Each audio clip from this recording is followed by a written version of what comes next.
Welcome back, our YouTube viewers, to the Western Plaguelands. Now, I was just thinking, and one of my viewers asked a very, very relevant question. They were saying, you know, I think the Argent Dawn would be totally okay with the Forsaken blighting more of the lands. And I agree with that. I think we really should see more Forsaken blight as we go throughout the Western Plaguelands. Who's with me? By the way, I want to make something clear. There's a world of difference between the Forsaken Blight and the Scourge Plague, okay? The Scourge Plague is that kind of sickly, orangish, brownish, puke-colored garbage that just kind of distorts and warps the land and causes undead things to happen.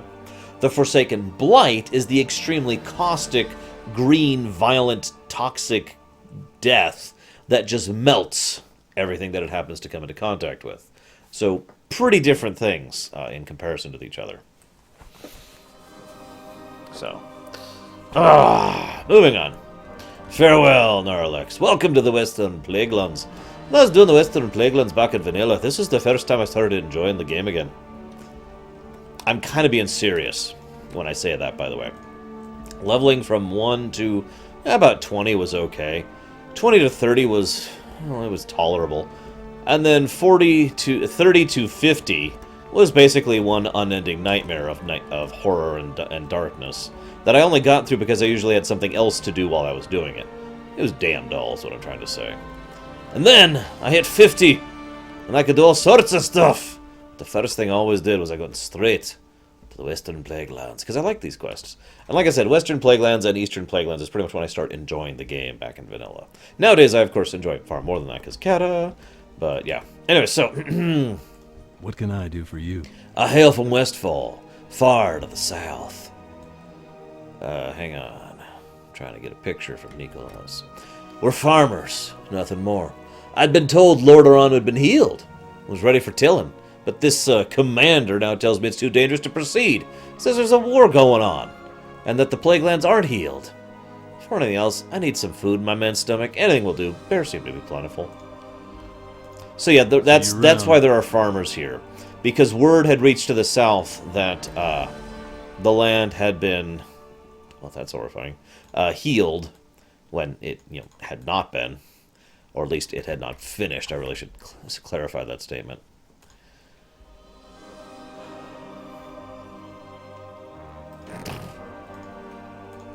I also feel like these are the Westfall people who aren't dirt poor,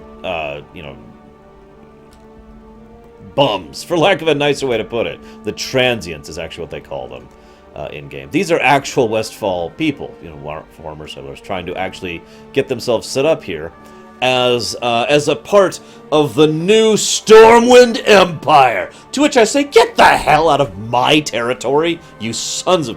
Sorry. It's not hard, actually, Jay. First of all, the correct rumor starts that the Plaguelands are starting to be healed.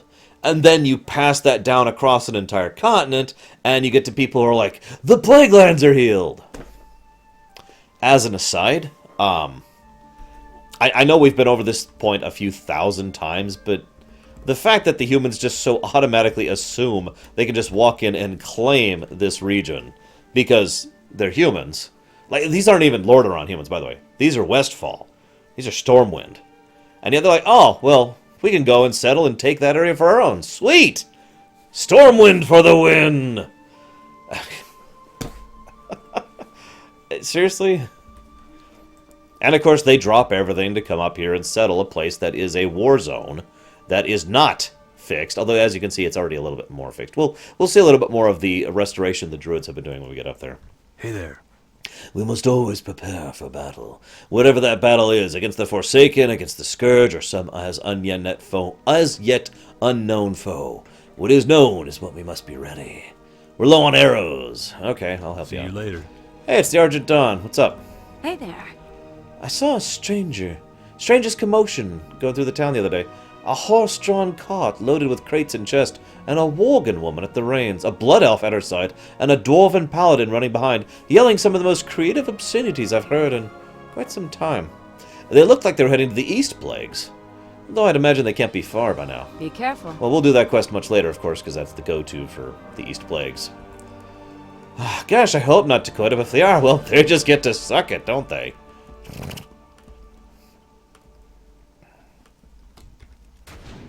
Yep, hi, other player.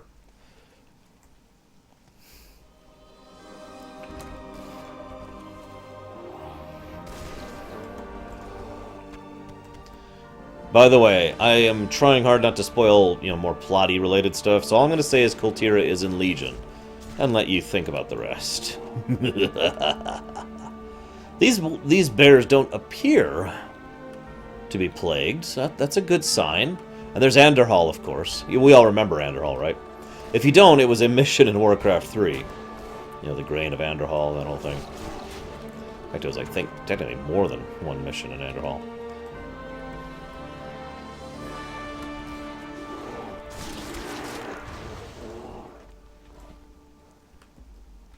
I do, Zawan. I mean, seriously. I don't want to excuse the Forsaken's expansionism, because A, it's dumb. B, there's no grand strategy involved, and C, Garrosh. But, who is she? Koltira is a Death Knight. One of the surviving Death Knights of Acheris.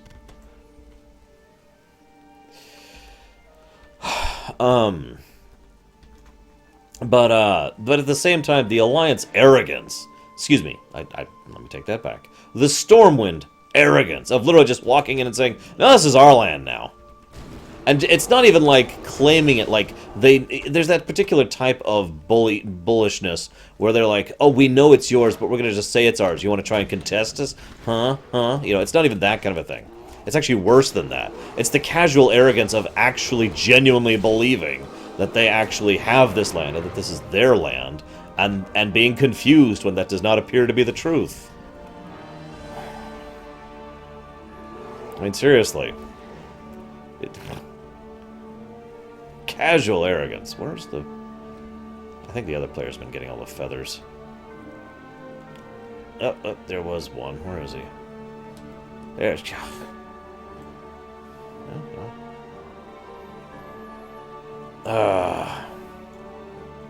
Whose land is it? Well, that's a good question. See, that's debatable, whose land it is. I think is probably the simplest, nicest way I could say that, and thank you. I can tell you exactly what the Undead are going to do with it. You see this stretch of land here? You know all I'm going to say about this? Blood Elf. Again, I'm laboring under the delusion that the Forsaken have actual leadership at this point in time. But if I was in charge, if someone with a brain was in charge,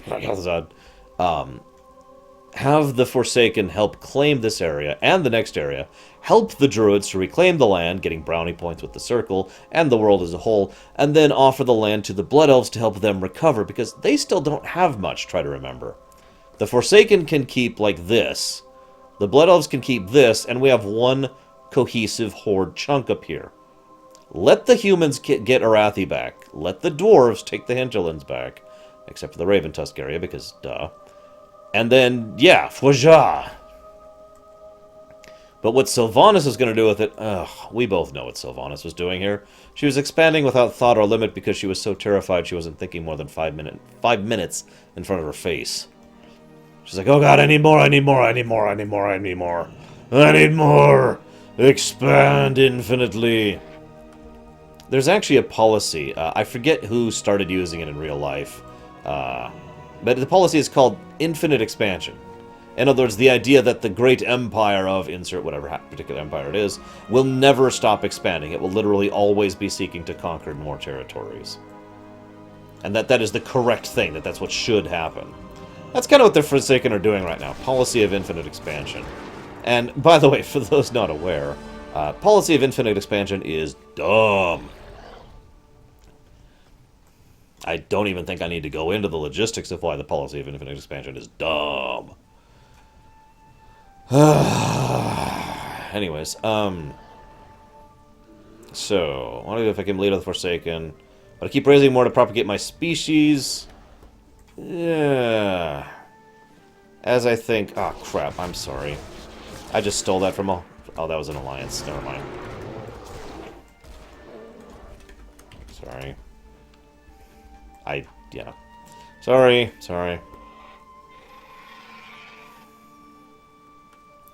Honestly, I would argue the Forsaken have already overexpanded as of this point in time. They have already pushed farther than they should have.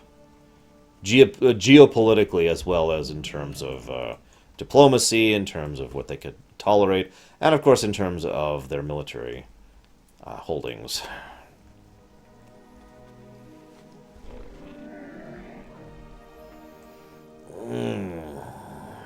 Yeah, by the way, if you want a fictional example of policy of infinite expansion, the Romulan Star Empire.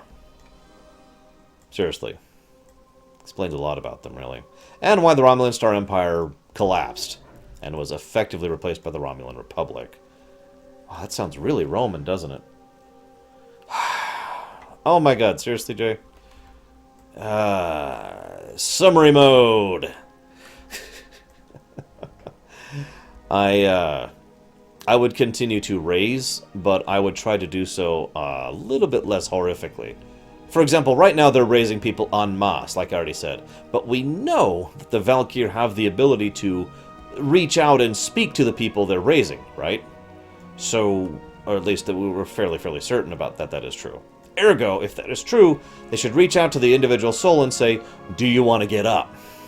Give them the choice, rather than forcibly recruiting and conscripting. Now, I get it. You know, right now we're at a state of war, but if I was in charge, we probably wouldn't be at a state of war. At least not with the Alliance. So again, get up. Do you want to get up, you know? That's what I do. So there would be continued raisings of undead, but only willing. And it would make it public knowledge, too. Do you want to be reborn as undead? Come join the Forsaken willingly, and I guarantee you people would willingly join the Forsaken. You know how I can guarantee that? Because people willingly joined the Scourge and the Cult of the Damned without being corrupted or infested or manipulated or anything. They just did it.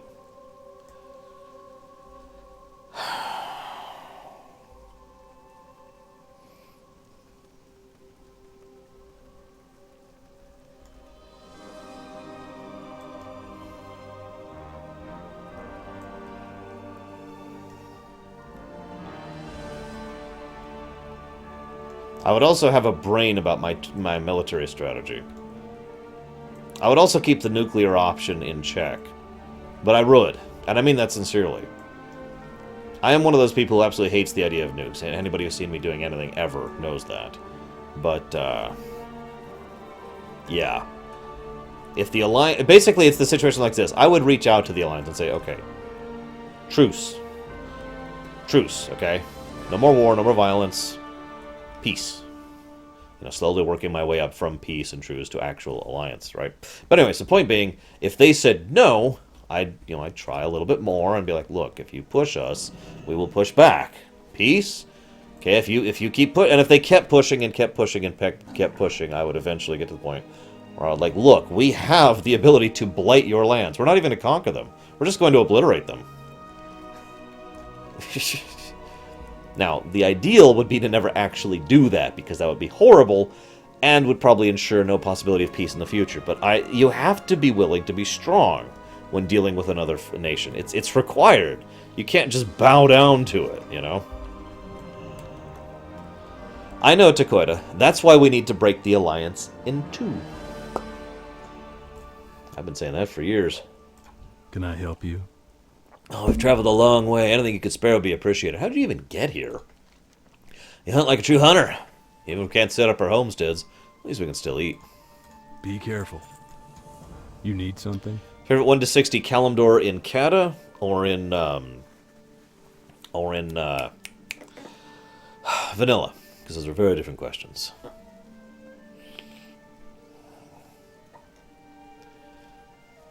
Who knows, Meter Maida? Ah, it's good to see you back, Deutsch.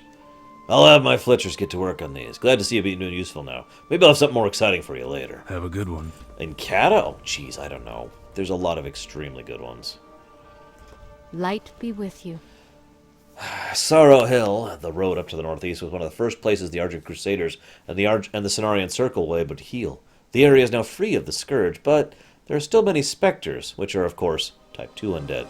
They may be mourning, they may have unfinished business, they may just be lost. Take my thurible, use it to douse them with holy incense. One way or another, we will help them move on to the next plane. Go with honor, friend. Yeah, I'm sorry to hear that, Rory. I hope things turn around for you soon. And hey, Roaring, and hey, Extrasify. So, we have a different gun option, finally, for our transmog. 23rd, sure you. So we've got this gun right here. This is a gun we've been using here. Let me get a slightly better shot of it. There we go. So there's our gun. We could be using this gun. There we go. Which is a slightly newer model. It's kind of the flintlock thing. It's actually a Gilnean design, basically. What do you think? What do you think, guys? Normally I'd let Deutsch decide. But Deutsch isn't here because he hates me. So... a really long time, Roaring. Like a really freaking long time.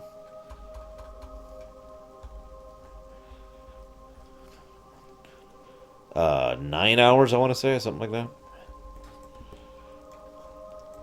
You know what, if nothing else, why don't we do it now for the variants? Just to have something a little bit different. I have just the thing, Wanderer. Good fortune to all friends of the Grummels.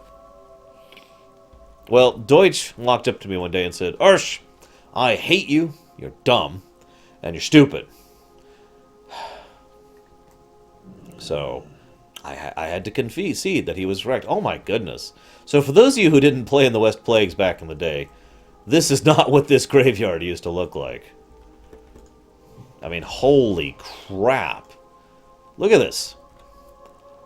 Some people have asked if it's possible for the Druids and, you know, the forces of Azeroth to reclaim plagued land. You are looking at your answer right now.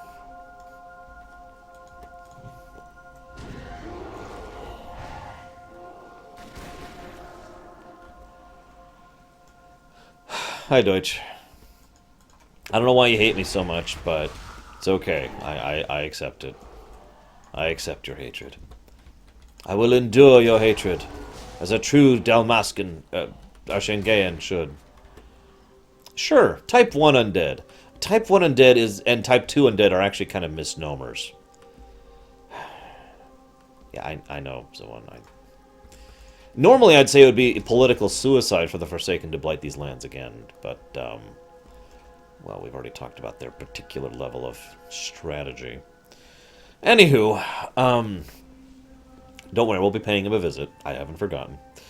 So, Type 1 Undead are effectively golems. And by effectively, I mean literally. Instead of a golem being constructed of stone, or wood, or metal, or, you know, whatever else, it is a golem constructed of body parts. There is no sentience, no sapience, no intelligence, no anything at all, actually. It is just a golem constructed of bones and pieces of parts and whatnot. For an extremely long period of time, that was the majority of what people referred to as necromancy. It isn't necromancy in any real functional sense of the word, though, as I've explained. It can be created with necromantic energies, but again, it's just a golem. Type 2 Undead are these guys. These are natural dead. In other words, your typical definition of, like, a ghost. Someone who has... but unable to move on, or still is haunting an area, or is bound, or was killed in really unfortunate circumstances, you know, something like that. So, Type 2 Undead are the kind of undead who are the majority of what undead have been. Ah, damn it, I did it again. For the vast majority of Warcraft's history. Indeed, a lot of the Type 2 Undead we meet are Night Elves. From, you know, the jagrillions of years ago. There we go. Now, Type 3 Undead are what we actually think of as undead. They are undead. But there's actually Type 3A and Type 3B.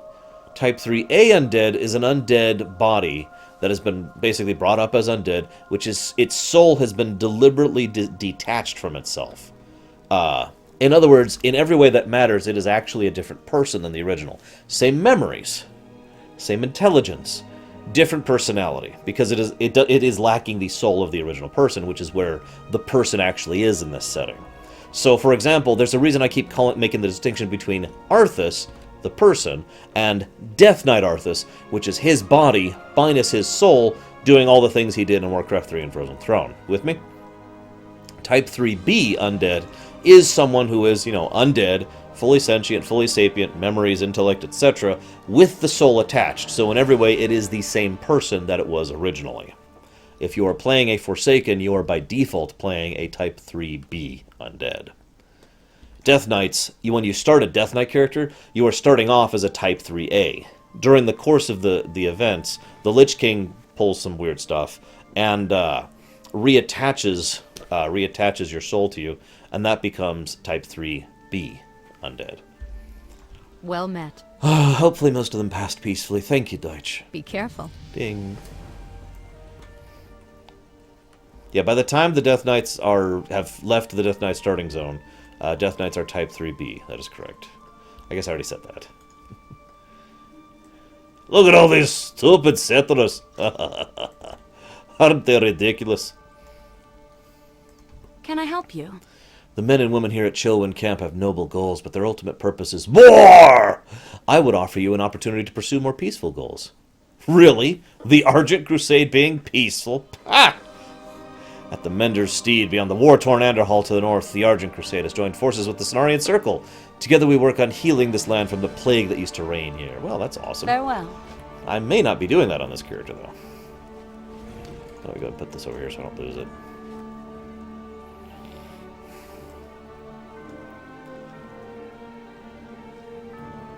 But let's be honest, what we're really here to do is to kill Forsaken scum! Sorry. We're here to kill Forsaken scum. Roaring, an archdemon. I assume you mean from Dragon Age? What was the question, Zoan? Sorry. Oh, the fact that they would be really pissed about the Forsaken blighting the land.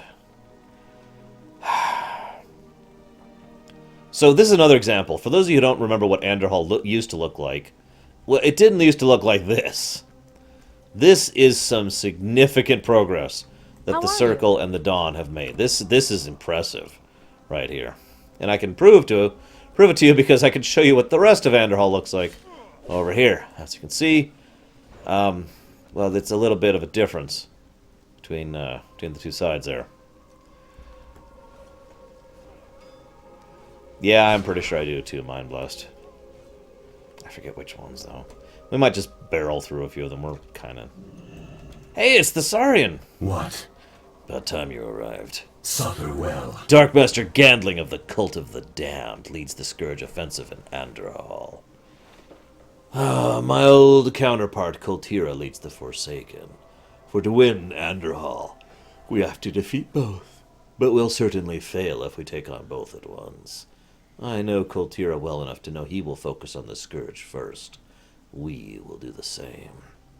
Take out the weaker, desiccated Scourge to reduce their numbers. The Forsaken will have to wait to taste our wrath. We will ravage this land. Dried up Scourge, weak abominations. Strong.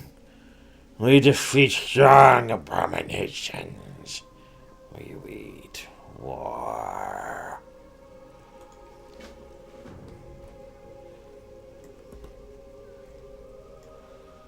Can I help you?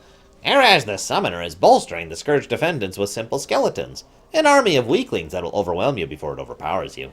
He's assembled animi within Andorhal's northern towers that spew these skeletons out at an alarming rate. But I've got the solution. He hands you some grenades. Their function is simple. Throw the grenades at a bone animus, or a mob of skeletons, and they'll be reduced to splinters. Alrighty then. Yay! For Nomragan!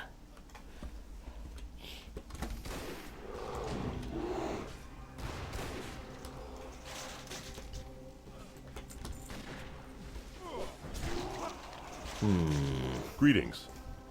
Truthfully, I'm not 100% sure what a Type 3 on what an Archdemon is still, even after what we learned in the most recent Dragon Age Inquisition stuff.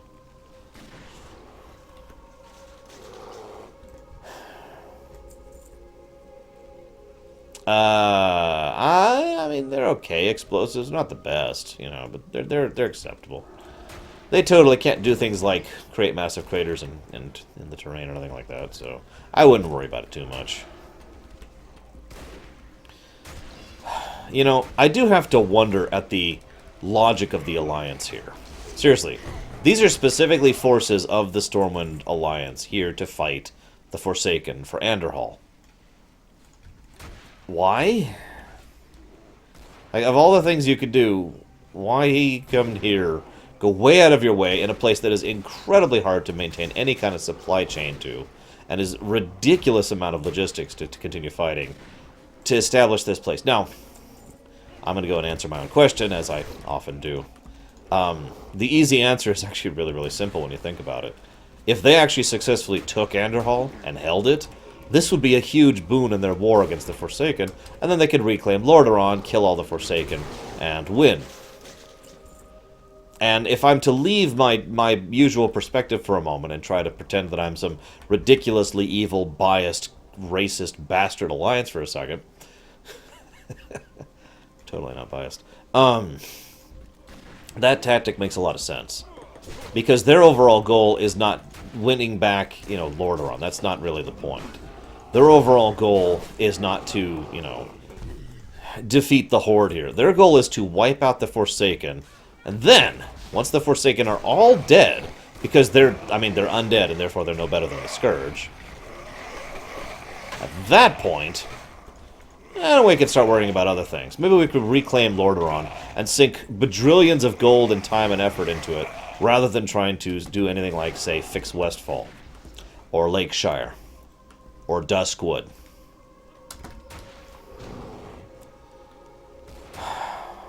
Hey, Jenkins. Except you probably can't hear me. Hi, someone quick, say hi to Jenkins. Like I said, Takoida, tactically speaking, this does make a degree of sense if your overall goal is to wipe out the enemy. Yay, Roaring! I'm glad you didn't just let it sit there and rot.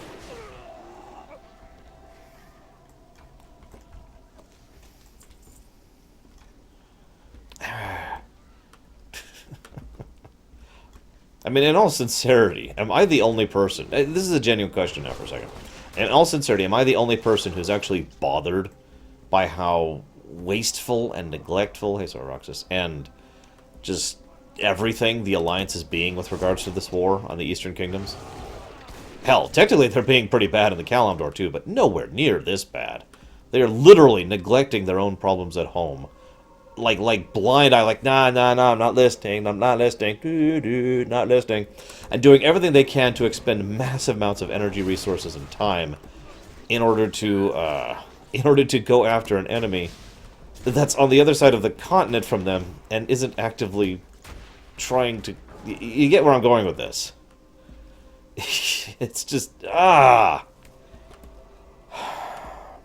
But yeah, I'm kind of with Takoida on this. I really get the idea that Varian is like, yeah, war! And that's pretty much all he cares about. And the actual people, you know, the politicians and the people running Lordaeron are like, retake Lordaeron, you know, using that as this big banner point. You know, again, spending all... I genuinely could see this. This is... I would put a 95% chance on this. If they killed all the Forsaken, butchered and murdered all of those people... The innocents and the evil alike. Just took them all out. And that's a horrifying thought, but let's just move forward. So they wipe out all of Germany. And then they take the Nazis with them, of course. And then they go in, and I would bet money, 95% chance, that the Alliance would then spend all that extra money and resources and time, not on anything else, not on reclaiming their homes, but on restoring Lordaeron! There's actually a concept for this. Anybody who's read World War Z probably knows what I'm about to talk about. It's called the Big Win. The idea here is that it's hard to galvanize a nation to doing something. If you want a nation to do something, yes, we are Venetia, then you need that nation to have some big flag to reach for. And it always has to be something simple. Doesn't even matter if it's feasible. Doesn't even matter if it's ridiculous. Doesn't even matter if it's wasteful. There has to be some big flag to reach for. And I really feel like that is genuinely the Alliance's policy, or at the very least Stormwind's policy, on their Eastern Kingdoms, is Lorerun. Go take Lorerun. You know, the big win. Because you can't really get a nation around fix Westfall. Can't really get a nation around restore Duskwood. You can't get a nation around defend Lakeshire and the Red Ridge Mountains. Or even... You get where I'm going with this. I need to just conquer everyone. We need a Warcraft Operation Bellhammer. Pleased to meet you. These grenades are all explosives, nothing more. I may not be a goblin engineer, but I understand the value of being able to explode just about everything once in a while. With the Animus destroyed, the next logical step is to take out Eraj himself. And to take a shard of his phylactery. You've probably already seen him lurking at the fountain in the center of town. Take my grenades with you. They won't do anything to him. But if you decide to summon those skeletons, you can blues it to blow them away. Again. Be seeing you. Abomination strong. Dice. Stronger. Get on with it. You may not act quickly, but at least you don't fail me very well. I have a more important task for you. Tomorrow is another day. The Shalomance, or Skulomancy, if you prefer, is one of the few Scourge holdouts remaining in west of the Thunderhill. The headmaster of Shalomance, a cultist by the name of Darkmaster Gandling, has made an appearance on the battlefield. This will be his final mistake. You'll find Gandling in a square to the south end of town. I want you to fight and kill him. I'll join you to help finish him off. We are done here. Gandling has brought his lieutenant, Rattlegore. Who remembers Rattlegore? Who here has wiped against Rattlegore many times because he was actually really hard? The clattering horror is far more dangerous than any of the other Scourge you'll find on the battlefield, even the abominations. You will find Rattlegore within an old town hall building. Alright, let's go after him. Another time. Let's do this.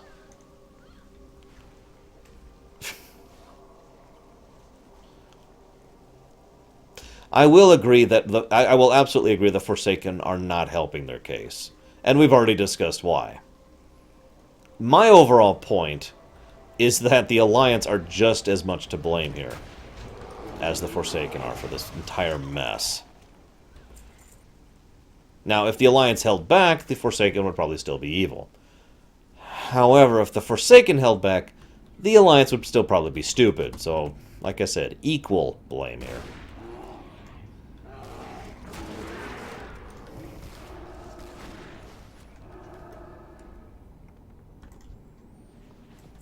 Frickin' Rattlegore. Hate Rattlegore. We almost always did him, too. Alright, time to take out Eraj the Summoner. Remember when he was, like, the big quest here? This just really... I like this quest here because it really goes to show how,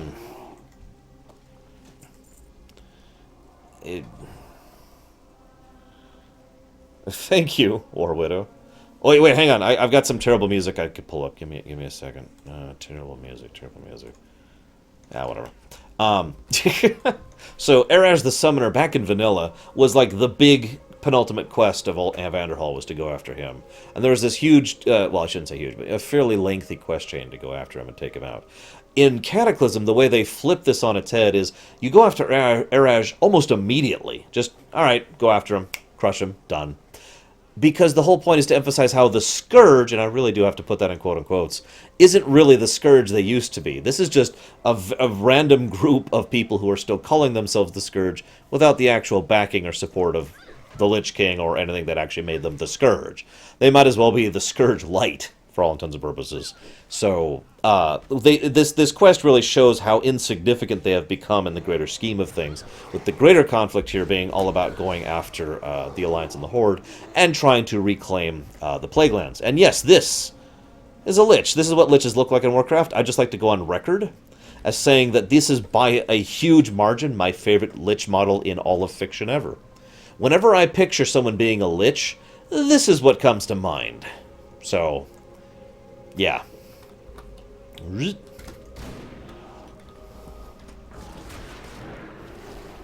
I did that wrong, but whatever. take that. Alright, let's go after Dark Master Gambling. Yes, Meta. There were several quests that actually spun through Andorhal back in the day, including the Battle for Darrowshire came through here, and I'm trying to remember the other big one. There were a few. Eraj, of course, was one of the 5-man groups going through here. I can't remember the other big one. Prepare to die, Talon-Tooth. It's my bear, dude. Your life is forfeit. It's my bear. For the Alliance! For the Horde! Farewell, Zawan. Enough of this. The Cult of the Damned doesn't need Andorhal. This worthless city's yours to fight over. Koltira! I heard rumors you were here at Lorerun. You heard correctly, Thessarian. I wanted to give you a chance to kill me again. It looks like it may have to come to that. Yes, it may, but not today. With the Scourge out of the way, I plan to pull my troops back and regroup. I see. Then I will do the same. But you must be aware, Koltira, we are brothers no longer. You are a member of the Horde now, and I of the Alliance. Eventually we will fight this battle for Andorhal, and only one of us can walk away victorious. Yes, I know. And don't think I'll go easy on you. Very well.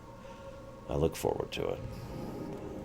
You are not to speak to anyone about the agreement that was made today, Deutsch. Consider this an order from your direct superior. In case you didn't catch that, one of the things that Varian has made absolutely clear, and yes, I mean Varian specifically, not just the Alliance as a whole, is that any kind of consorting with the enemy is completely unacceptable. The fact that Thessarian was willing to call what is effectively a truce with the Horde here is basically tantamount to treason. I shouldn't even say basically. It is tantamount to treason. But Thessarian and Koltira they have a lot in common. Let's just put it that way. They are good friends. They cared about each other even when they were Type 3A undead. And when they became Type 3B undead, they had very little going for each other going for themselves, I should say, other than their mutual hatred of the Lich King. Koltira attempted to serve the Horde and didn't really find himself fitting in there. Thessarian attempted to serve the Alliance. You remember that back in the Borean Tundra? And he didn't fit in there either. So they were just like,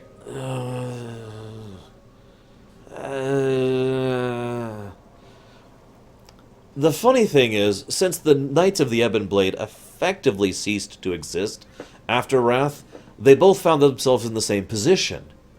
What do we do now? We actually have a few little tidbits and insights. In fact, this is one of 3 insights into the life of the Death Knights after Wrath. And that life is not a pleasant one from what we see. Most of them attempt to try and find some position in the major powers of the world, and of course the 2 big ones being the Horde and the Alliance, in order to try and satisfy their need to kill, because that's still built into them by the second Lich King, and their overall desire to have some kind of a life, because all they're really good at is killing and destroying, because they're Death Knights.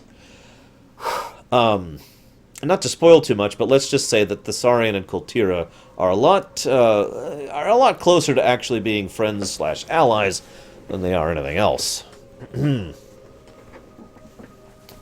So, let's turn in this quest. We've done that. Excellently done. And now with the leader of the Scourge forces eliminated, we can bide our time. Leave me be.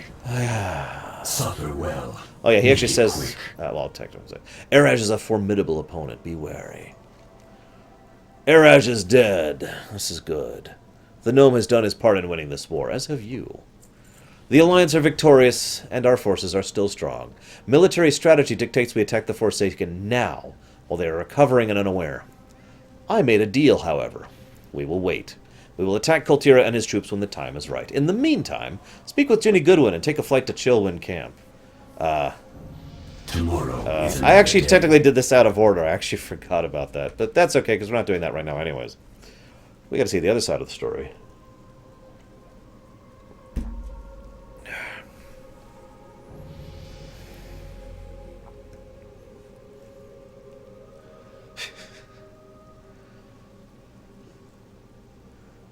Also, I will never answer your question, Winter. Never. Anyways, so Eraj's story is that he has no story. I'm kind of being serious. Eraj the Summoner was one of the randomized Lich names that existed back in Warcraft 3. So here we are on the Forsaken side of things. As you can see, they've actually built their own buildings in the middle of Andorhal, in the middle of the ruins of Andorhal. Yes. It's about time you arrived. Another time. Darkmaster Gandling of the Cult of the Damned leads the Scourge offensive here. My old counterpart, Thessarian, leads the Alliance forces. Blah, blah, blah, blah, blah. We will have. He almost says the exact same thing Thessarian says. Basically, I know that Thessarian isn't going to attack us at the same time as them. So, we're going to go ahead and just focus on the Scourge for now. Good. Victory for Sylvanas. But yeah, any lore about Eraj's past is just... But of course, there are not that many Liches overall in the setting. Not really. And basically all of them were either personally or immediately made by the first or second Lich Kings. Kel'Thuzad, the creation of a Lich is not that easy. It actually requires... I shouldn't say easy, because difficulty isn't the matter. What is required to become a Lich is willingness. I haven't actually talked about this in a while, although I have talked about this many times in the past. To summarize, for those of you who haven't caught previous stuff, the more willing you are to accept a certain type of power, this goes for Fel and for Undead power, at the very least. I'm not sure, I believe it also applies to Light, Shamanism, Void, and Druidic power as well, but that's speculative. The only ones we know for a fact this applies to is Fel power and Undead power.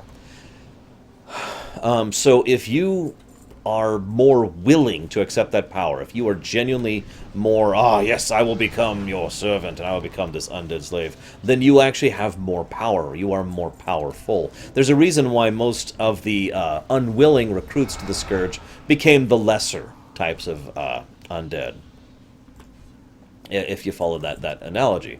And the general reasoning behind this is admittedly partly speculative, is the idea that, let's say I'm giving you 100 units of power.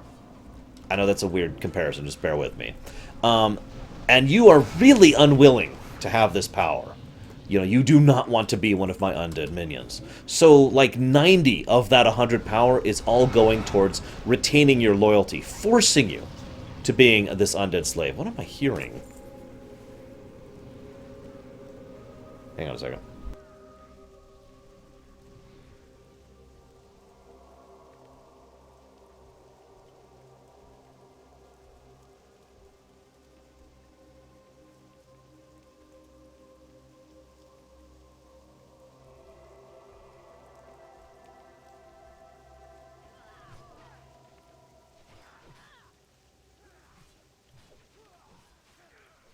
Sorry, there's just this big truck just sitting out there, just idling outside of there. So, anyways, it's whispering to me.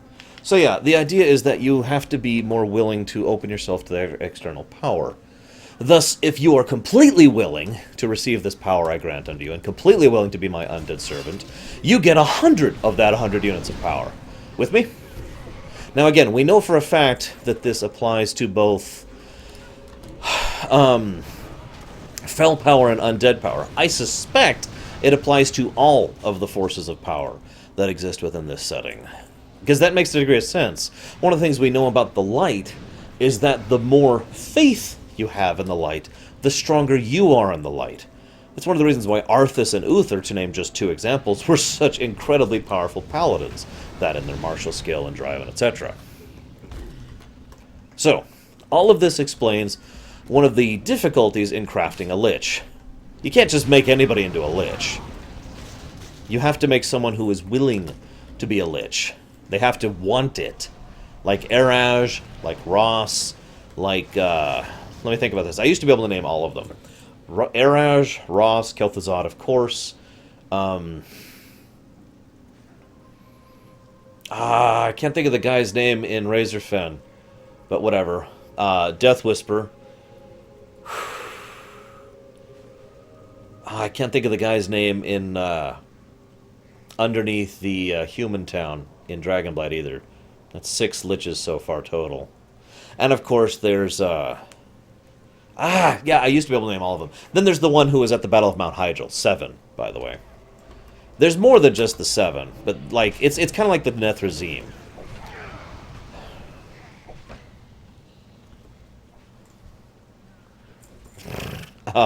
It's kind of like the Nethrezim. There are... Oh, I guess that's true.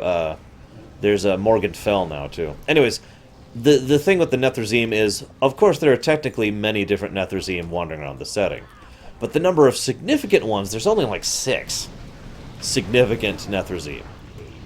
And there's only like 20 total who are named. It's a similar situation. I find it funny because some of the classes, the hero classes, Aminar, that's the guy back in Razorfen, thank you. And then there's Morbenfell, who is in there, and I can't remember the name of the guy underneath... Oh, what's the name of the place? Here, he's underneath Winterguard Keep. And he's another big one. But yeah, the point being that that's one of the main difficulties in crafting a Lich. It's not hard, per se, but you can't do it to just anyone. Actually, fun fact, the Lich King is not undead. Excuse me, the second Lich King. Winterchill! That was his name, the guy in Hyjal. It's an external power source, Jay. So you are basically committing this power to them. So the power has no sentience to itself. It's just the fact that it is external, which is forcing itself upon you, or being received gratefully by you, depending on where you sit on the scale. And there's in-betweens here, too. You could be partially willing, you could eventually give in. This is something that happens, too. Some people are initially unwilling, and then slowly just kind of lose the will to resist, and slowly become more and more powerful, and therefore rise in the ranks of the Scourge, or whatever, because of the fact that they stopped fighting it. It's kind of horrible when you think about it. Now, it is also worth noting that this can be bypassed. This is not a 100% rule. It is possible under the right circumstances to take any living thing and turn it into just this massive undead doom. The reason why that's normally not done is because that takes a tremendous amount of power and energy and deliberate effort. It's usually, to put it as bluntly as possible, not worth it. You with me? So yeah, sure, they could do that, but they don't want to, for the most part. There are a few occasions, however, where certain individuals do completely force someone into being, you know, a unwilling undead slave, yet still forcing so much power down their throats that they have to keep being loyal. And in fact, it's funny that you say that, Kay, because Sylvanas is a good example of that. I don't know, Rory. He was probably, in all sincerity, he was probably named after the Witch King of Angmar. Even though the similarities between the two are actually quite non-existent when you think about it. I'm listening. These grenades are all explosives, yada yada yada. We've actually already done these quests, basically, so I'm not reading most of these quest text. Sylvanas didn't quite turn it around. I mean, she did, but not on her own, certainly. For now. Tomorrow is another day. Oh yeah, by the way. You need something. With the death of the Lich King, all I have left is duty. No family, no friends. There's only this. War. You know what's funny about that quote right there? That is word for word what the Saurian says. Now that's actually laziness, I'm sure, since the Saurian actually has a sister. But it does kind of highlight how both men are basically in the same position. Again, showing why there's this bond between them. It's easier to sympathize with someone who's been through the same crap you've been through. The Shalomance is one of the few Scourge holdouts remaining west of Thondarel. Blah, blah, blah, blah. There's work to be done. Almost identical questings. However, instead of going after Rattlegore, we go after the Ravinian. You remember him from Shalomance? Gandling brought his lieutenant, the Ravinian, with him. This lumbering brute is far more dangerous than the Scourge. You'll find him within a tower in the southern edge of town. We are done here. Let's do it. Damn it, Sora Roxas, how dare you not play a video game? There is no forgiveness for this. Only the cold darkness of death. Fwah! I am not on my hunter. I keep hitting buttons as if I'm in my hunter. Ah.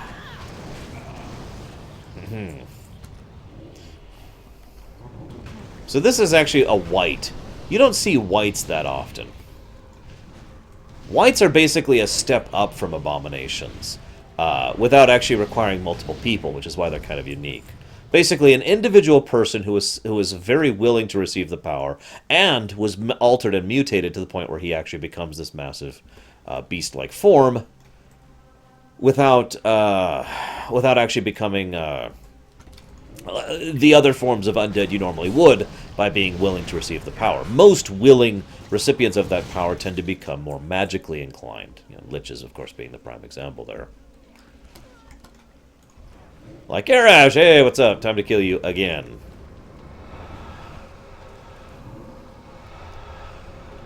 Thessarian is basically one of the only exceptions, Sora Roxas.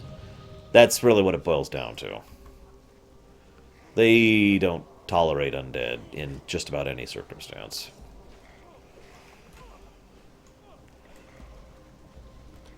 I'm just gonna... Oh, maybe I could jump in on this one. Maybe it'll help. Assist. For the Horde Alliance!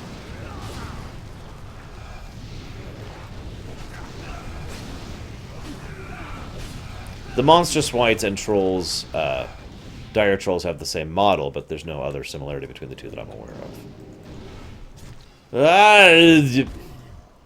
Damn it, Stitches. Looks like I have to wait for their cutscene to be done. As you can see, this is the same cutscene that we'll see on both sides. Thessarian and Koltira talking amongst each other again. Because Tyrion Fordring personally asked Varian Rin to do so, Jay. And it's actually emphasized. We showed this on camera. When our Death Knight, our Worgen Death Knight, went up to Varian, he said, "Only the word of the greatest paladin who has ever lived is sparing you from my blade right now."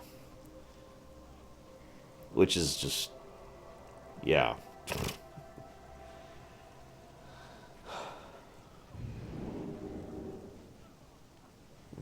Yeah, it looks like it didn't... yeah.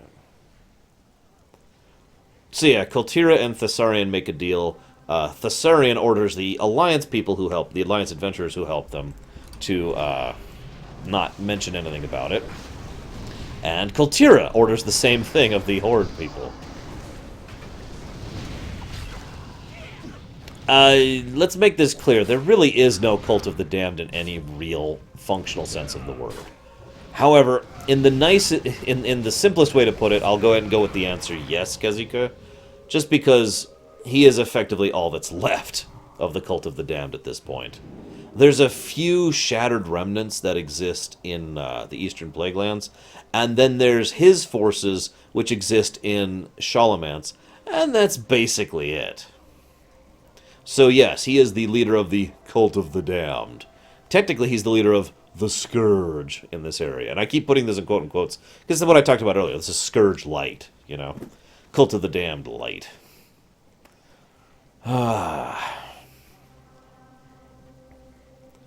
He's leader of a town. You know.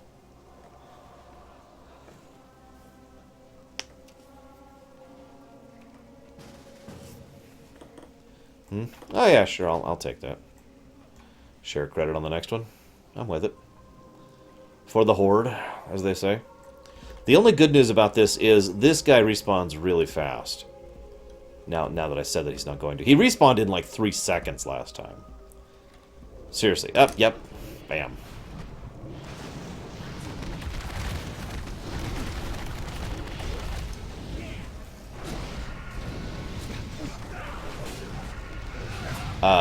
Still? Not to my knowledge, Meter Meta. I mean, there were back in Wrath, but that's in the past.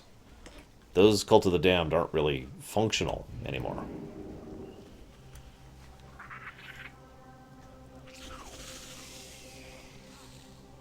Oh, we're done. Yay. Thank you for the group. Good. We've watched this cutscene like 4 times. I think we can just move on. That's how it should be, Sororox, and I mean that sincerely. Respawn times should be faster in MMO. The alternative is standing around waiting for 5 minutes for something that 10 people need. And bottlenecking, which is a huge problem in MMOs. Even now.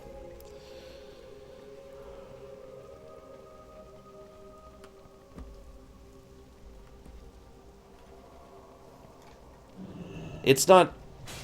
It wasn't arrogant of him, it was dickish of him. That was my point, Rory. It just shows how extremely intolerant of the undead are. The fact that you are actually a decent person who is actually trying to fight, who is literally there to pledge your service to Varian. It's like, here, I wish to help you and help the Alliance. And his response is, I'm gonna frickin' kill you!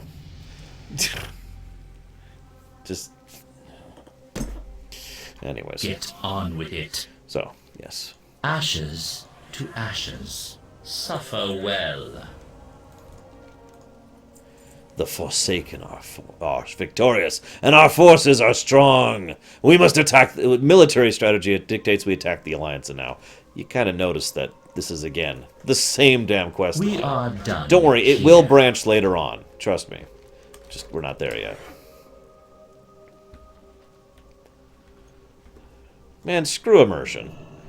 If I have to choose between immersion and standing around being bored, which also ruins immersion, by the way, I think I'll go ahead and go with the ruining immersion. No, they have not, Meter Meta. Although the two have fought against each other, because they're actually at opposite sides of the spectrum. So you see this, by the way? This is a lush green farm. If you don't understand the significance of that, you never saw the Western Plaguelands. We'll see, Sororoxus. That's what I think of it. We'll see.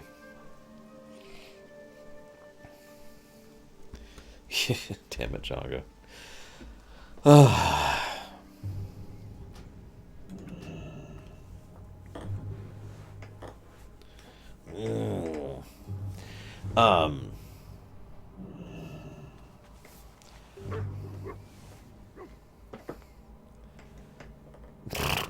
So, I don't know. I guess I just don't think that way, Rory. If someone walked up to me and said, I have come to pledge my servitude to you to help make up for the sins of the past and to serve your organization for the Alliance, my first reaction would not be, I want to murder you! My mind doesn't quite think that way, you know? But yeah, so if you don't understand what I mean by immersion breaking the other way, so let's say, you know, there's, because this has happened on the Lorerun, let's say there's like 8 of us gathered around in a group, and the guy is like on a 5-minute spawn, and he spawns, and he dies, and so the other 7 of us are just sitting there like this for 5 minutes. So, like I said, that is also immersion breaking, just as much as the respawn thing is breaking. So again, I'll take the respawn. Thanks. Hey, Marley.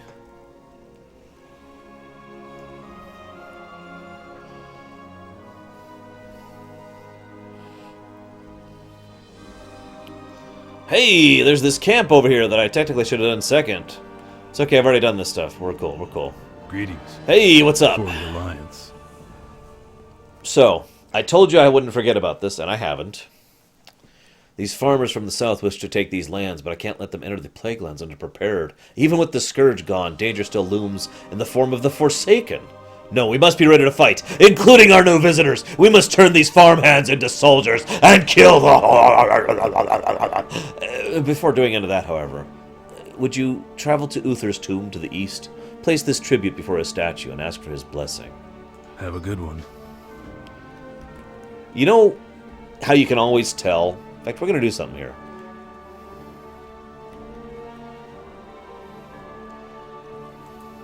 I'm okay with 20 seconds. I really am.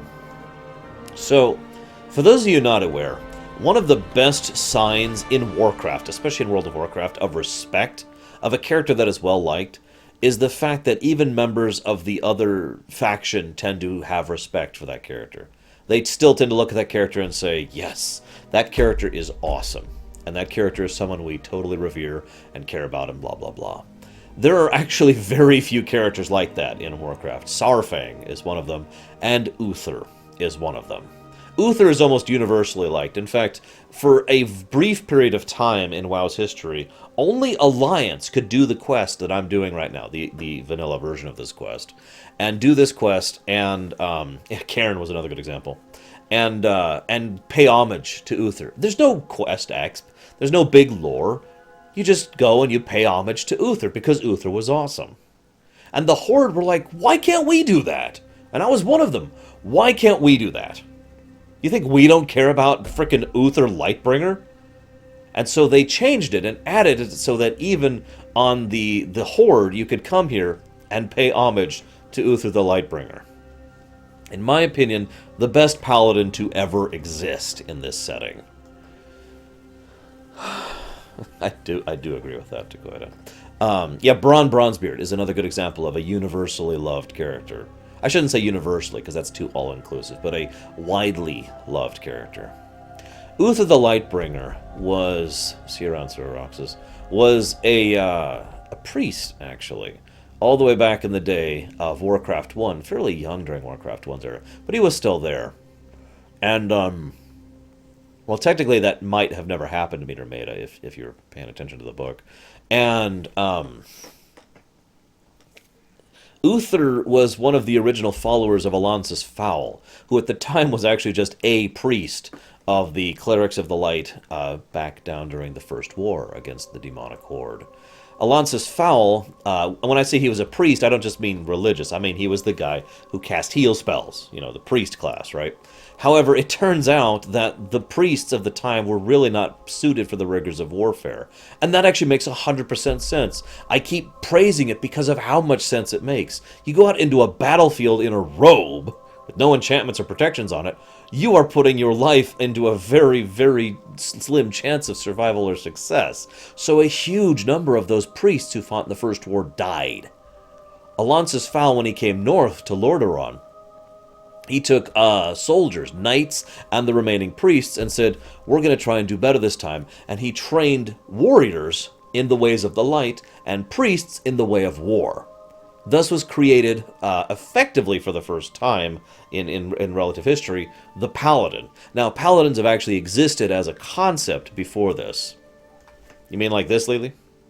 Paladins as a concept have existed before this. Some of the Night Elves had Paladins, the Tauren had Paladins, some of the Dwarves had Paladins. But for the majority of what we think of nowadays as Paladins all came back to Uther the Lightbringer, the first Paladin.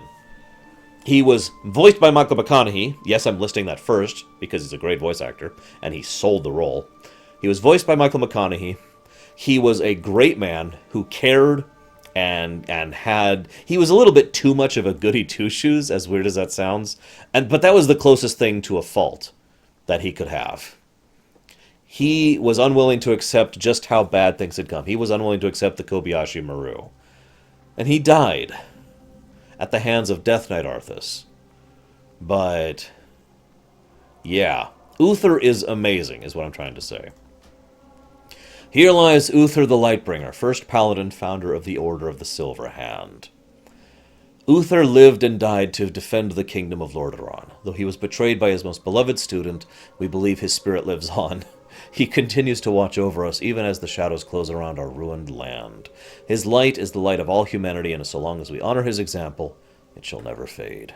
Fun factoid, back in Vanilla, and this is actually still true in Cata, the Forsaken never bothered to try and desecrate or ruin or otherwise deface this monument to the man. Because even the Forsaken had respect for this guy. Think about that. That makes a lot of sense, though. After all, the vast, vast majority of Forsaken are Lordaeron citizens, so it makes sense.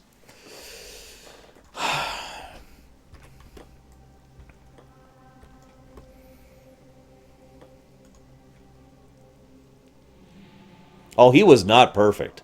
He made many mistakes, like I already kind of hinted at. And, yeah. The reason I kind of laughed during that reading, by the way, you know, his spirit lives on. His spirit's in Frostmourne, or at least was in Frostmourne. So that's kind of horrible when you think about it. So his spirit did live on in Torment, entombed within Frostmourne. This one's to you, Uther.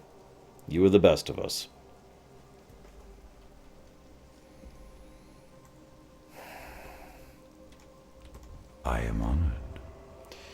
You and the humans at Chillwind Champ was to retake Andorhal? I wish you luck. If you truly intend to move forward in this battle for Andorhal, perhaps I can move on. To the east lies a large crypt, the bottom of which was just once used for weapons and armor until the Scourge came. Now the undead have left, the weapons are free for the taking.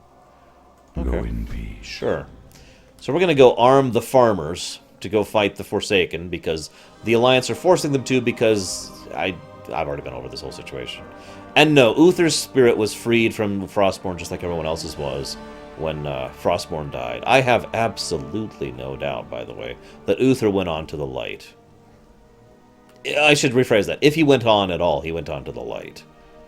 It is possible he went on to be an ancestral spirit, but we have seen absolutely no evidence of that, and even the more vague situations have mentioned evidence of someone going on to becoming an ancestral spirit, like Magni, for example.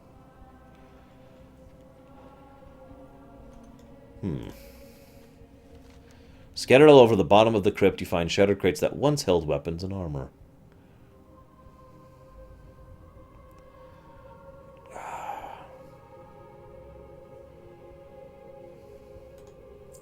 As you turn around, you see the silhouettes of shambling skeletons. I don't say anything. The undead aren't gone from this crypt. They were lying in wait. They are armed with the weapons you came for. Oh, God, no. There's... What are we going to do? Fight. Fight our way out. Quick. Where are the undead? Oh, there they are. Die, undead.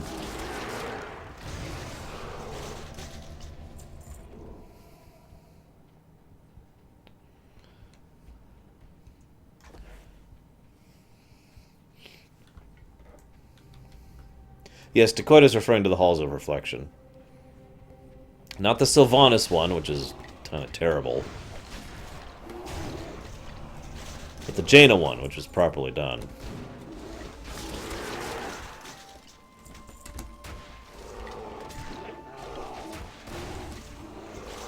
Die, you blighted beasties!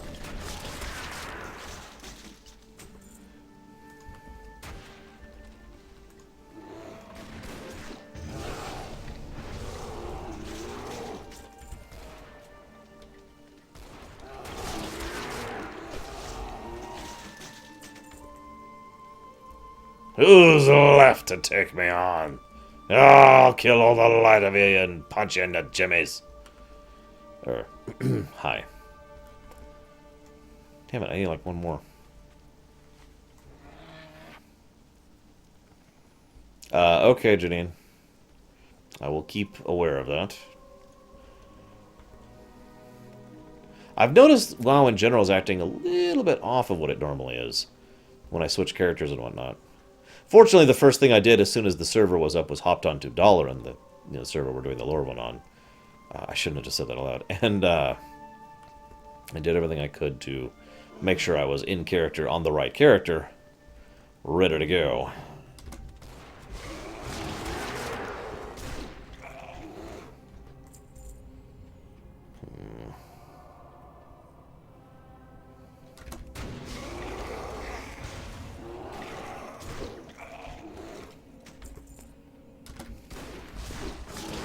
Honestly, Takoida, I would blame at least part of that on Jaina. I mean, not that I'm, like, dislike Jaina or anything like that. It's just, I think she was also a little bit emotionally compromised in that moment. Besides, we know the important information got across to the players, which is where it should have been.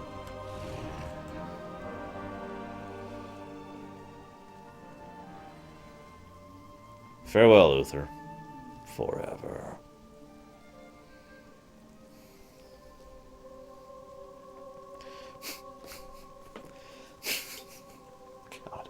You guys are terrible.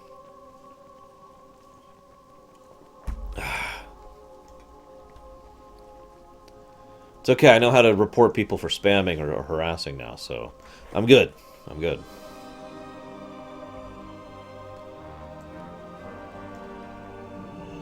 You need something? What happened at Uther's tomb, Deutsch? Attacked by ghosts? Strange. I suppose the crypt wasn't fully healed after all. You just missed Thurman Grant. You remember the oaf of a farmer that was here earlier? He took his men and traveled to the nearest farm. Against my orders. The farmers traveled to Writhing Haunt, an old farm to the northeast. Somebody needs to go keep an eye on them. For the Alliance. Alright. Stupid Westfall idiots. Come, my Gronling. No, Genghis. Especially since chromatic shoulder enchants, or shoulder enchants in general, don't actually exist anymore. Yes, ride, my Gronling pet. To victory and to glory for the Iron Horde. Look upon the countless faces of your demise. And know true despair. Also, this is a sentient sapient being that I'm riding right now. I just feel like pointing that out. Most mounts aren't. Some are. I mean, the dragons are. The drakes, I should say. And, you know, as I've mentioned up plenty of times, griffins, wyverns, and hippogriffs are intelligent, you know, self-aware creatures, so... Hey, guys! How you liking your new farm? Is it working out for you? Gory always wanted to be a farmer. Okay. Raptors, there's another one. Raptors. Hey, Thurman, how's your farm? Hey there. Oh, he doesn't know when to let up, does he? Look, now that you're here, we'll take that armor off your hands. You can keep the weapons, though. These men wouldn't know which end to hold. I told Commander we could hold our own, and we intend to. I had a little conversation with the Death Knight General on our way here. We farmers plan to help in our own way. We'll take control of the farm, cultivate the land, and when the battle for Andorhal commences, we'll attack the Forsaken from the rear. They'll never expect it. Death to the Forsaken and to the living! See you later. I do feel really bad for Jaina. I'm also one of the rare people I know who thinks Jaina was well written in Pandaria. But as I've explained before, I think one of the main reasons most players didn't understand that situation was they didn't see both sides of it. They just saw the Horde side of it, or even just the Alliance side of it, for that matter.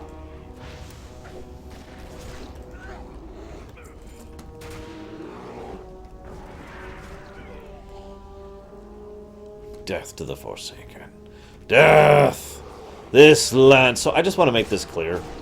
Just to really hammer in what's happening here. Whether it's good or bad is no longer the point. I'm not placing judgment anymore. This whole situation's messed up. I think I've made that point clear at this point.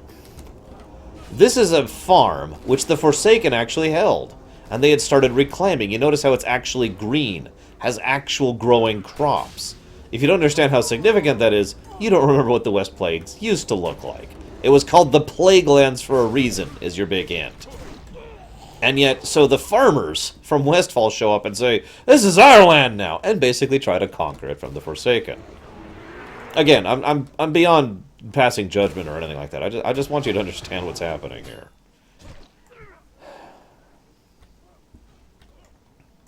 What can I do for you? You fight well. My men could learn a few moves from an experienced hunter like you. In fact, you might still be able to help train some of my men. Probably noticed the abomination outside. We initially tried to fight him, but he didn't fight back. He wants to help out on the farm. Take a group of 4 settlers and challenge this abomination to combat. He's pretty tough. But one of them at 5 of you might have a chance to beat him. Why are we trying to kill him? He just wants to farm, dude. He just wants to help farm. Why? Why are you trying to kill this guy? How are you?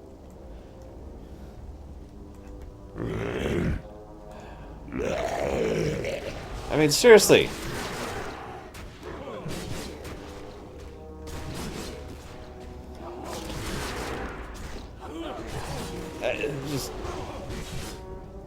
Oh, okay, we didn't actually kill him. Okay. We didn't actually kill him, so it's not as horrible. Greetings. Handle things from here. I assume when we next meet, it'll be in battle. See you around. Because we're evil, Eru. We are evil. We are evil. Alliance. And evil Horde. And evil everyone. There is no good in this world. Ra Den was right. This world must be purged of all life. Sargeras was right all along, guys. Holy crap. Okay, so I really feel like some players who have never played this game before really aren't getting the point, so give me just a second here, if you will.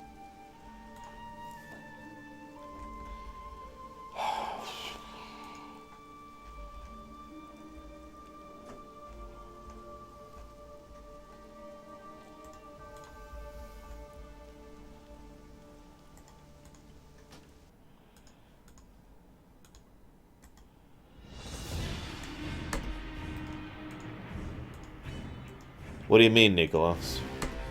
What, I don't understand your question. Your question is nonsensical. I demand answers. Whoops, whoops. Okay, so... some of you don't understand what the West Plagues used to look like, so allow me to just enlighten you here on what the West Plagues used to look like.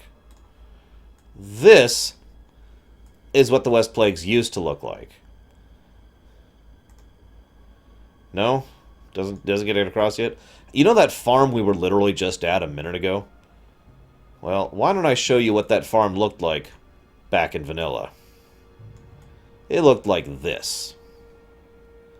Can you tell the difference? Yeah, I saw it yesterday, Jenkins. I tweeted about it.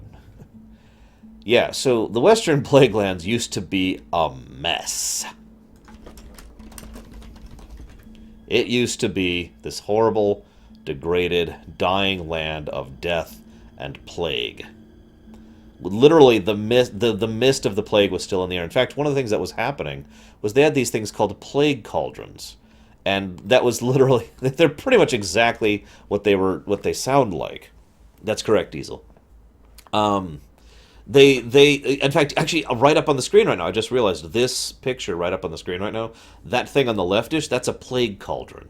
It's basically a partially technological, partially alchemical, primarily magical artifact that continuously shoves more and more plague out into, again, the undead plague, the Scourge plague, out into the air. So that everywhere around there would continually get more and more blighted. It would seep into the soil and into the water and into the people. Just, yeah. Oh, gotcha, Nicholas. Okay, reality check for a moment. I've never seen the Commando Jacks. I've only ever gotten all the way up on the lumber mill on the Horde, where we don't use Commando Jacks. So. But I wanted you to have a comparison so you understand just how different it is from, yes we did, Schmeidolf, from the way things are now. This really shows just how far the Druids have come, and the Argent Dawn have come in reclaiming this territory. And this does show that when you are no longer maintaining that plague in the area, it does actually make a difference. We do actually have the ability to reclaim undead land. Yes, Taqueta. Life, basically. Yes, he does, Ashur, but only in the Firelands thing, like everyone else does. Speak quickly. Word arrived before you did. With the Scourge ejected from Andorhal, the Forsaken has cemented its foothold in Lorerun. Our victories are quickly piling up. The Scarlet Crusade, which has long plagued the Forsaken, persecuted the Forsaken, is on its last leg.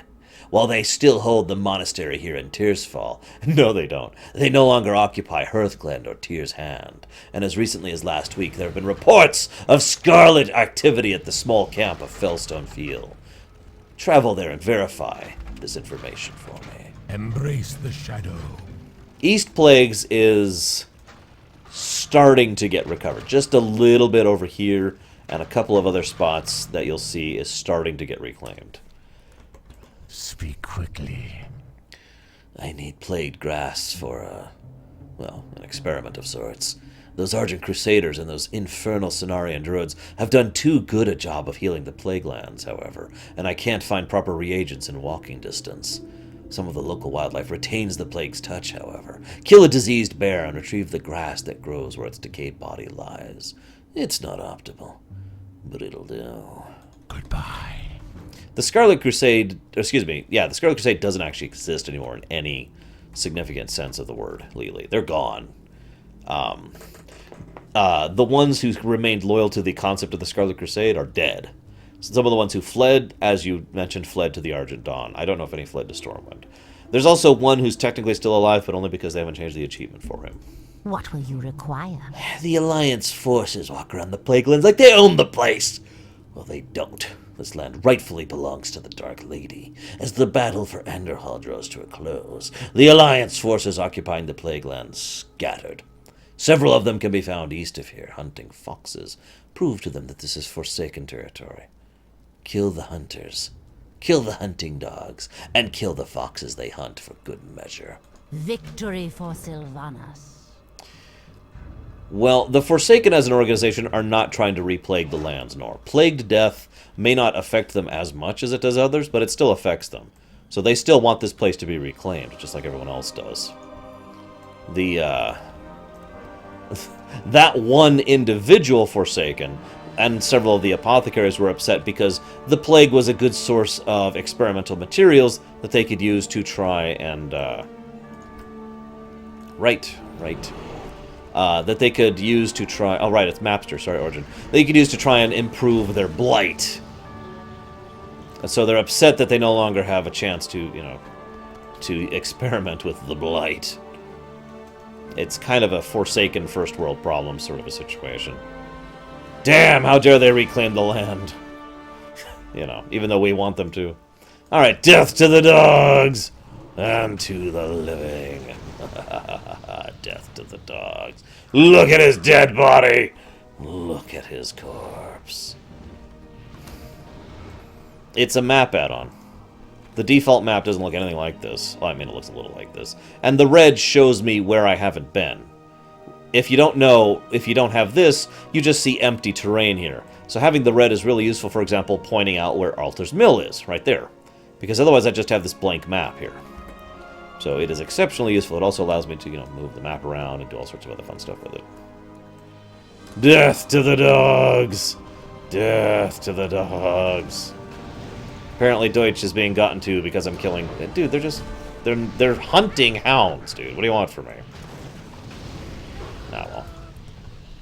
I mean, granted, I don't like dogs in general, but, I mean, these are dogs who are trained to kill. Not cute little fluffy puppies. Hey, Shadow Dragon. No, Jay. No. This is a Blizzard game, dude. They are hugely mod supportive. Like, hugely mod supportive. Yeah, they're right up there with Bethesda in terms of mod support.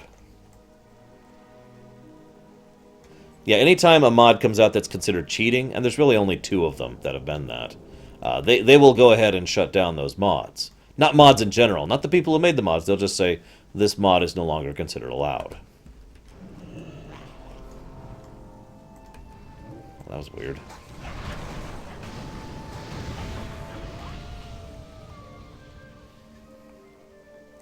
That would be kind of cool, Nicholas.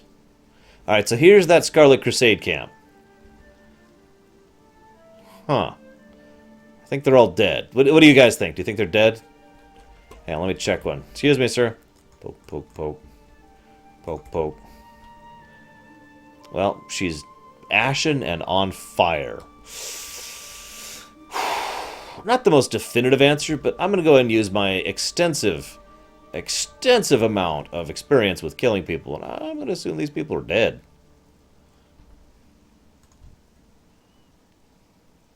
Yeah, I'm going to assume they're dead.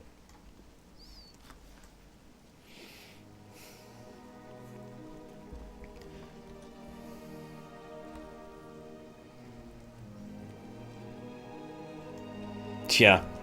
Bigwig's still out there, technically, isn't it? At this point in time? I'm not even sure, really.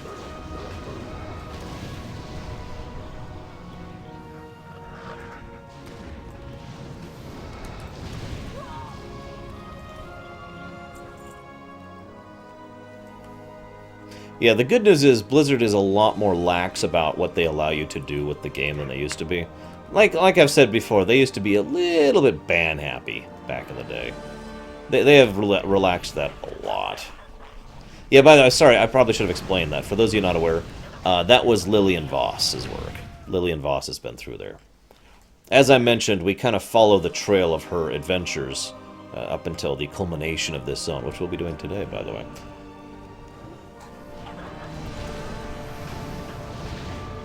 Wait, Batman vs. Superman's already coming out? Seriously? Like, is that seriously a thing? I thought it was like months out. I remember it being advertised as coming out in a year at one point in time. And being like, why do I care now?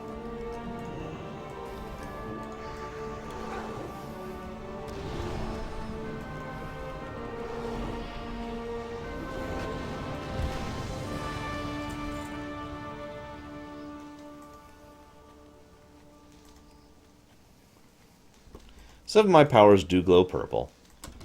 It's one of the reasons why people say that she has void powers, or that she has fel powers. We don't know, as I pointed out before. She's some kind of rogue, and that's all we know. Either way, Lillian Voss has been through here. By the way, fun little factoid. So I actually have a real-life friend whose last name is Voss, no joke. And, and he used to get so upset when other people would be like, talking about Voss, and he'd be like,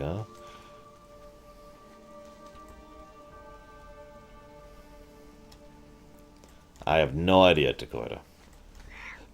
I can only tell you how it kills people specifically in my own settings. Which I'll be happy to tell you how people die in my settings. No, I'm kidding. I'm not going to do that. Well, shoot, I may have to plan to see Superman and v Batman and watch as all the things that are already spoiled for me happen in the movie. Like, seriously, is there anything in the movie that hasn't been already spoiled? It's like, alright, so Batman charges forward to fight Superman because he needs to be shown that his actions are not acceptable. Big epic battle that serves absolutely no purpose. And then when it ends in a tie, all of a sudden, oh my god, it's Doomsday! And then it's Wonder Woman! And then the Justice League, and Lex Luthor's there for some reason. And he's played as if he's the Joker. The end. And then the next movie will be, you know, Justice League Unlimited or something. Yeah, it's... I suppose I'm being facetious.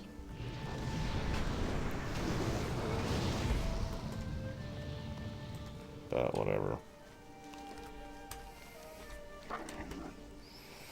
It's just part of the spoiler culture that we have nowadays. There were people, I've said this before, some people didn't believe me. There were people who were driving by theaters when Episode 7 was showing, midnight showing. And so people, they were driving by the theater just shouting spoilers at the people standing in line.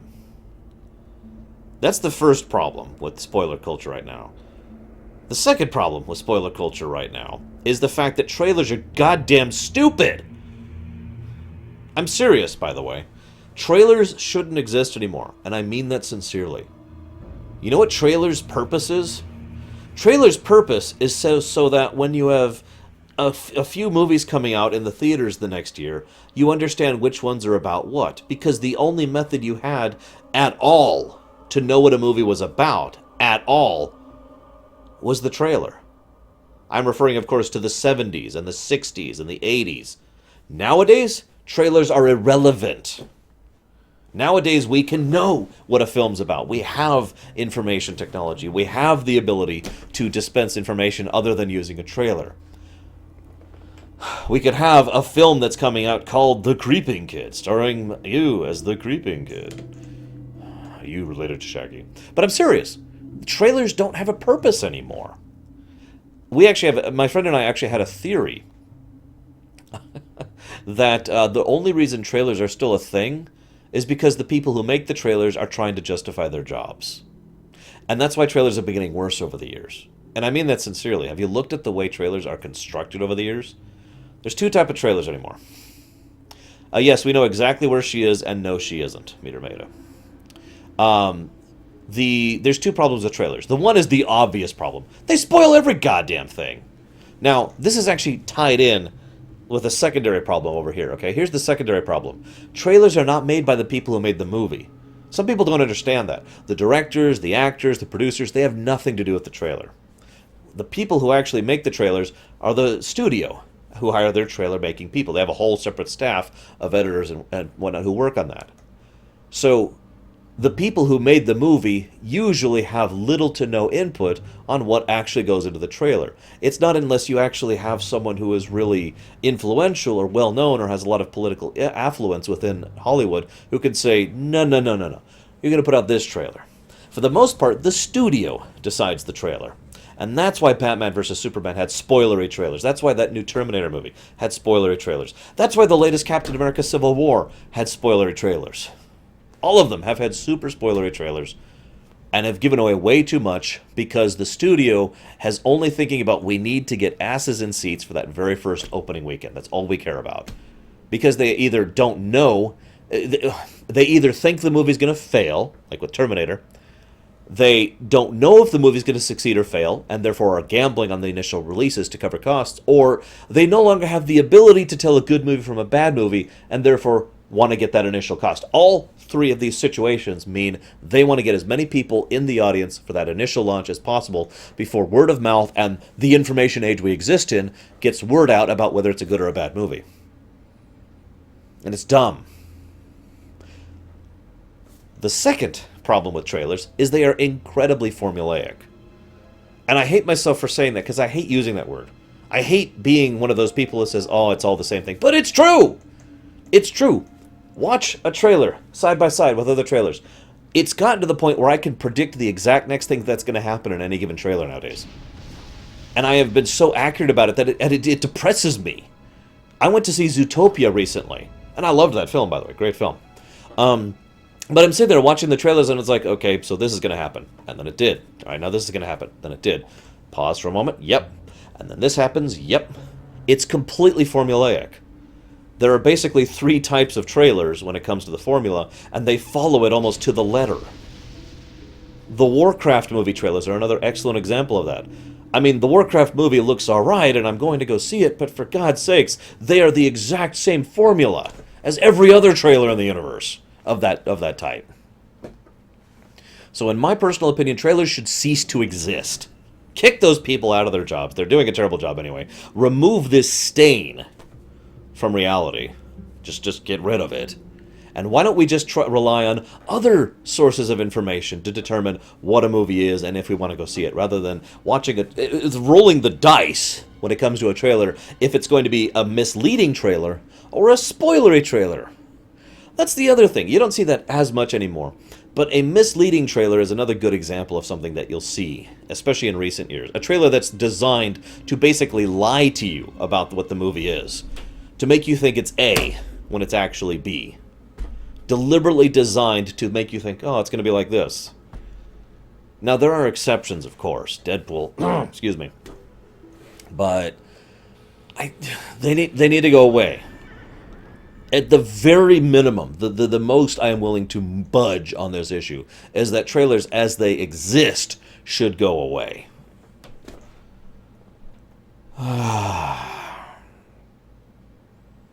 You know what, Sean? Here is my answer to that. You know what they could have done for that? Had, coming, this thing, picture of the Captain's shield, picture of Iron Man's helmet, and then Iron Man standing there is like, alright, that's enough, I'm calling in the things, and then Spider-Man leaps in, boom, trailer done! No more information necessary. It's an MCU movie, it's a Civil War movie, it has Spider-Man in it, done! You don't need to sell us anymore on that. We know what the movie is from that information alone. You know, the trailers, the rest of the trailer is unnecessary. And again, bad. Yeah, Life of Pi is another excellent example of a completely misleading trailer. There have been several like that, which is just, ugh. Just, no, I didn't spoil anything, Jay. I just, sorry, I'm just, it drives me crazy. I'm sorry. I'm gonna shut up about trailers. They should stop existing. Moving on. Oh, my back. So as I was saying, This had my better YouTube be viewers are like, good. why is he talking about trailers? All right, so this is the guy who sent me to go look after the Lillian Voss thing. Burning bodies? No survivors, I guessed correctly. All the better. We're better off without the scarlet taint on Lorerun. They epitomized all the worst things about humans. I agree, by the way. Watch your back. I do. The Scarlet Crusade can go burn. What now? Animal tissue holds the disease so much better than plant, doesn't it? Game trailers are a different thing. They're a different thing. However, they are also a huge problem. It's just a completely different category of problem than the movie trailers. Oh, I hate that too, Kezika. I know I'm in the minority for wanting things to be announced like a week before they come out. And there are legitimate reasons to not want that, and I get that. But there's also the other extreme of, hey, by the way, this game / book / movie is coming out in a year. I don't want to hear about it in a year. Let's just, okay, you know what happens when I hear about a game coming out in a year? I forget about it. On purpose. I just put it over the part of my mind I don't care about and say, got it, I'll think about that again in a year. When it matters. Have you seen the condition of the Fellstone Field? The Alliance forces at Andorhal have taken the area and they're using it to grow crops. I almost liked it better when the Scourge hold the area. At least had the sense to put a giant plague cauldron in the middle of the field. We're gonna take that farm back from these humans. Take the humans! Take these drums. Place them at key locations around the field. Remember. So, this... Every time I try to defend the Forsaken, someone like this shows up and is like, I'm evil!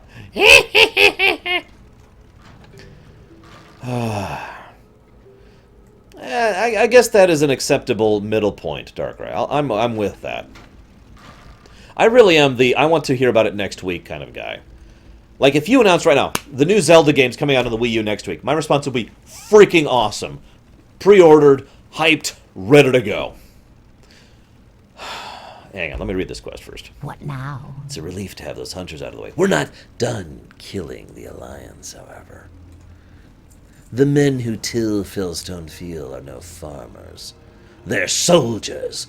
The Saurian's forces need food, so he sent the Alliance to tend the Fellstone Field. The battle for Andorhal may be over, but another battle looms. Forsaken versus human. Killing those soldiers will give the Dark Lady's forces a decisive advantage. Beware our enemies. Yes, Jay, legitimately. That's why I'm like, that guy. By the way, hi, Magister. I was actually talking about how awesome it would be if the Blood Elves, like, claimed all of this territory, and the Forsaken claimed all of this territory, and we had, like, this unified empire of awesome. But yeah, that Apothecary is an evil bastard. We just need to kill him. He should be purged, Zawan, whenever you watch us on the VODs.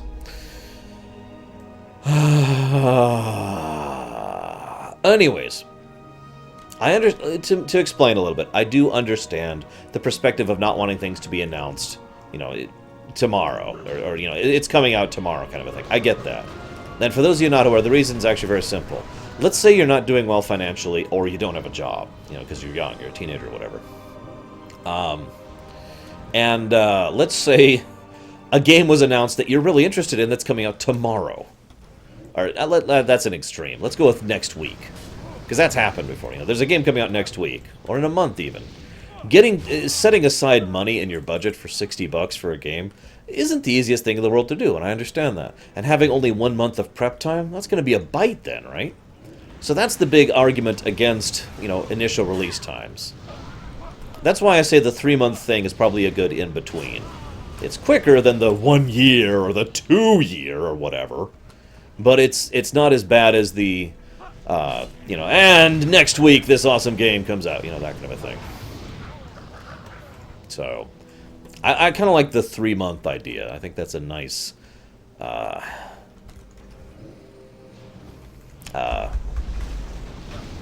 compromise.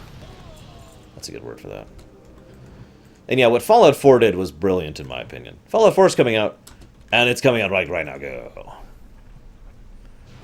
Yeah, Fallout 4 was correctly done in terms of marketing.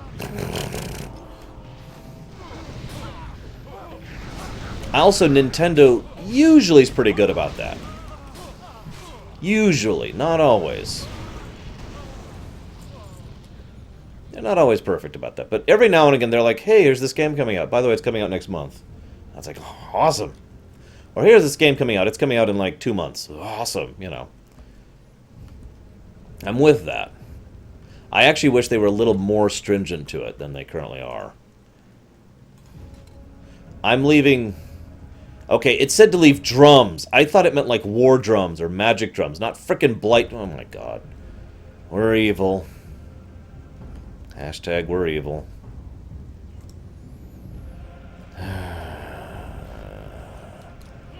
If you're trying for something new, that is a little bit of a different thing.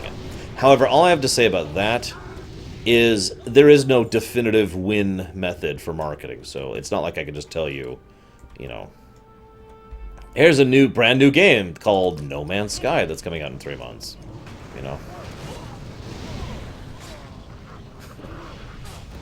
Like I said, Nintendo is hit or miss when it comes to this marketing thing. No, I have no intention to buy Overwatch. The problem is GameStop's the only company that's been actively trying to reach out to Nintendo. That's really what that problem comes down to. I'm not, you know, saying Nintendo is blameless, but nobody else is like, hey! Oh, guys, we have a Felguard. Holy crap, we have a Felguard finally. Hey, Theru. Yes, I have the horns, and I have the best pet ever. Ready for it? Who dare summon me? Yeah. Oh, yeah. We're rocking it now. Best pet ever.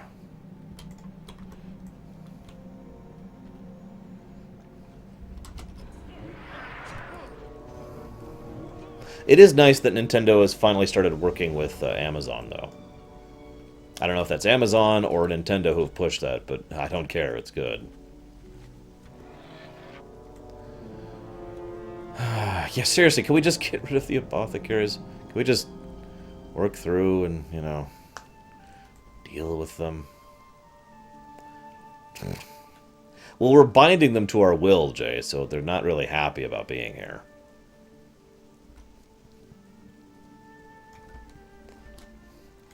So, well, he did say, who dare summon me, oh god, camera. He's camera shy, guys. His spikes look terrible. He's got bed spike right now. Is it a bed hair? Bed spike? What is I'm evil. The drums are placed and in their positions very well. I'll give the word to the High Executor. When the time is right, we will bomb them into oblivion. Beware the devil. Because I'm evil. What I will hope pass they the come dead? back as zombies, because I'm evil too. Hey, oh god, an Argent Dawn quest. Yes, yes. Ah, Blood and thunder. give me something good to do. I don't like the looks of what the Forsaken are doing here. Neither do I! Bombs, cauldrons, needless bloodshed. None of these embody that which the Crusade stands for. Furthermore, I don't like the fact that they employ mercenaries like you. Nothing against you, personally. It's just you could be doing so much more for yourself.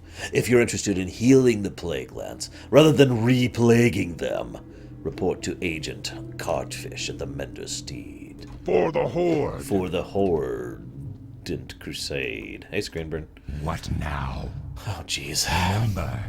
I have no particular immediate plans for Guild Wars 1 Lorerun, but I do think Guild Wars 1 would work for a Lorerun purposes, so I do, it is something I've considered.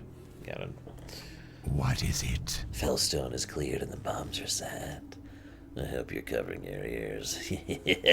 3, 2, 1! Evil! Now that Fellstone is ours, you just blew it up. We can use its acreage and any dead bodies we find for our own fell purposes.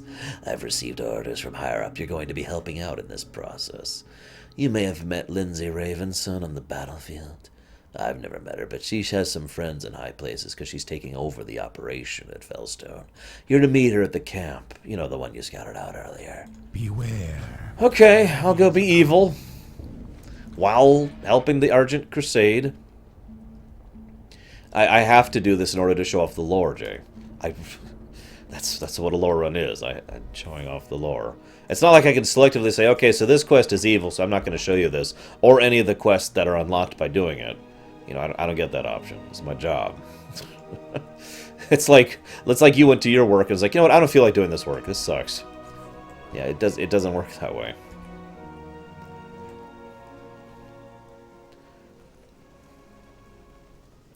Ignore the giant green death blight. Just ignore it. Just ignore it. Just, oh god, there's a frickin' Valkyr. Just, oh my god, really? Really?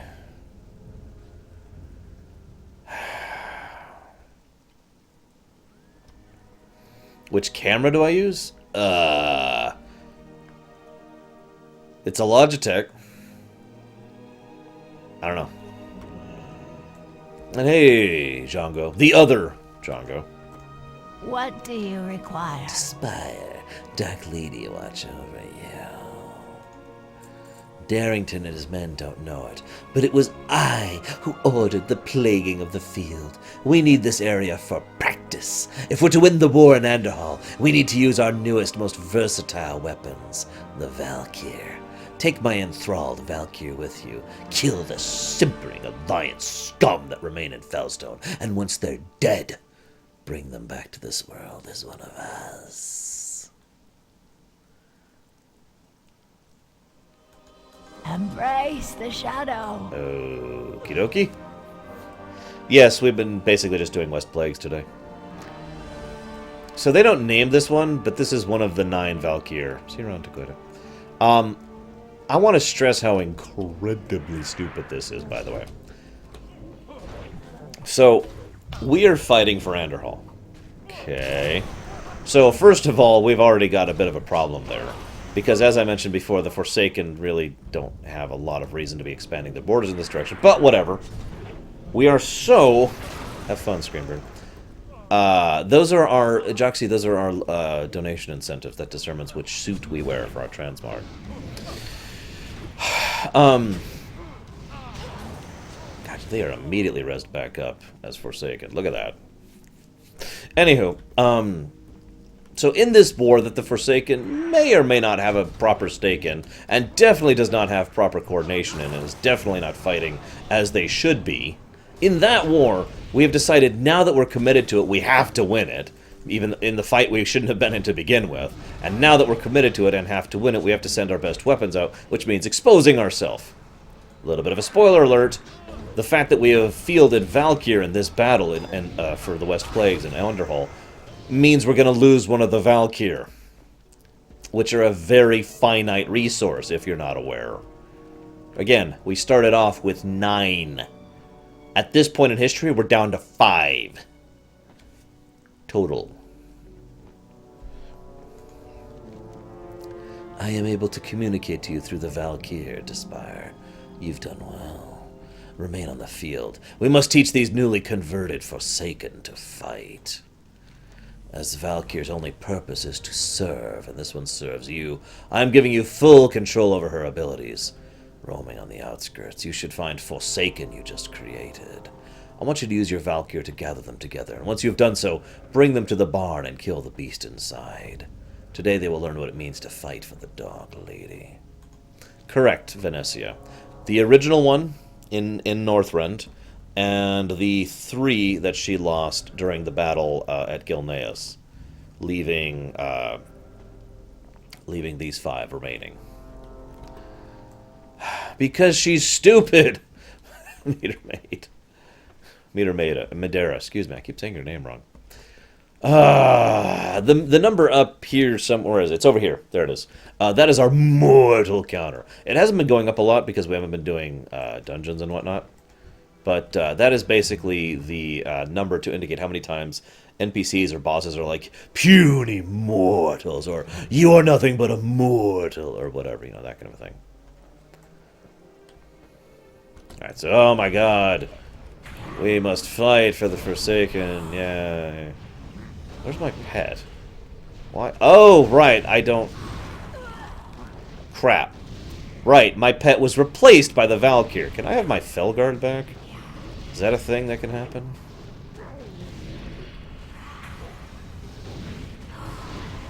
No, it'll be fine. I'm sure Sylvanas won't go to hell forever. I know it's not actually hell, but it might as well be.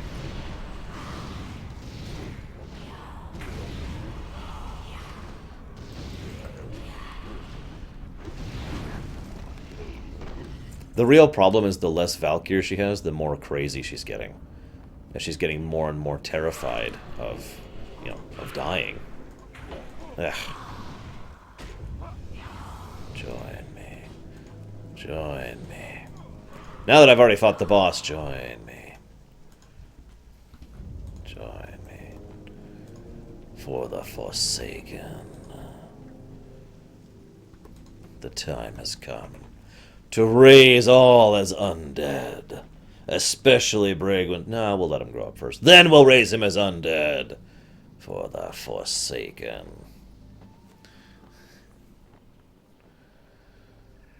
I know, right, Nicholas? The moment we hit raids or dungeons, it's like... The Valkyr do not protect her. They are her one-ups.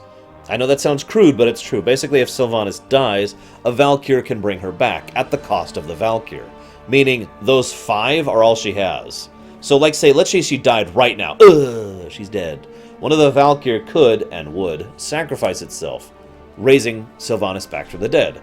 Also, leaving her with only 4 Valkyr remaining. So she dies again, and she dies again, and she dies again, and she dies again. Now she's actually in threat of dying permanently, and... like I said, the less Valkyr she has, the more terrified she gets of that fate, and the more irrational she acts. I have a really bad feeling she is going to be basically flat out when we get to Legion. I am totally in favor of the Draculus. We need more spaceships in this game. That is also true, as Venetia points out. So, for reasons that we don't actually know, the original 1, so it started out with 9. 1 was sufficient to resurrect her initially. Then it took 3. We're not really sure why that is. So, even if we were to follow a path of progression, that would logically mean it would ever take 5 or 6 to resurrect her the next time. And, as I already spoiled, we're going to be below 4 after the events of West Plagues. So, What is it? when Koltira gives his word, I will bring the Valkyr into Andorhal. That's so stupid! Why would you bring a Valkyr to the front lines? Using it here is at least understandable, because this is effectively behind the front lines of the actual battle. It's still risky and dangerous, but at least it's understandable. Putting a Valkyr on the front lines is like Mario rushing forward with all of his one-ups as a wall as he fights enemies. Except he only got 5 of them. 5 one-ups total, and there's no more ever happening, ever. God! We will win, and yet another piece of Lorerun will fall to the might of the Forsaken. Trust no one. I have no further training for you. Continue east to Mender's Steed. Yep. So now we have caught up with our Alliance character to do some awesome quests. Finally, it's time to be a decent person.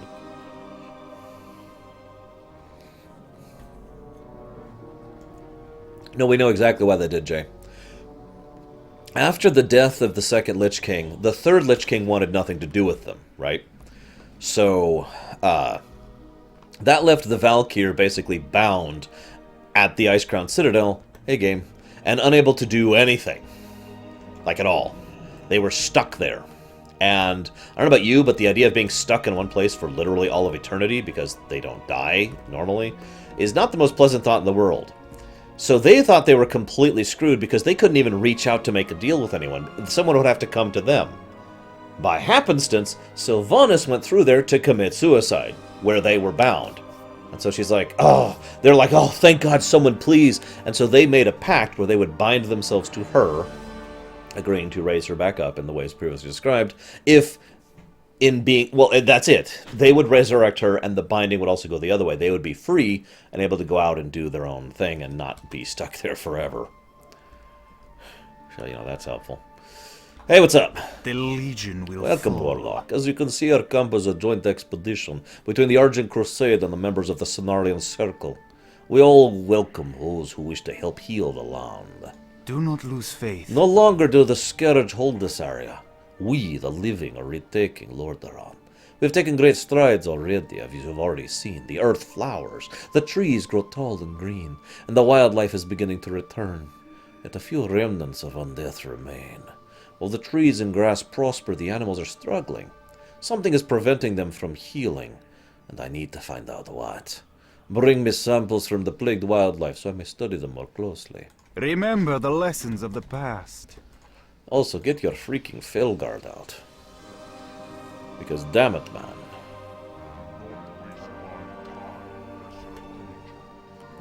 When they die, they take her place, is the best way to describe it. She goes to the afterlife, the dark, which is basically hell. It's really, really unpleasant. Thank you, game. Equinox, no! So what happens is the Valkyr take her place in the dark. And then, you know, she gets back up. So it's as close to a permanent death as they're gonna get.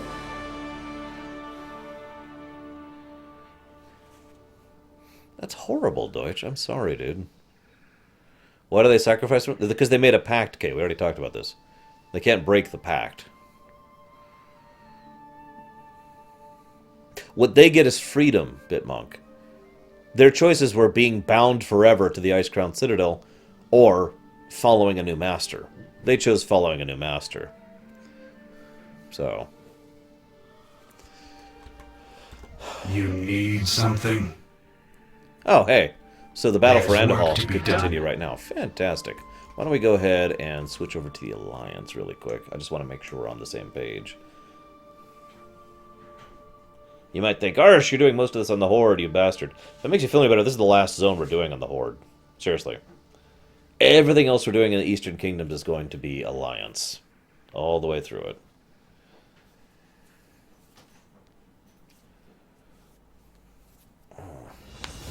God, that's acting weird.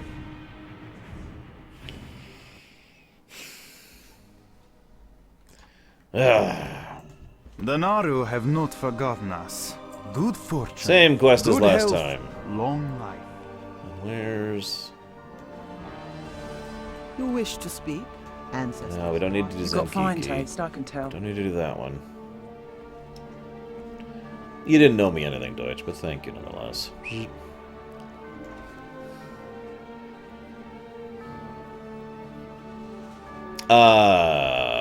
Few days maybe, Jay? Not that long. You got my attention. Holy crap, yeah, we're ready to resume the battle for Andorhal. Safe travels. Fantastic. So why don't we just go ahead and abandon that quest? There we go.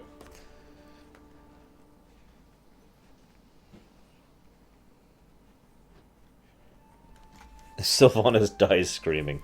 Some people would argue that Sylvanas dying screaming would be resolution for her character. So the quest I just got, which I guess I actually won't answer that. Where is... I don't understand. Where is the flight path? Oh, there it is. Never mind. Never mind. Found it. Hello.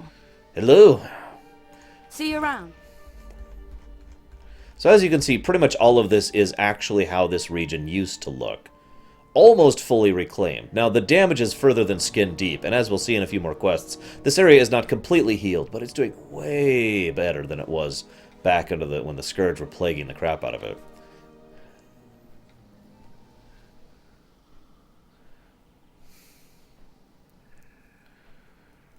I honestly have no idea what Illyria is going to think of Sylvanas at this point. Especially since we know what Varisa thought of Sylvanas. I mean, Varisa... Well, actually, I'd like to say they ended on good terms, but that would be a total lie. Varisa probably doesn't think ill of Sylvanas at this point. But, you know, Sylvanas thinks ill of Varisa at this point. So, yeah.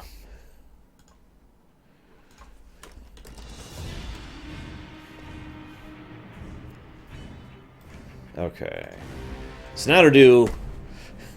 Now I know what you're thinking. Why don't you want to do these quests on the Alliance? Well, again, A, this is our last one, but B, I think after all the crap we've done in continuing to plague the land, we should try and help the land we've been plaguing. Are you with me? Let's try and redeem ourselves a little bit here. A common theme in WoW quests in general is you screwed things up, now go fix it. What? So, I agree. Varisa's move was a dick move. Not the decision she made. I understand the decision she made. Absolutely. However, the way she made it was not diplomatic or polite at all. She could have at least explained to Sylvanas, I can't leave behind my children. I can't leave behind my sons. I'm sorry. You know. But instead, she just was like, bye! Didn't say anything. Didn't explain anything. Just abandoned her sister like that. And Sylvanas really didn't take that well. So, let's help mend the land, shall we? The winds guide you. I am Adrin Towhide, Druid of the Cenarian Circle. You can thank us for healing this land, where once there was only death. We accept all who follow the Druidic path, regardless of race, faction, or talent. Occasionally that means we enlist a Druid who needs more help than others. Yes, she did, Vanessa, that is true. I'd like you to meet Zen'Kiki, the best Druid in the freaking game! He's pretty new, and he's still learning his craft. Would you mind taking him out with you for a while? You can practice combat on the plagued animals that roam nearby. Winds be at your back. Ready to go, man! So, this is a new Druid. I don't mean like in terms of... He is someone who literally just became a Druid recently. In lore. Paying customers only. Undead, I'm glad there's someone here to help me out. The Cenarian Druids have recultivated Dowson's farm immediately behind me. The land's flourished and crops have been successful, mostly. A few plant seals seem to be affected by the plague. Perhaps the roots were too deep, the seeds were weak. I cannot say. All I need is that I need a capable warlock like you to help me remove the bad plants. Yeah, okay. In any time. So this is Zen'Kiki, the noob. Zen'Kiki is exactly why I say noob is not an insult. Noob is literally just someone... Well, okay, there are two types of noobs. There's the dicks.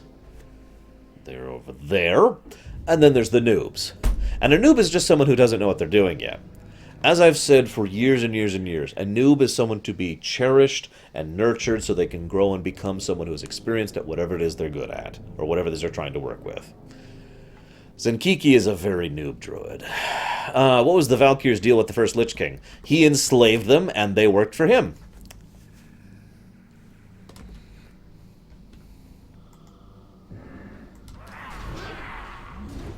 So this is an apple wraith. Shapeshift, time for cat form! Rawr! Ha ha! Meow! Kitty pounce! Leap! Rawr! Leap! That was his cat form presentation.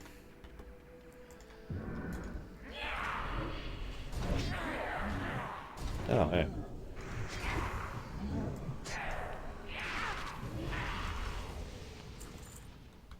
Yes, Darth Vader was once a noob. And as I've argued many times, Vader's greatest asset was his skill. That doesn't just happen. At least not, most of the time. Row! Pounce! Kitty pounce! Rawr! Leap! Wait until you see his Moonkin form, which is my personal favorite.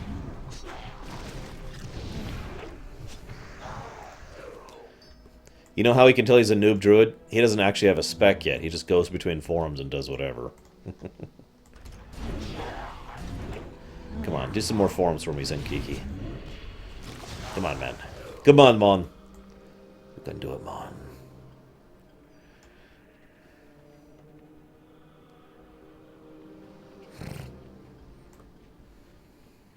Wait, Anakin was an Asari? I never knew. Oh my god, it's a corn stalker! If you can't tell, that's literally a zombie with chunks of corn in him. So what's happened? Oh, shapeshift! He's a bearmon! Yeah, roar! Roar, bear form! Am I hitting him? Am I hitting him? Ugh, okay. Yeah, seal form's great, too. That's another great one. So, for a little bit of lore, what's happening here is, obviously this land has been reclaimed, but it's only been, like, partially reclaimed. There are still chunks of it that are still too infested with the undead plague, either magically or literally physically. And so, these are literally undead specters, spirits, corpses, etc., which have infused with the crops around here. Which actually makes sense when you think about it. If the Lich King had ever tried to do this, this is probably the same result that would have happened. There's one. Those are really hard for me to see.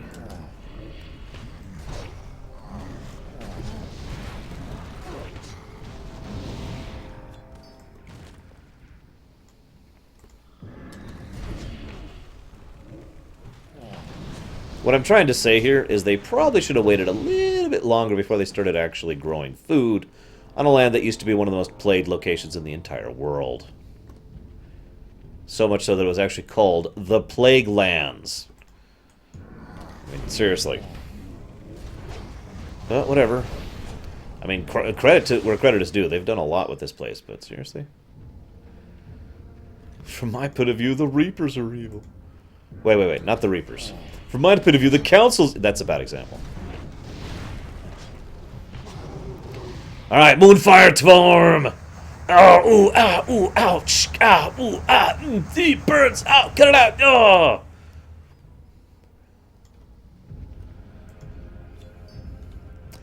In case you weren't fully aware of what was just happening, he was Moonfire spamming, which is the first joke. That's a joke for you, those of you who played this game before. And the second joke was he was Moonfire spamming himself.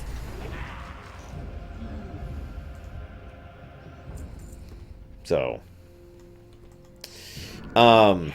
would you push the button? Remind me, Jay. Because that sounds familiar.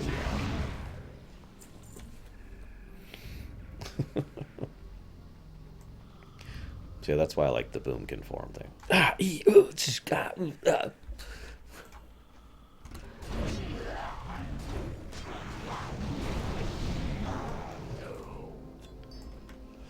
Okay. Come on, Mon. Let's go kill some diseased wildlife. Ignore my giant scorpion. This is good for you. It's good for the elements, yeah? Yeah.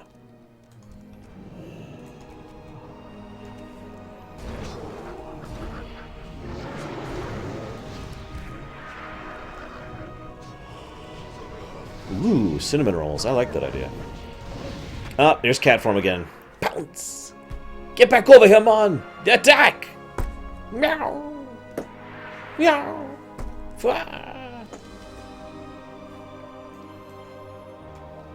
Zen'Kiki is the greatest dreadlord ever. I want to join his side. Guys, I'm joining the Burning Legion. The Lich King is joining the Burning Legion because of Zen'Kiki.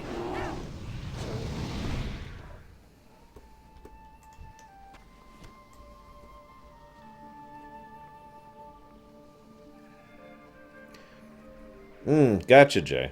Well, I have played that before, actually. Although not, no. I lost Zen'Kiki. Where'd he go?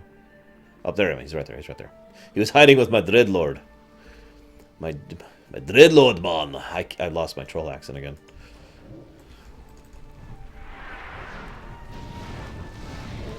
Come on. Do the final form of awesome, Zen'Kiki. Your crowd, your cheering... Come on, guys, cheer for him. Your cheering audience awaits you. Don't listen to Zoidberg. He doesn't know what he's talking about.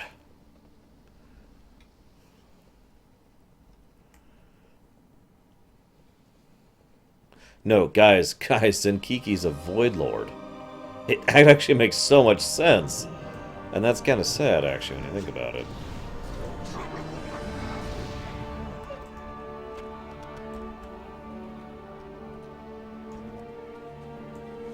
There we go. See, there's cheers, Zen'Kiki. Come on. Your audience demands your performance, man. Come on. I'm feeling it. This fight. Let's do it. Yes! Shapeshift! Oh, not again. I seem to be stuck. Hit me, man. Hit me. I can't move. Can't breathe. Oh, okay. Why are you guys upside down? There we go. That's it. That was the really good one. That's the one I really wanted to share. It worked. Your cheering totally worked. Yes, it is Meter Madeira. And it's also kind of a tribute to noobs in general. So in case you don't know the game, what he just did is he turned into seal form, aka travel form underwater, which is an underwater-only form. So I think you get the point there. Like, hey man, something's going wrong. Why are you people so upside down? I don't understand. Oh my goodness. Zen'Kiki's awesome. Telling you. Oh, hey. Hey, look! It's one of the old plagued farms. Check it out. So you can see just how bad things used to be. Yes. Yeah. Oh, my goodness. What time is it? Alright, guys. I have a big question for you. So I ate a... I didn't eat much for lunch, did I? And I didn't have breakfast. I probably should have dinner. I'm not actually that hungry, though. So, the first question is, do you guys think I should have dinner? Text 525. Don't do that. Don't do that. A spectral direwolf? I'm not sure. Oh, moonkin form. Ah, ooch. Ah, burns. Ah, stop. Oh, it. Ah. Okay, he's okay. He's okay. Where do I get a spectral? Hang on. Ah, I know where I got that. That's from Tol Barad. It's one of the rep mounts from Tol Barad. No, what I'll do is I'll have dinner. I'm just asking now because if I'm getting anything, it has to be order. I have to think ahead for eating is what I'm trying to say. I actually don't have any food right now here in the house because no groceries. I haven't at the grocery store lately. So I have to order out if I'm getting food. I could go without, though. That is an option. And honestly, that's not a bad option. If, however, I was to order out, I would probably order something and then eat it after I'm done with the West Plagues. AKA when I'm done for the night. Nobody's saying not eat. Oh, except for Eru. Okay, so Eru says not eat. And today is Eruian Day, which means you only listen to people whose names start with Eru. So, unfortunately, I am now a slave to Eru. Brains. Well, if I don't pick pizza or Chinese, I don't get anything tonight, so... Or, again, I could eat nothing, which I'm kind of thinking about doing. I haven't really had a lot of an appetite lately. Whichever I get, pizza or Chinese, I would be getting something to... I'd be getting something to also eat tomorrow, so I don't have to think about lunch tomorrow. Like, all I have here right now, food-wise, is carrots, Canada Dry, and peanut butter M&Ms. That's not a joke, by the way. Favorite takeout food type? Takeout or delivery, because those are two hugely different questions. Takeout is like any restaurant that allows me to take it home. Yes, I agree, Django Fett. Peanut butter M&Ms are amazing. I can only eat like 3 at a time because of my throat. But, yeah. I knew it, Magister! Yes, I do, Janine. I know. I was going to today, but unfortunately I kind of planned for the patch maintenance day, and so I kind of did a lot of other crap I had to deal with today. So that was the priority. And for delivery, so let's see, what kinds of delivery are there? There's pizza, there's Chinese, and there's... Seriously, who else delivers? Oh, Jimmy John's. I could get Jimmy John's. That's an option too. So there's Jimmy John's, pizza, Chinese. Damn it, Janine, you were around there, weren't you?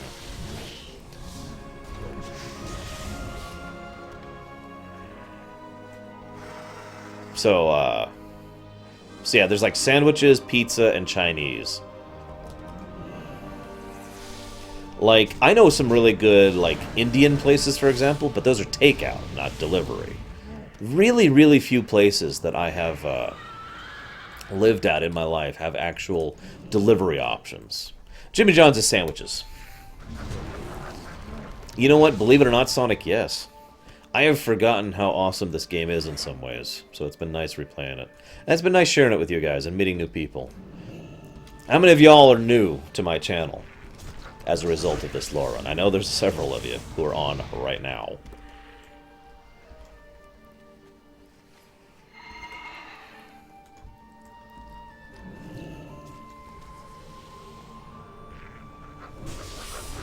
I don't think I've ever had a wings place that delivers around here.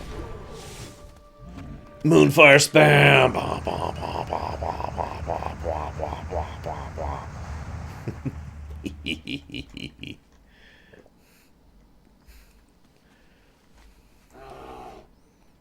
Yeah, like I said, it's been nice meeting new people for this one. And it's been nice going through the game again and enjoying the lore and really, really discussing the story in depth in a way I never really have before.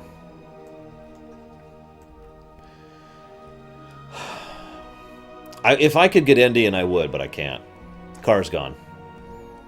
It's D&D night for everyone who isn't me, which is why I'm streaming so late today. I'm home alone right now. Except for you guys. I'm here with you guys.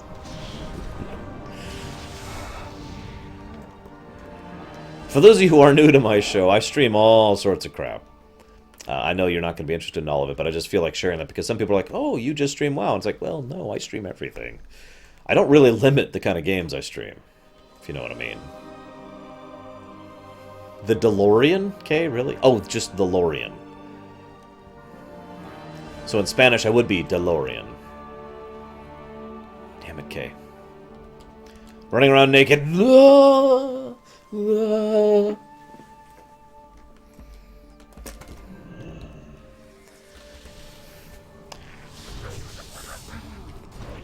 It's funny you say that, Shiryu. I've been messing with Metroid a little bit today because I had the downtime and I had like 10 extra minutes before I could head out again. So I'm like, you know what, I got 10 minutes, I could practice Metroid really quick, and I popped it up and was just practicing a few specific maneuvers to get my fingers back into practice for it. I know, you're tired of seeing Metroid, but I feel like I could do better. And I don't want to retire my Metroid run until I really feel like I've put in a good run of it.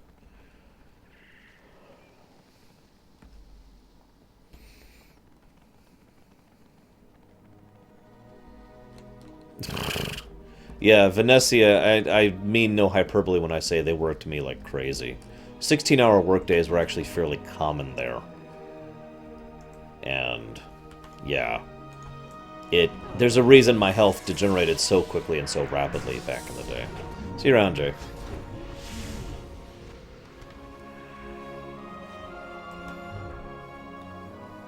Okay, if Shadow was on right now, he would be sick of my my Super Metroid runs. I already know which game I really want to devote myself towards next, even though nobody wants to watch it. It's just a game I really want to speedrun. Can anyone guess?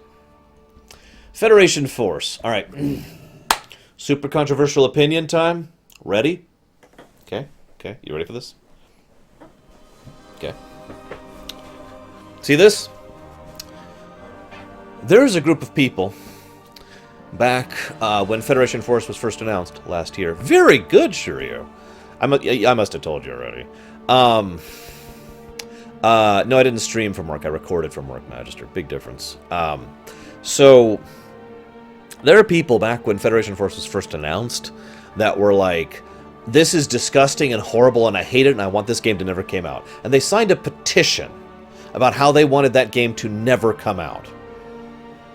Because, well, these are those people.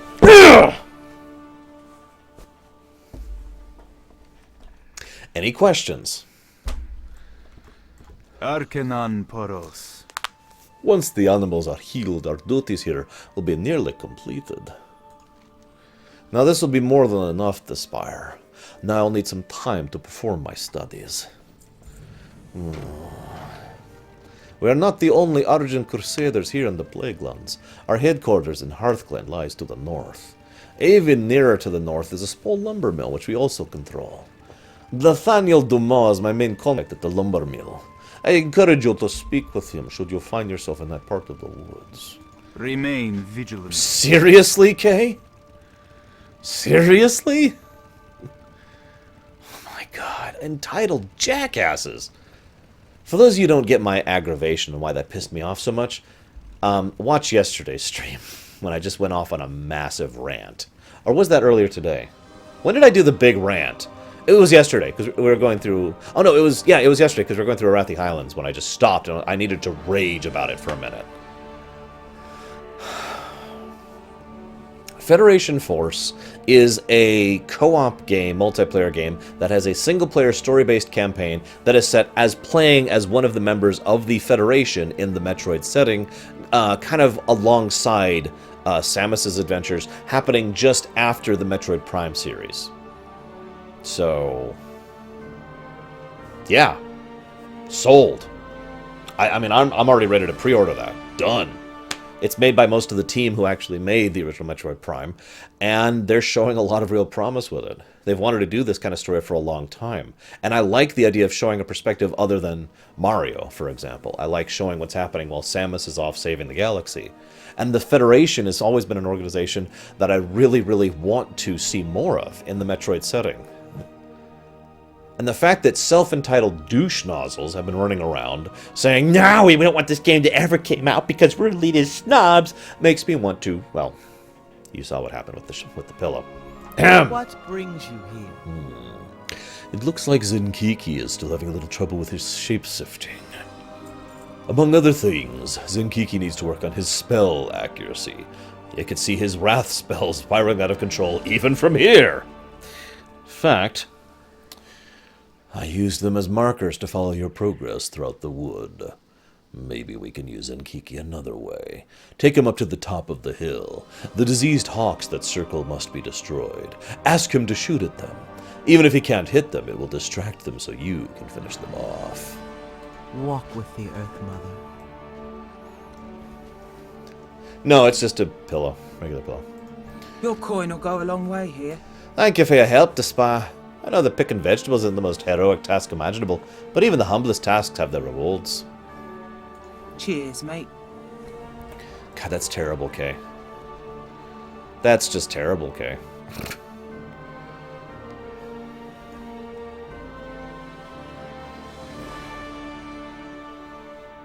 That's... yeah. Wow.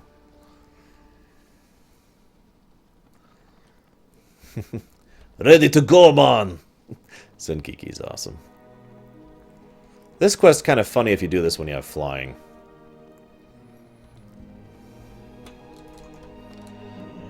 Alright, let's do it, mon. Do it! Fwah! I suppose I'm part of that group too. Perform time! Yeah! Get over here, you coward! I got this one! Yeah, okay. But yeah, I suppose I'm guilty of that too, since I am complaining about the complainers. It's just... really? I mean, even if Federation Force turns out to be a bad game, and in all honesty, that's likely, The idea that someone wants another game to not come out just because they don't like it, insisting that other people can't enjoy something because they can't enjoy it, is the height of elitism.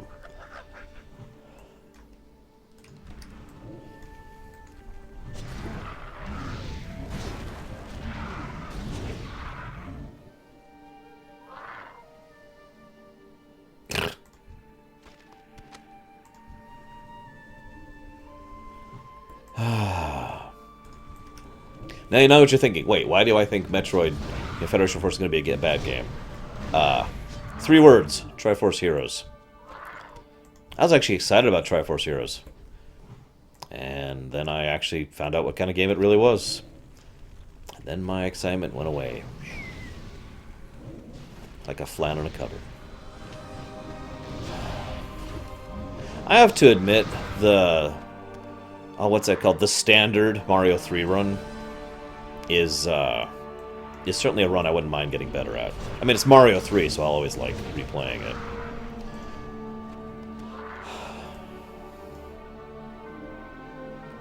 Oh, we're done.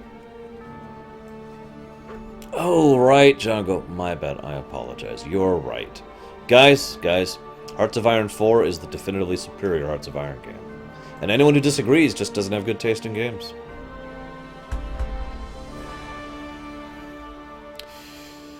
Here's what's wrong with Triforce Heroes. Number 1, it's a Zelda game absent a major story element. I know. You can argue there is a story in it, and you would be technically correct. But, no.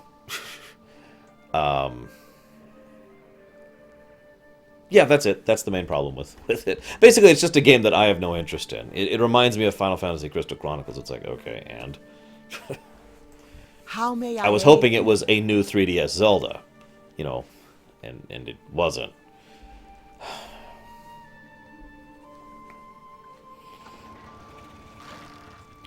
Now we're getting somewhere. How many birds did Zen'Kiki end up killing?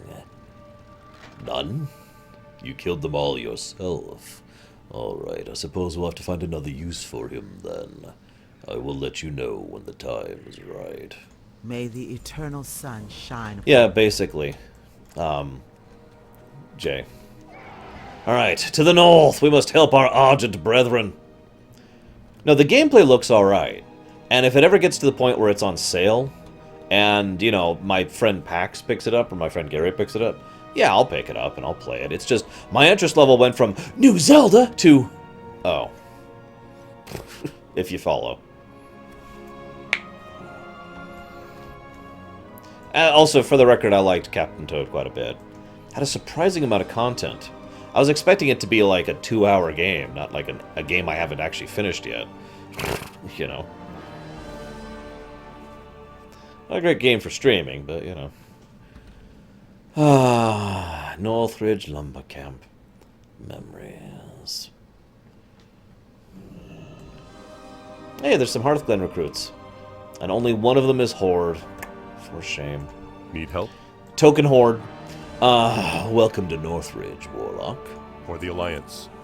It's good to be back in Northridge. Got my mill, my beautiful wife, my bouncing baby boy. I even put my hat in with the Argent Crusade for supplying Tyrion's forces with lumber. My lumberjacks are being exceptionally protective, too, up until the point where the spiders came. Now they refuse to go any deeper into the woods. Maybe you can help me out. Hop on one of the horses and use it to frighten the spiders. Okay. Go with honor, friend. What can I do for you? You just have your baby on your back. I'm happy for Nathaniel. He spent so long trying to return to Northridge, and now with the Scarlet Crusade out of the way, he can finally move back home. It's just... Even for such a seemingly idyllic setting, it's not really the best place to raise a family.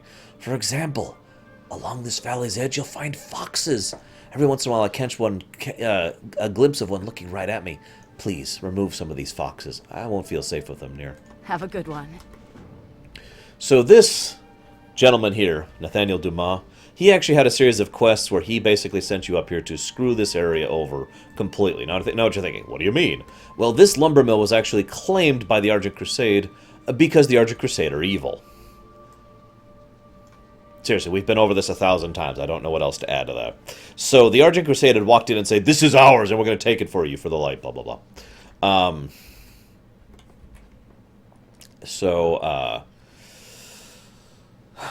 The Borderlands setting is good, yes. I do like the setting. And yeah, I like the characterization too. Not much of a plot. Not much character growth, except in Tales from. Tales had a lot of character growth. Anyways, so yeah, this was a Argent Crusade locale, and he sent you here to try and like deal with that. And there was this whole quest chain about him trying to, oh god, I just want to go home and retake my old mill, and he finally does it, and he's like, yay! And of course he throws his lot in with Tyrion, which actually makes a lot of sense. The Argent... did I misspeak?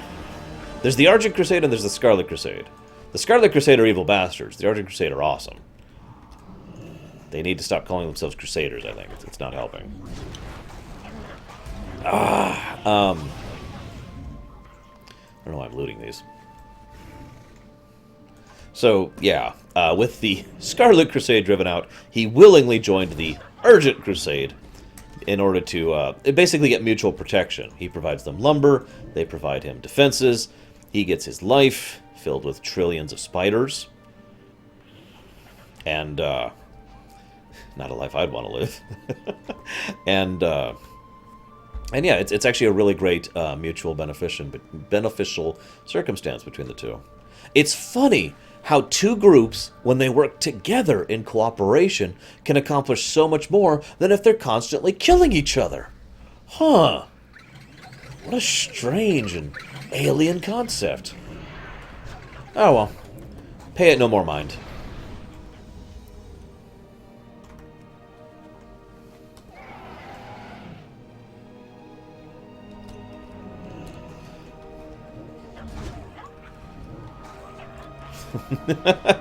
You're a bee.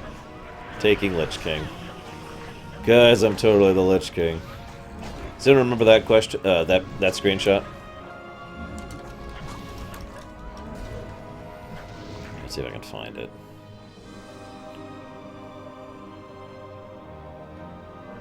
Where was it? There was actually an item in the game files for a while called Frostmourne. Here it is. Plus 100 strength, 200 stamina, 150 intellect, sword, two-handed. Equip, the wielder of the Frostmourne will become the new Lich King. There was a picture about it. It was a picture of just some random guy named I Eat Noobs who had it. It's like, lol, I'm the new Lich King. I can't find it. Whatever. No, there's no evil. There's no evil here. These are good guys. The Argent Crusade are good guys. See, what happened is... okay, rewind a little bit. The Scarlet Crusade started off as a relatively good organization. Relatively. A little bit overzealous, a little bit violent, but still relatively, leaning towards good. Then a Nethrezim took over, and the same thing happens to every organization ever when a Nethrezim takes over. So... yeah, no kidding, Kazika. What's funny is I have no problem with Nerubians. In fact, I really like Nerubians. It's weird, isn't it? Anywho. So with the Nethrezim, they became this hideously evil group of doom. Now, some of their not 100% of the Scarlet Crusaders were hideously evil, right? Some of them are like, whoa, guys, maybe we should stop raping and pillaging and murdering the people we're trying to protect. Just thinking outside the box here. Some of them were killed by the other Scarlet Crusaders for not being zealous enough. Some of them actually fled and actually formed the Argent Dawn. That's actually how the Argent Dawn started. It was ex-Scarlet Crusaders. And then, so over time, every now and again, you'd get someone or several people who would realize, wait a minute, this is horribly evil, or try to redeem themselves, or the straw that broke the back, or whatever, and finally go off to join the Argent Dawn. In much more recent times, basically, as I mentioned before, the Scarlet Crusade doesn't actually exist anymore. The last remnants of them were in Tears Fall and in the Scarlet Monastery. And as of now, the point at which we're at now, plotline, they're gone. So, any of the surviving Scarlet Crusaders either died for the light or ended up joining the Argent Crusade. These guys. So, that's how that lines up. Need help? Thank you for killing those foxes. Safe travels. I was terrified. Farther to the south, you'll find red pine knolls, new arrivals to the area. You probably passed a few on your way here. Nathaniel pretends they're not a problem, but I know better. I've seen them running away with our lumber at night. I don't know what they do with the lumber, but they don't seem to be particularly handy. But that doesn't stop them from stealing it. Okay. See you around. It's because the gnolls don't have the technology to harvest the lumber on their own. I know of my doubts about those gnolls' intentions. They haven't attacked yet, but their numbers are growing. They seem to always have their weapons ready. I'm no military expert, but that seems a little aggressive to me. Maybe if we took away their weapons, they'd be a little less likely to pose a threat to the mill. Be careful. Okay, I'm with that. What do you say, Nathaniel? King's honor, friend. Well, it sounds like they're afraid of the Mustang, but they're not leaving for good. Can't have you running around on a horse forever, nor do I think you'd want to. Alright, bloodshed it is. The High Lord was generous enough to lend us some of his recruits to protect us at the mill.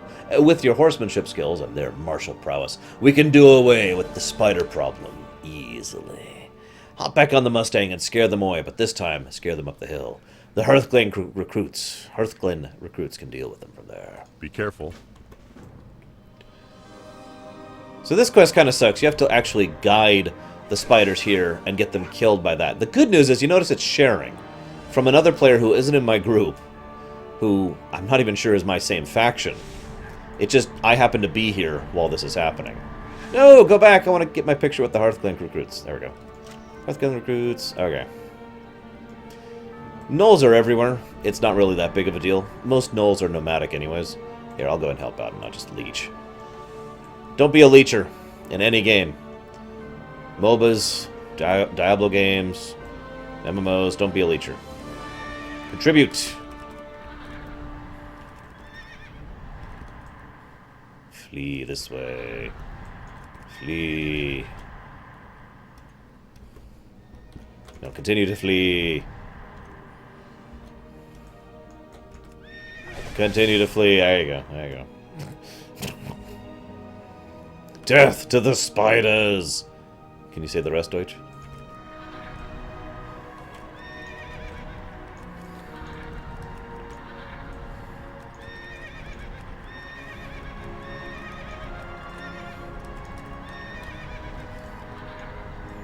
Gypsies. Yeah, sure. I'm sure Rolo, or Volo? Whatever, would agree with that too. One more. What are you linking?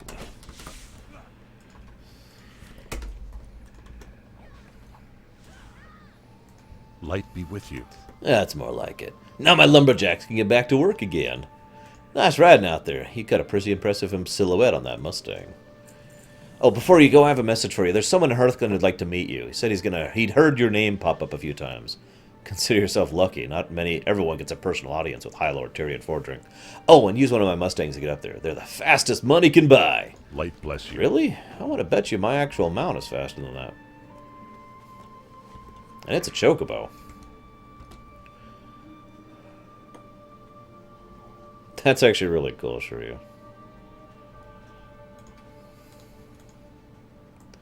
Alright. Death to the living, gnolls.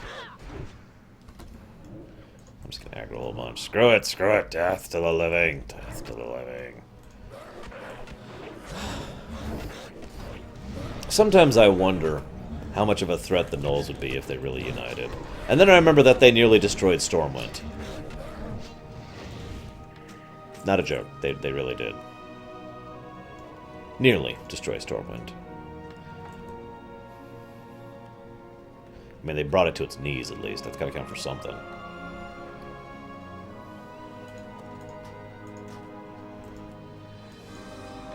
Yeah, I like how gnolls in this setting are hyena men instead of dog men.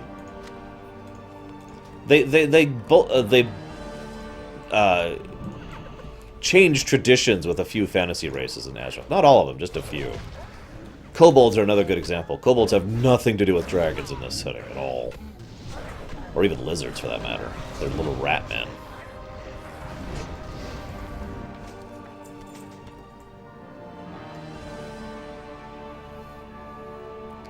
And they even have monkey men in this one. I'm referring to humans, of course.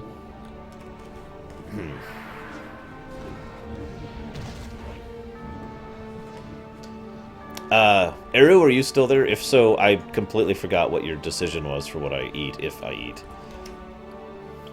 If you're not there, I'll just not eat. You know what? That's true, Kazuka. Deathwing nearly destroyed Stormwind. The Gnolls nearly destroyed Stormwind.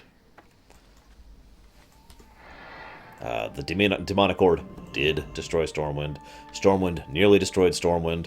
Stormwind nearly destroyed Stormwind again. The Defias.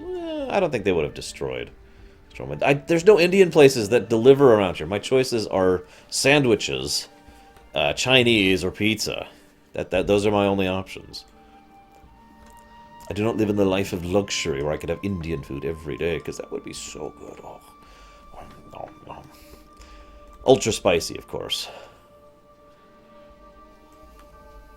What, Darch? I just get in moods where I don't feel like eating, that's all.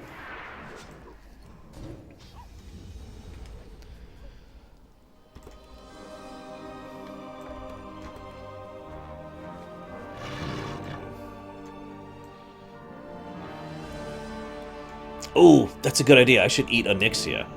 Wait.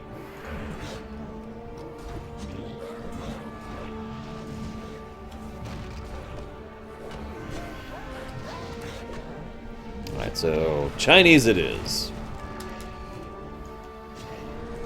That means I need to order now, because they are very slow about delivery. Takes a long time.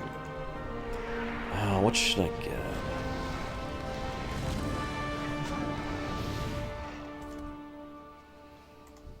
Yes, I would, Victory.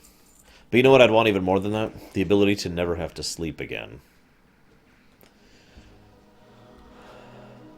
Oh, God. Yeah, so what War Widow is talking about is something I've mentioned before. There's a concept called, shoot, I just forgot the term.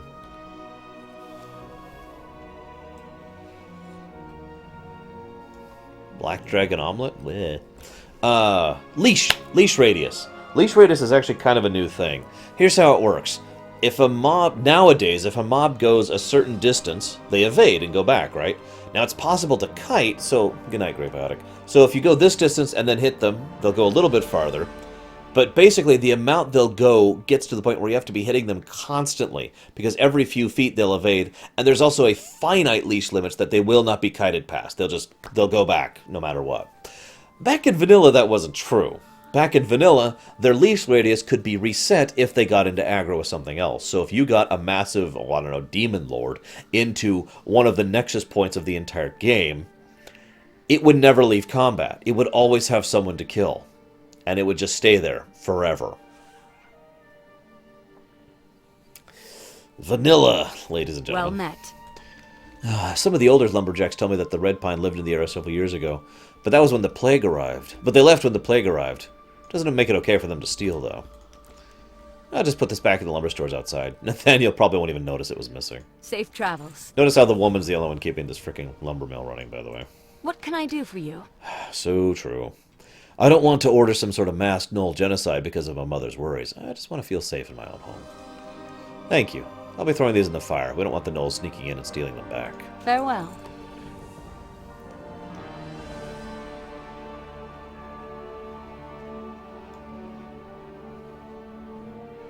Yeah, taking stitches all the way to Goldshire. Yeah, it wasn't just Horde or Alliance that could do that. Anybody could do that to anybody.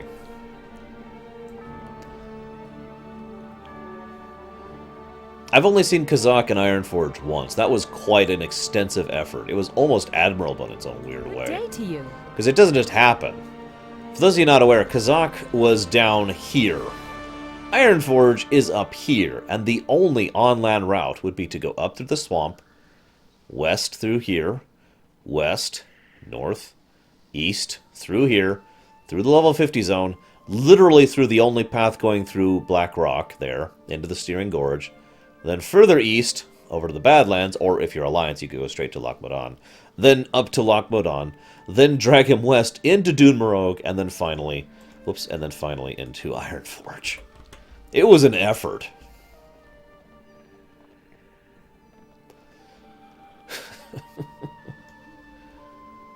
Only once did I ever see an Emerald Dragon in Orgrimmar. Just the one time. Similar problem. Had to drag him halfway across the continent. So welcome to Hearthglen. This place is in way better shape than it used to be. This used to be basically the center of the Scarlet Crusade power here. Now, I've actually already told this story, but to refresh it in brief. Once upon a time, Tyrion Fordring's son was the High Lord here. He was actually under a degree of mind control from the combination of Balnazar, and another bastard who, his name I actually don't remember, but he was a bastard. Just trust me on that one. He was here, we escorted him out of here, and then he was murdered. That's basically what shook Tyrion out of his stupor, the fact that his son was butchered here in Hearthglen. By the way, fun fact, Tyrion Fordring is actually the Lord of Hearthglen. To explain what I mean by that a little bit, he was actually the noble lord of this place before, no kidding, Escher. He was the noble lord of this place before the Paladins were ever a thing. He was actually a member of the aristocracy, a member of the upper nobility of Lorerun. And because it's Tyrion Fordring, despite his flaws, he was a pretty cool guy. He was a pretty good leader. He was well liked by most of his people, etc. He signed up like right when he could. He was one of the first Paladins, alongside Uther, Turellian, and Dathrahan, who were the original Paladins, the first Paladins, to join the Silver Hand under Alonce's Foul. So that's a really, really brief rehash of Hearthglen.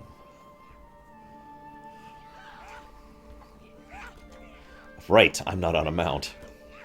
Can I help you? Finally, you're here. Get to work! My men have been sparring with these wooden practice dummies for far too long. Yeah, you can learn how to swing a sword, but real combat requires a real combatant. I'd asked them to send me someone imposing, but I suppose a skinny-armed undead warlock will have to do. I'll get in there and teach my men how to fight. Be careful. Okay. We will persevere. Remember the sun well. I'm gonna not use dots on you, because I don't want you to die after we're done dueling. That would be really embarrassing. Hello. See you around. Baladash Malinore. You know what? Just come here. Come here. Lots of you. All of you. All at once. Hey there. Come on. You need Let's something? go. Bring it. Bring it!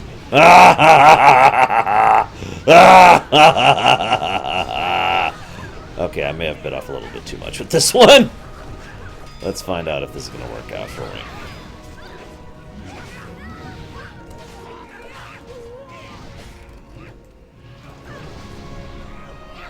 Oh, jeez. Yep, I'm about to die because I've really overestimated my abilities here. Oh! Whoops.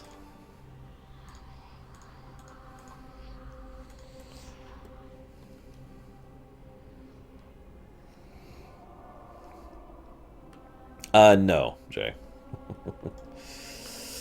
Yes, I do, Meter Madeira. Madeira. I'll call you Meter from now on. Yes, I do, Meter.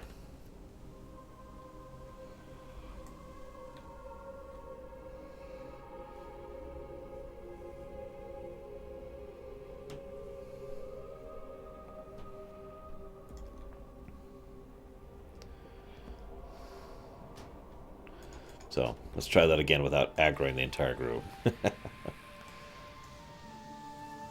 Yep, I'm a quitter, because I frickin' died. I was actually trying to do this in the middle of combat, but I was a little too slowed. What's on your mind? Let's try 3 Our at once. enemies will fall. Can I assist you? Okay, we got this time. A little more careful.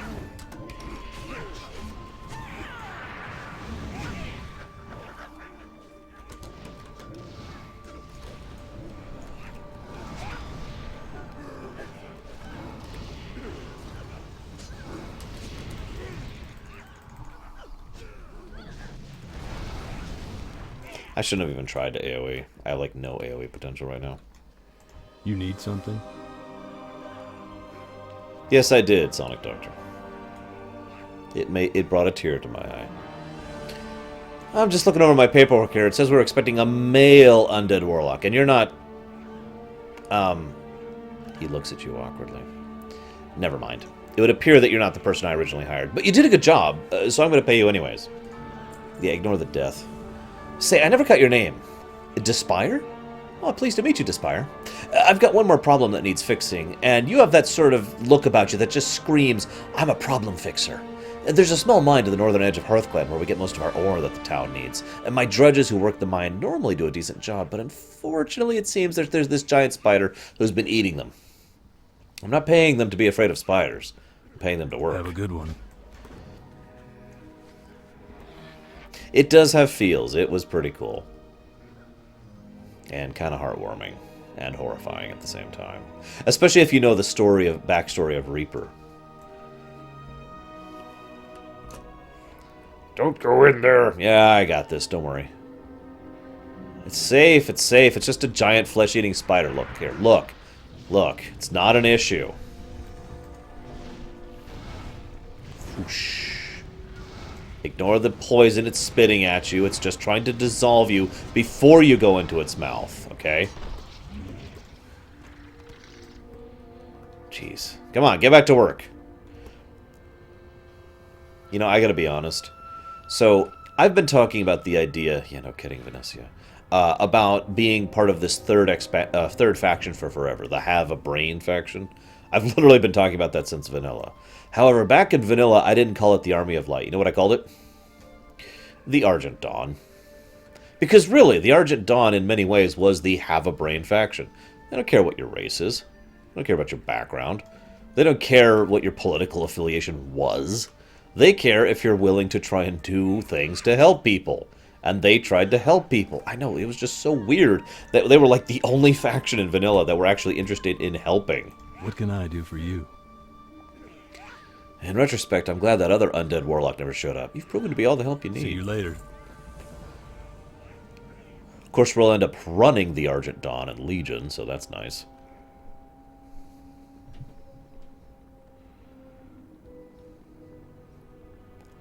Yeah, there's a quest when we get there in Pandaria that I'm going to point out that makes me facepalm every time. Literally every time. Just, oh my god, seriously? Can I help you?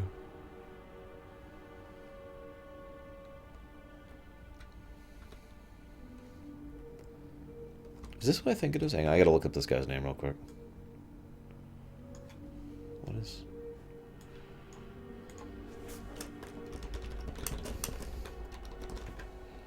Pretty sure this is what I'm thinking of.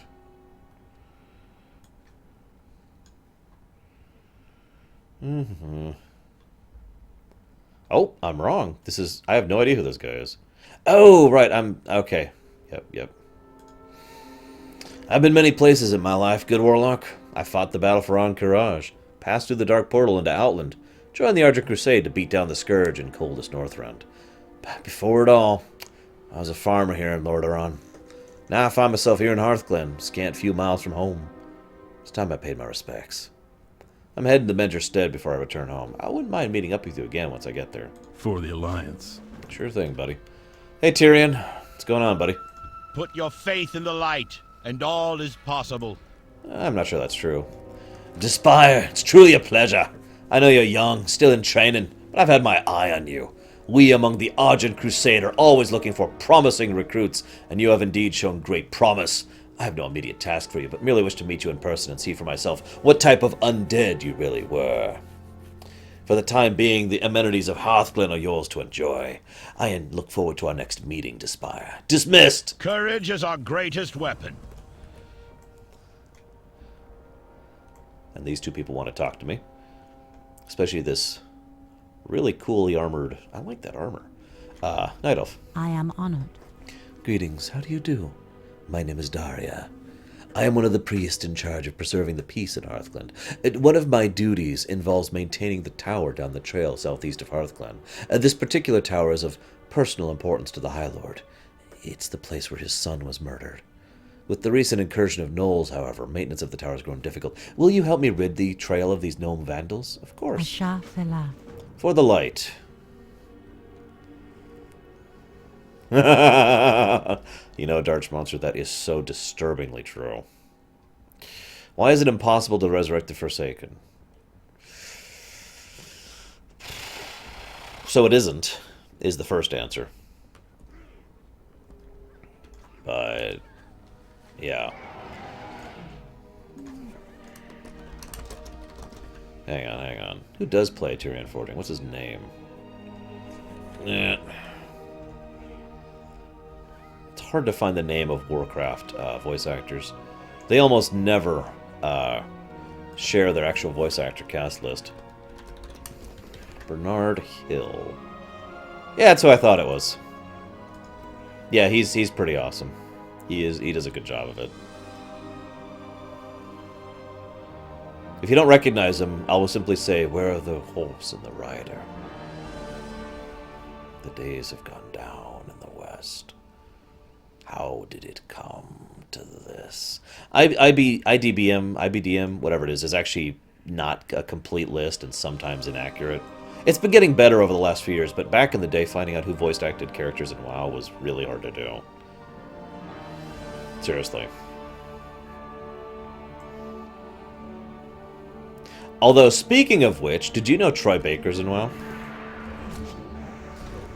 Can anybody who doesn't know who Troy Baker voices guess who he voices? Yes, he was Theoden. Tyrion Forging is Theoden. I don't know, Arun. Really, I don't. I mean, they have a fairly large voice acting cast, so that might be part of the problem. Remember, only guess if you don't know. I don't want to give it away.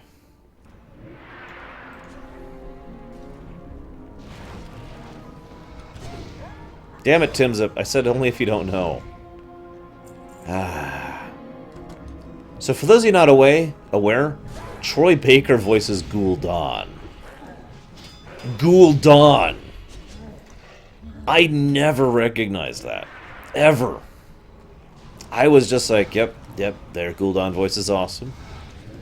At no point in time did I ever suspect that was Troy Baker.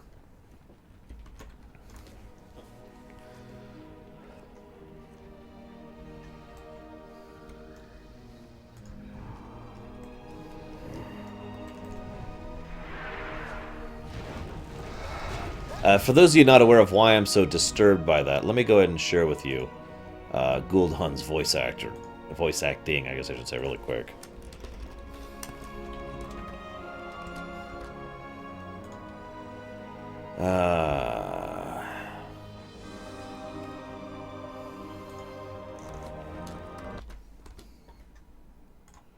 Sever my bonds, and the portal falls. We will meet again. Do not delay, mortal. I can feel the life essence of your armies fading. There will be time for regret later. That's Troy Baker. Seriously.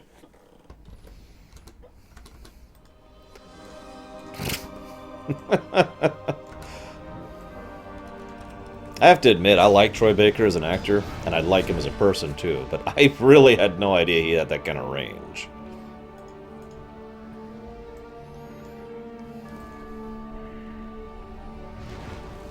It's a little more noticeable when you hear him in some of the later stuff. Like that last patch where he's like, you know, "Fight if you must, Hellscream." You can kind of hear a little bit of Troy Baker's inflection in the lines there.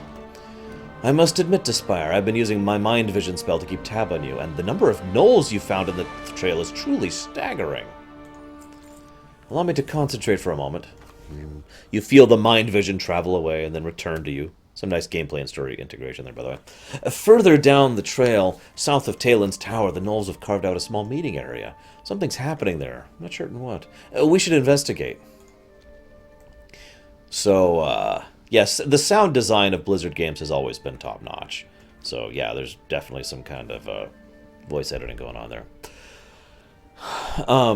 For those of you not aware, back in the old days, I don't think it even works this way at all anymore, there's a spell for priests called Mind Vision. And it used to work basically infinitely. That is correct, Nicolas. So let's say I'm right here, and I can see... Well, okay, this is a bad example, but let's say there's an enemy, like right over here. So I'd cast Mind Vision, so that I'm on him. But then, if I saw another enemy down here, I could cast Mind Vision there. And I could then Mind Vision to here, and then to here, and then to here. Basically, Mind Vision had what it was effectively infinite range. You could just Mind Vision hop as far as you wanted to. And that was actually really, really useful in instances, because you could literally mind vision up there and get ready and coordinate with the hunter who was actually doing the pulls and whatnot. Since the hunter could control his pet infinitely too, I talked about that when we were going through MC. I used to mind vision hop for huge chunks of distance. Oh, what's going on over here?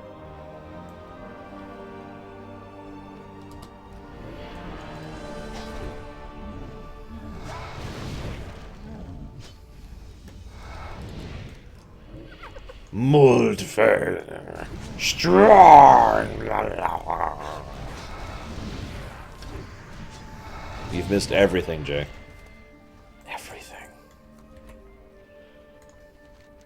Gnolls and necromancy. What a surprise. And here, I thought that here in the Western Plains we'd put those dark days behind us. You sense Darla's eyes focusing on something around. Wait, what is that? Are those reagents over there? And these supplies right here, these belong to the Scarlet Crusade.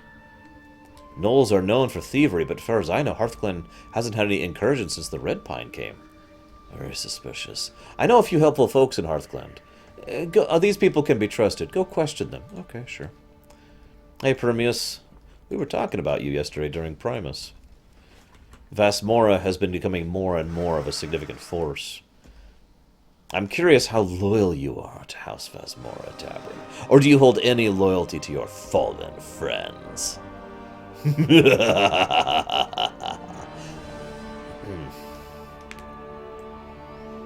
Well, it's kind of true, Jay. We have discussed many things. So, hang on. I need to showcase the leather. Yes, leather that the gnolls were using to make their tents here. Just really quick. Ham. Okay, it's kind of hard to see here. Can you see the face? That's kind of the important part. Yeah, anyways. Ham. Gnolls, ladies and gentlemen. It was the only leather they had access to, okay? There were no Taurens around.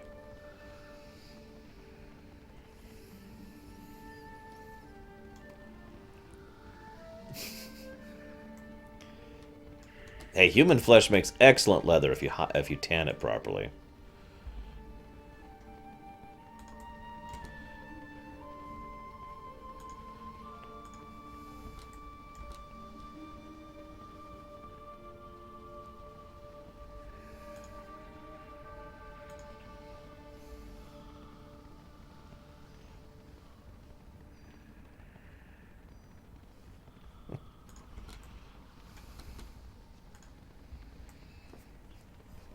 Well, Jay,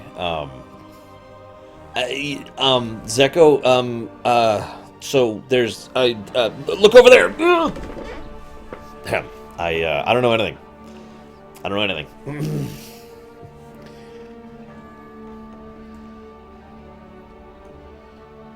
I can't do a CSI joke, or else I'd do one here. Sorry, guys. I'd say yes, okay? I mean, it's a little more wasteful, and it's a little less, pleasant, and it's kind of grotesque as hell. Alright, let's see what we can find out about this traitorous scum. Hey, no, not you. You. Excuse me. Salutations! May the light watch over you, child. How can I help you this day? Yeah, I'm looking for some stolen supplies. Stolen supplies? I know a certain priest named Darla who took all the extra wine after last week's services, but didn't throw it out as I asked. I believe she'll be apologizing soon, though. I've also heard an abnormal number of confessions this week from one of the mages. Chris Bliss? I don't know, something like that. You have a great day now. Congrats, Nicholas. God, that's so gross. Gross factor engage. Chunk.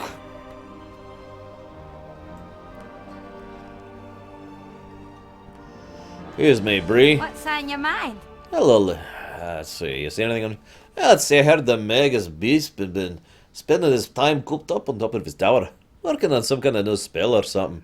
I heard Dale Garen was planning on retiring, Heading back to his farm. He might have already left, in fact. Oh, and there's some undead warlock asking around town. All these annoying sort of questions. No, I'm just playing with you. I hope the information helped. Watch your back. Gnome priests. Best priest or bestest priest? That's a lie. Draenei are the best priests. We all know that. What can I do for you? You can buy all my stuff. Thank you for buying my stuff. Appreciate it. I will spare you when I become the Lich King and kill everyone else. Especially everyone in chat right now. See you around. I saw some drudges running away from the mine. Something about a spider. New customers, there was Geraldine, the lovely young gnome, who bought an axe twice her size. Oh, and the mages came asking about armor, but I'm not sure why he'd need plate armor. Be careful. I agree with that, Meter Madeira. Look, psychotic. You can serve me in life, or you can serve me in death. Both are acceptable. I'm really okay with it. Need help? What is this, an interrogation? You're not one of Forging's internal affair guys, are you? Well, I got nothing to hide. Let me look at my records. Last week I sold a ball gown to Lieutenant Minor, which struck me as odd. Let's see. The Mage's Bisp bought several dozen leather jerkins, which he couldn't give me a reason for. And Friar Burlingham came by to stockpile him with swimwear for his trip to Hardwinge Hideaway. And that's about it. Be careful. Did you notice, Despire? Many names were mentioned, but one name was mentioned far more than others. Bisp.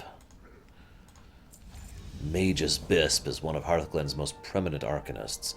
To imagine he would be interacting with gnolls and dabbling in necromancy. Unthinkable. You'll find him atop the tower near Hearthglen's main gate. Hopefully he'll have an explanation for all this. If not, well, I wouldn't go up there unprepared.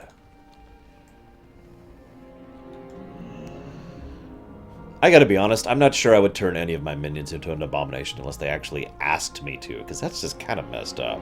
Like, not an abomination. Maybe something like a Wight, or maybe like Thaddeus. That's a little more tolerable, but the big gross organs spilling out, that, no. I don't care how strong it is, no. Excuse me, Mage's Bisp? Well met. What are you doing up here? Can't you see you're interfering with... Oh god, I'm a necromancer, I admit it.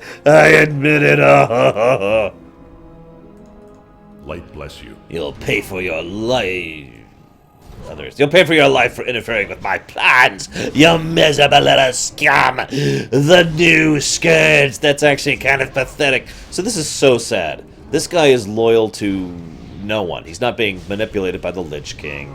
He isn't joining the Cult of the Damned. He is just, of his own volition, on his own, for his own purposes, dabbling in necromancy to expand his own personal power. The funny thing is, a lot of people like him willingly joined the Scourge back in the day.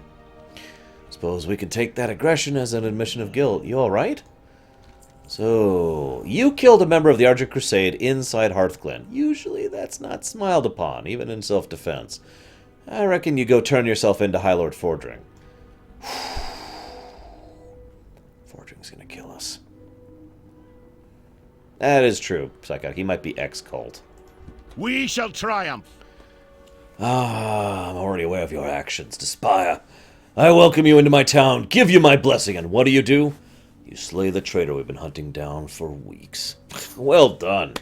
Your heroism is budding even earlier than I'd anticipated. Each of us has a role to play. So I gotta be honest, when I first heard that Fordring was back here, I was super excited.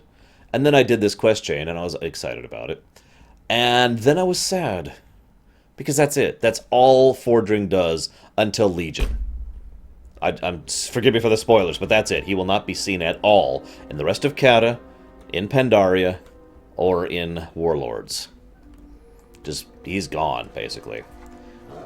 And I thought it would have been cool to see more of Fordring in action. But then again, he did get a lot of center stage in Wrath, so I can't complain, right?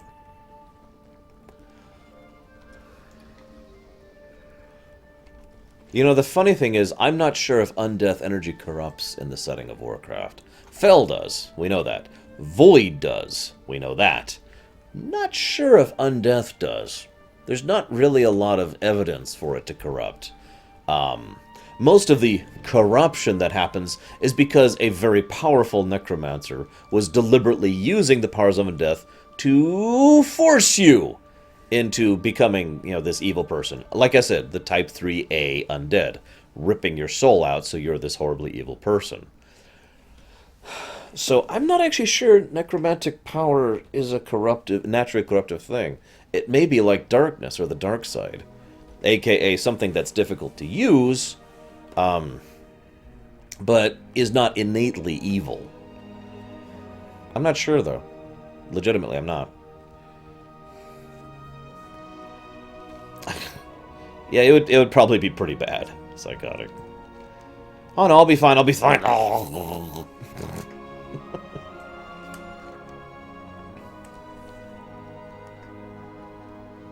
It is so nice going through West Plagues. I mean, I've always liked West Plagues, but it's so much nicer seeing it all green like this. Or greed? If we're talking in sheer numbers, Fel wins out. But if we're talking in like, not sheer numbers, I gotta think about that. I'm not sure. Also, good necromancers. Yes. Kel'Thuzad. And I know what you're saying. What? No! I know you like the character, but he is super evil. Before he served the Lich King, Kel'Thuzad was a necromancer who was a good man.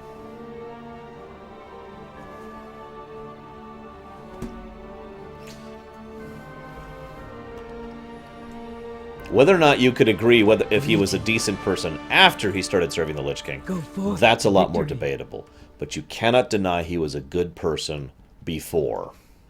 He was trying to study necromancy not for personal power, not for trying to self-aggrandize himself, not to burn or purge the world or kill anyone. He just wanted to help. He was trying to make things better. He especially was worried about a renewed war and what that would do to people. Anyways. So, hey, it's the guy we met in Hearthglen. Hey there. It appears I arrived before you. Field Agent Catrus gave me the details about my old home. Seems my battles with the Scourge aren't quite over yet. It's funny the things you remember. I spent 16 hours a day working the fields, and every 7th day I'd head into bustling Andorhal to sell what I'd grown. It was a tough life, but we did alright. But I barely remember any of that. When I think back to those days, I think about Gloria's smile. Or Andrea waving from the window whenever I'd look up from the plow. The farm's just a bit to the east, but I'm not sure I want to go back to Spire. I'd like to make sure I hold on to those memories. Have a good one. No, we'll go do this in a bit. Oh, trillions, Jay. Quadrillions. Ultra gabajillion. Yes, Jay, there are plenty of good necromancers within the Imperium. The Legion's end draws near. My analysis is complete! The blight that affects the animals here is no residual disease. No, it's something new, and I think I know what it is.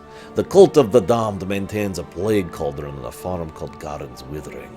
The farm is due southeast of us, close to where the eastern Plaguelands begin.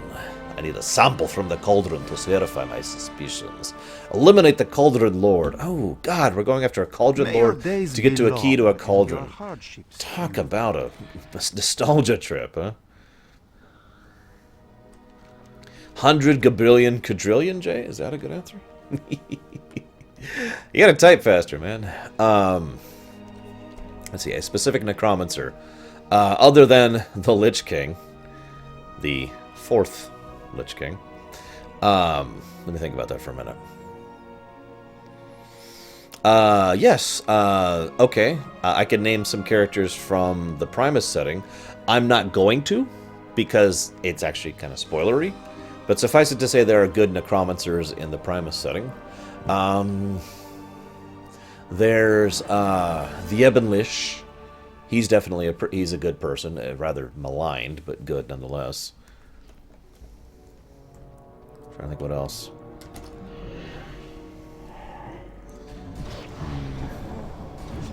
I feel like there's a lot more. Like there are. There's quite a few. I have a lot of undead characters or undeath related characters in my setting because it's such a fascinating topic for me. So it tends to be a recurring theme in a lot of my stories.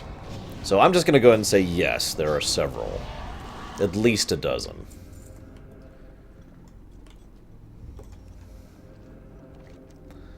Alright, let's do this. Disintegrates as blah blah blah blah blah. Same thing it used to do. But first...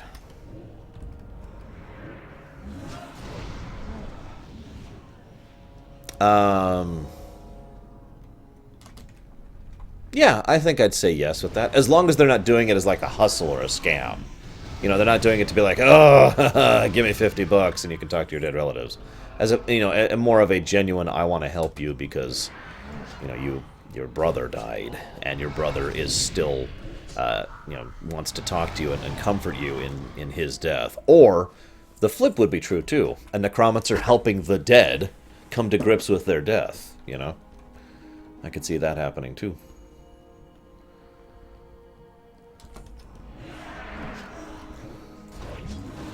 There's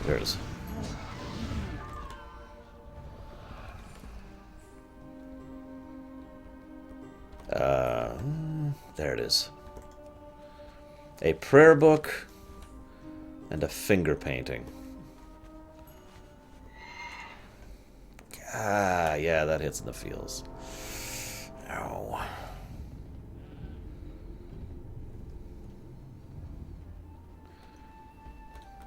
So yeah, that area there is a good insight into what the West Plagues, all the West Plagues basically, used to look like. It was always funny to me, the old Scarlet Crusade, the one that's dead now, had several major powerful installations, and they kind of lost all of them over the course of their history. They had Hearthglen, big place there. They had the Scarlet Monastery, of course. They had Stratholme, at least about half of Stratholme, and they had Tears Hope. Or Tears Fall, or whatever the place is called.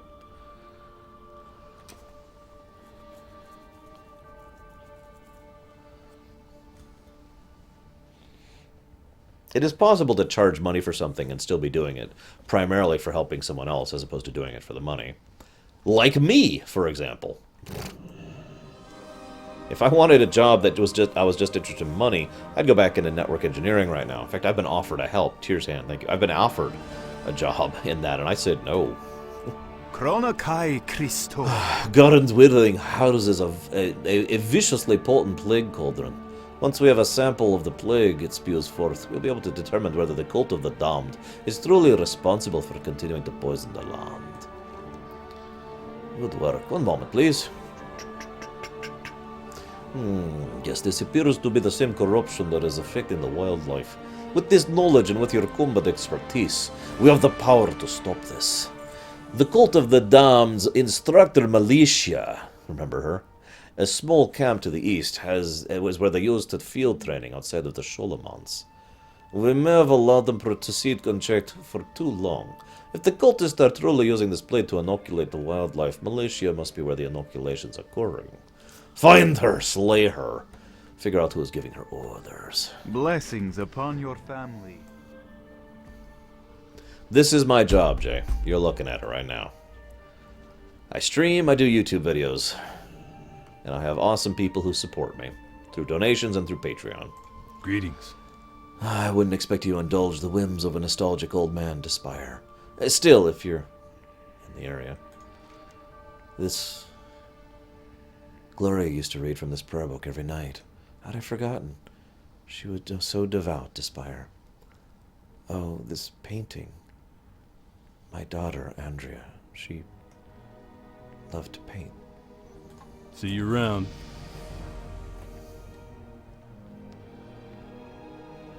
Thank you.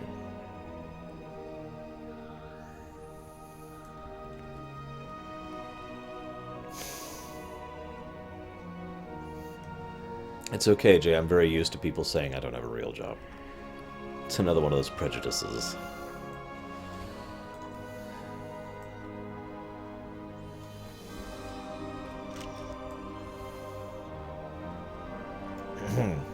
I've been expecting you. While you have been away, I have been trying a different approach on our friend.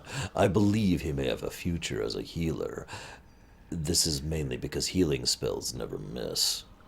I hear from the field agent Kartish that the cultist camp to the east is where the plagued animals are coming from. I hope you don't mind escorting Zen'Kiki over there. Perhaps you can help heal some of the plagued animals within the camp. Walk with the Earth Mother. Come on, Zen'Kiki. Zen'Kiki? There you are. Hey, that Torn tells me she'd teach me to heal good if we do a good job. Let's go, man.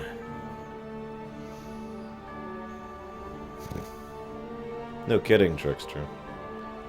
What's funny, too, is the people who know me know just how hard and how often I work. I have a 7-day work week, and I work long hours. And it is a lot of work and a lot of hard work, and there's a lot of stress and a lot of hand-to-mouth. But that's the price, you know, that's the payment in exchange for having a job I love, and having a job that I really can put my all into, you know? So it's a price I willingly and knowingly pay, if you know what I mean.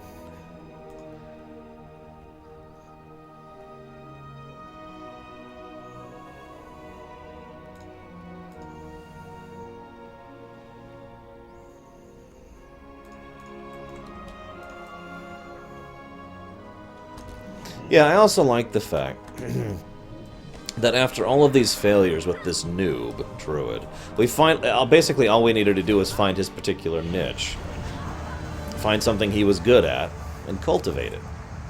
Isn't that exactly what we do with all noobs? At least what we should do with all noobs. Oh, I hated that job so much, Zombie Doctor. Yeah, I was an overnight network engineer, which meant anything that broke in any way, shape, or form, that was my job. Fixing it, and all the unpleasantness that comes with that. You take a look at the paperwork Militia was carrying.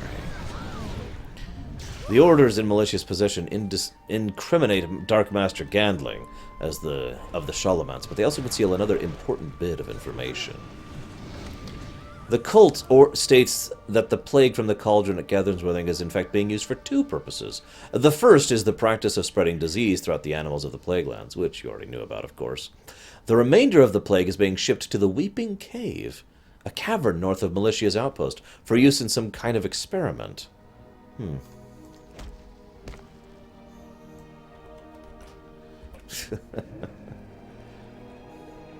Notice how he's not actually healing them, he's de-cursing them. Or dispelling them, or curing disease. I forget which it is, but he's dispelling them. He's removing their dot. Nice little touch there. And yeah, Zen'Kiki is one of the guys who can join you at Hyjal, along with like a lot of other characters we meet throughout Kata, and I mean a lot. I could list them all, but I would literally have to pull up a list of the like 30 or so characters we could meet there. Pounce mode engaged! Go, Zen'Kiki.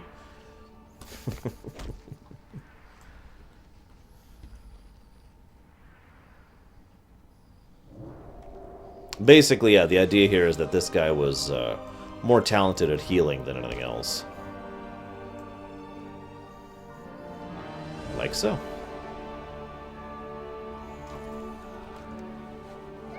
Yeah. So now to go deal with Krastanov. Krastanov was a sick, diseased bastard.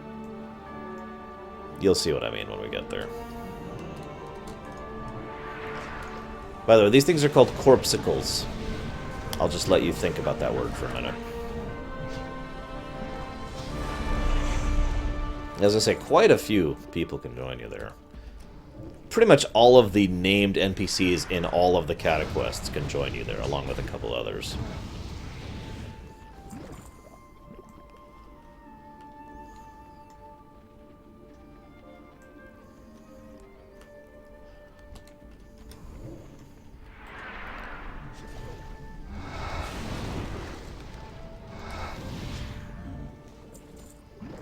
I like how I got delicious cave mold from a corpsicle. The sentences you say in this game.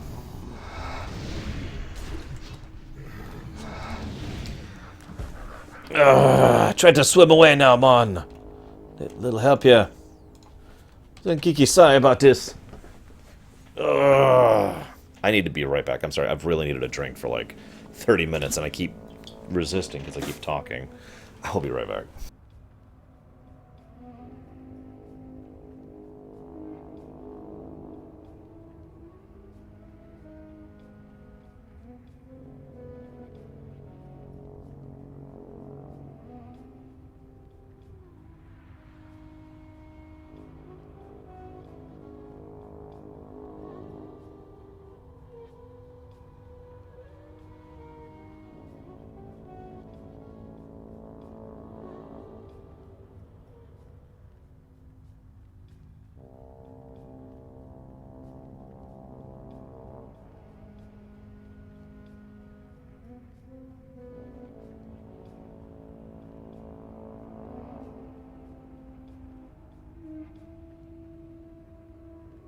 The chair refused to look at you guys, sorry.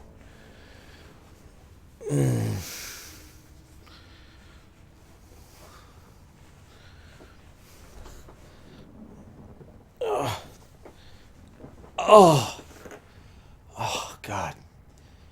Oh, my back. I can't wait to be back in my real chair. No, I don't, Shiryu, sorry. That would be kind of cool, because, yeah, it's actually easy to do quests in the wrong order. In fact, I do it all the time when I'm first doing a zone, you know? And, you'll do the big climactic end of the zone quest, and then you'll go back to town and finish the other quest that clearly should have happened before that. And the first quest actually references the second, and it's like... Telling you guys, we just need Warcraft the RPG. Who's with me? Legitimately. Who would love that? Not an MMO. An RPG. I still haven't ordered that Chinese. I suppose I should. I'm a man of my word. I said I would. And so I shall.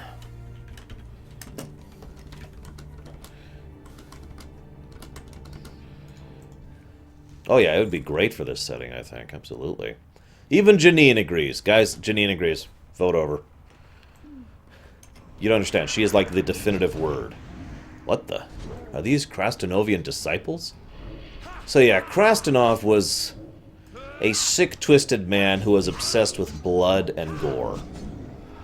Like, he was pretty sick. They called him the Butcher. Two guesses why. The fact that he actually has disciples just makes me go, really? Why? Like, why? Why would one person being that sick and twisted, okay.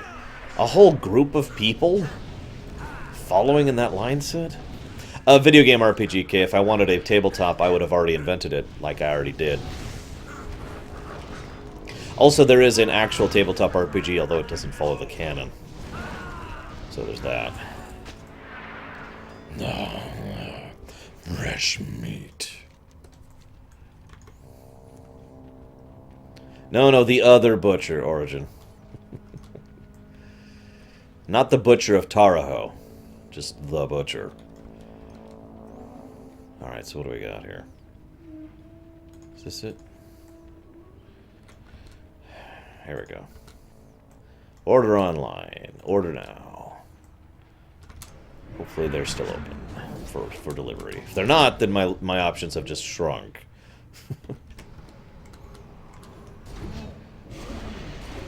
What the heck should I get? Do that. Yeah, no kidding, Psychotic. I mean, zombies are already technically the lowest pecking order at all. Like, it goes zombies, skeletons, ghouls, and then, like, normal undead. Hashtag save the butchers. Oh, Mongolian beef kind of sounds good right now. And then it gets a little more vague as we get up to, like, skeletons and skeletal mages and climbing up the echelons, all the way up until we get up to, like, way at the top, where there's liches and death knights who are pretty much equal at the top there.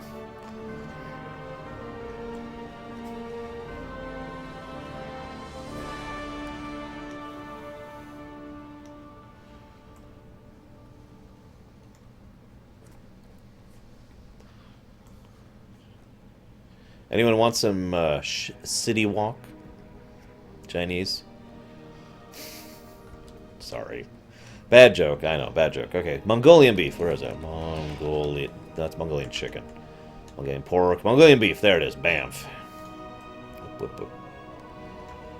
Do I have an overall plan for Rogue Planet? Rogue Planet, it's not Rouge Planet. Whap!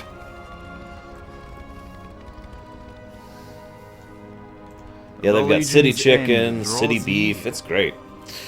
You have gone above and beyond the Spire. Not only have we set back the cult of the damned in their crusade to replague the Plaguelands, you have uncovered another set of dire plans. They continue to reanimate the dead. Your name will be definitely mentioned when this information is presented to High Lord Fordring. Which is funny because we already kind of have his things. So... The winds guide you. By the grace of the Earth Mother, he's done it. Thank you, Despire. I admit I had nearly given up hope on Zen'Kiki.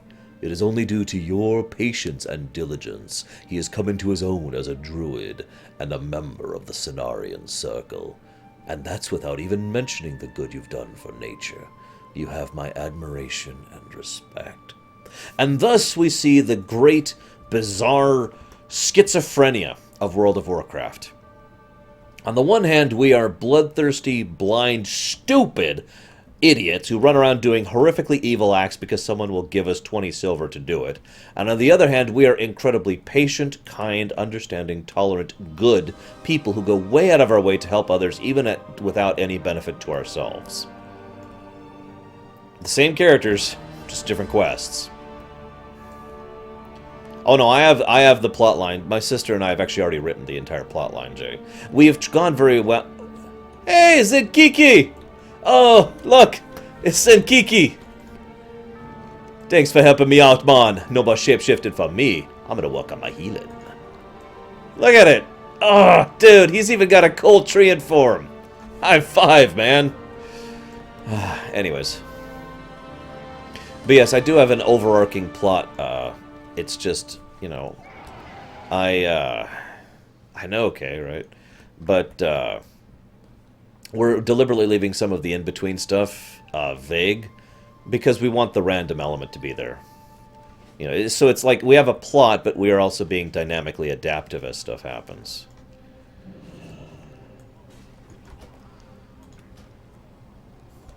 So, it's time to finish up.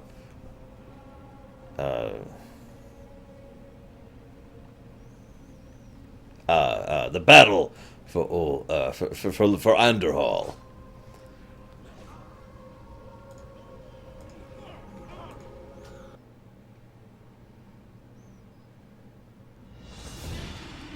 It's okay, Deutsch. It's time to win the battle. For why, Chris? Why would I ever do that? It's terrible. All right, Alliance first. Wait, no. Technically, we should do the Horde first, shouldn't we? Yes. Yes, we should. We should actually do the Horde first. Damn it, I'm sorry. Technically, the Horde wins here.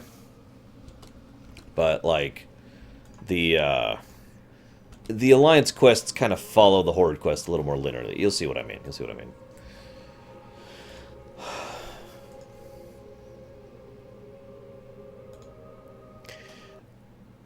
We will not be reacting to the credits, Jay. I'll go ahead and just tell you that right now.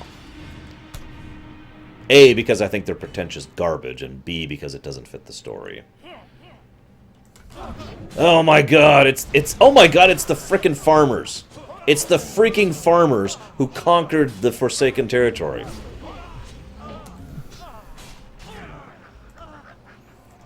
What? Thessarian and his humans made their move. I thought we had an agreement with Thessarian, but I suppose this will do. Tomorrow is another day. The battle started when they attacked us from the rear.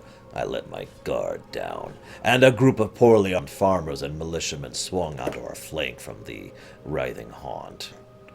They may be weak, but unchecked they threaten to overwhelm us with their numbers. Lindsay's pet abomination can handle the melee. You take the collar and use it to release my ebon gargoyle upon these farmers. Suffer well. I hadn't planned on fighting soldiers and farmers. With these farmers nipping at our flank, we risk losing the task at hand, taking Andorhal. To the west, deep within the Alliance-held Andorhal, you will find their commanders. They do not fight, they call out orders from horseback. Hunt them down and murder them. There's work to be done. Yeah. One more quest. Hello. While it is true that these farmers threaten to overwhelm us, we cannot forget about the Alliance's main forces.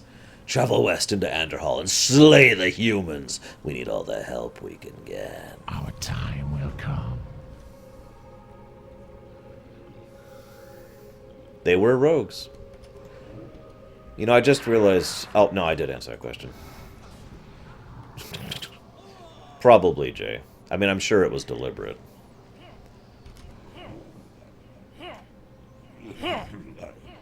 Wow, this is buggy. Look at this! Oh, crap! Oh, crap! Oh, I'm sorry, I didn't mean to call you buggy. Burn in hellfire. Burn in hellfire. Okay, okay, we're okay, we're okay. Oh, God, get out of here. Oh, God, just run, just run, just run. Oh, God, flee, flee. Okay, hi. Freaking humans. So you'll notice that this is the war-torn Andorhal now. No Scourge forces left. It's just Horde versus Alliance now. And, well, technically the Horde wins. This is a little bit of a Pyrrhic victory, what's about to happen here.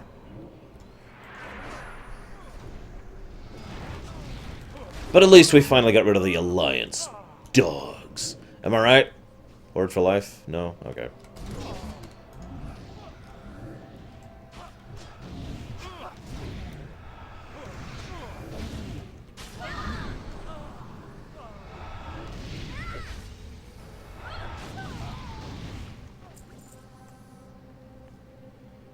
You know, I'm not going to say anything.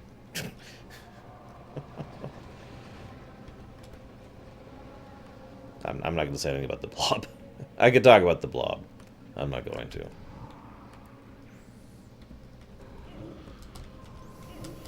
I do agree, by the way, with the earlier comment. There's no real winners here because the Horde and Alliance are fighting. I mean, literally, we pushed out the Scourge together, I feel like pointing out. And now we're fighting each other. It's like, really? If you were paying attention, by the way, Thessarian did not actually break the pact. Yes, I can. The farmers that we helped recruit on the Alliance side just decided, you know what, why don't we go ahead and we'll just attack the Forsaken. They seem to be weak. Go! Militiamen! No, what's it called? Chris, are you still there? You're probably not there. I'll message you. Hang on, I gotta do it over here.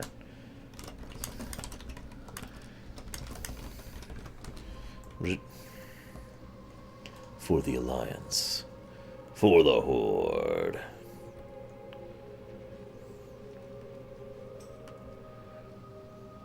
Like the basic one's called the Fellsteed, I know that, but I have no idea what the epic one's called. So I hate to ask this, but the Alliance at which point in time, and the Horde at which point in time, because, like, for example, Vanilla, thank you, Chris, the Vanilla Alliance, as I've pointed out several times, is kind of evil. Like, legitimately. There we go. This is a Warlock mount, by the way. Behold its power. Unfortunately, I never actually completed the quest to get this thing back in the day. I got the Paladin mount, not the Warlock one. I know, I know. Okay, current ones. So the Horde that isn't... so the actual Horde, not the disgusting Horde. And the Alliance, which actually has leaders who, well, for the most part, have a brain. As opposed to warmongering idiots and a black dragon.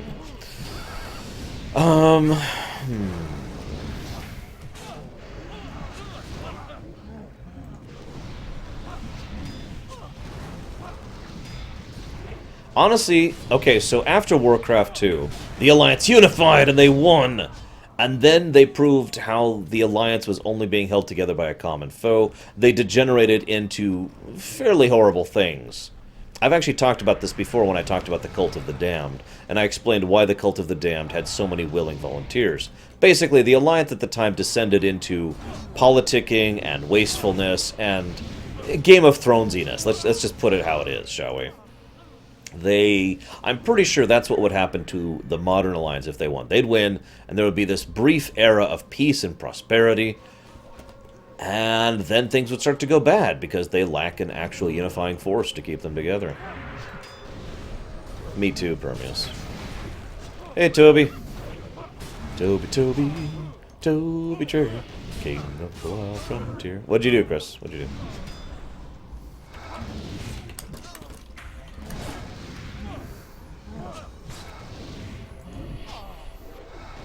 The Horde. I don't think the Horde, the current Horde, wants to win. I mean, I know that sounds weird, but it's true. The only members of the current Horde who actually want to fight the Alliance are the Forsaken. So there's really no, like, what if the Horde won scenario, because the only way to think of that is if you think of those as two completely separate entities. I mean, which you can do that.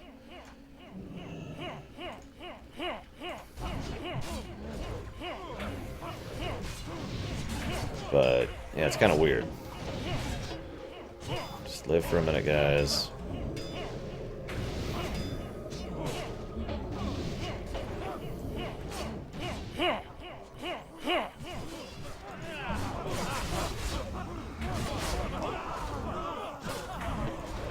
So, yeah, I don't really have a solid answer for you. By the way, the quest is bugged, so you can't tell what's happening. So I'll just go ahead and explain it to you guys. There's a gargoyle. It runs down, grabs a militiaman, bombs away, and they fall to their death. I am forsaken. You fight well, Despire. I wish I had your ability and your bravery. Dark Lady, watch over you. Make it quick. Merely a dent in their numbers, but the sight of their fellowmen falling from the skies should weaken their resolve. We will have... Well done. With them out of the way, I have no more excuses. Soon I must battle Thessarian. For honor. And for Andorhal. Yeah, exactly, Madeira. That's why I was like, I don't know how to answer that question. I was informed that worthless woman Lindsay Ravenson would be here. But so far she's done nothing but brood in the basement of the Great Hall behind me. All the better, I suppose. She was a bit of a distraction. Still, I cannot stand and wait and stand for insubordination. Find her and bring her to me. Another time. So, you remember Lindsay, the very, very well-placed Forsaken who actually had the ability to command Valkyr? We remember how people in chat were like, man, why would Sylvanas ever give away control of her Valkyr to anyone? Well, there she is, Lindsay Ravenson. I'm listening. You won't be taking me anywhere. While Koltira prances about his playmate, I plan to win this battle. And then I'll make Koltira suffer for his weakness.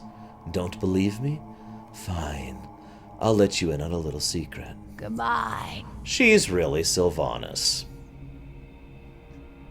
What joy is there in this curse? You have no idea how difficult it was to stay disguised while watching Koltira let this war slip away from us. Even now, those infernal farmers threaten to overwhelm us because he refused to slay a friend. Take my Valkyr again. With her at your side, kill the farmers. Convert them to Forsaken and mobilize them. Then take a group into the Alliance town and hunt down Thessarian. And thus we see how stupid Sylvanas is being here. It was bad enough when we thought that she was letting other people command her for her Valkyr. She, herself, is on the front lines of a battle. And she's here with one of her Valkyr. Do I really need to say anything about that? Notice that they're not fighting us anymore. They're so terrified, they're just cowering in horror.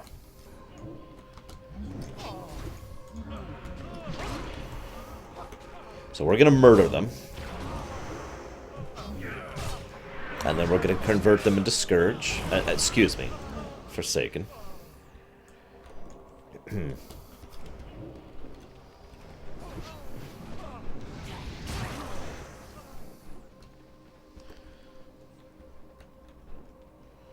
This is probably a degree of arrogance, but the hell, there's no probably. This is absolutely arrogance.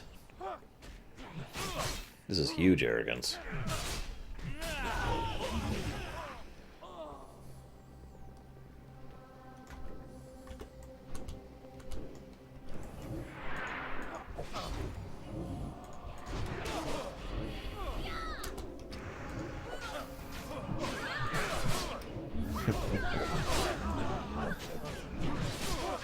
Yeah, interesting situation, isn't it, Nicholas?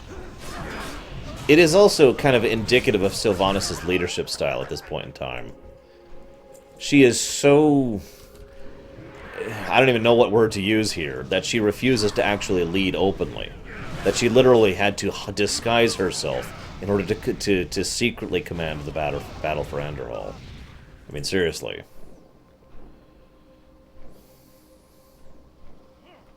Did it not even occur to her that her military presence would be useful in the battle? Did it occur to her that sometimes the troops like to see their general and know the orders they're being given? But no.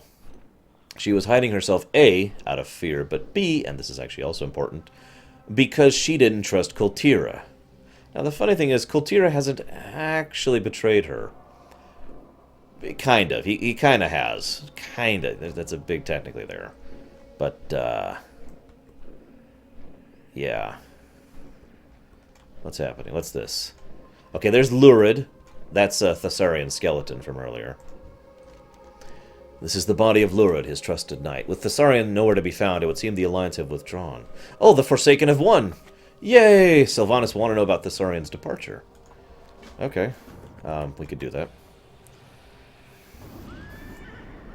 No, I think the point is that she...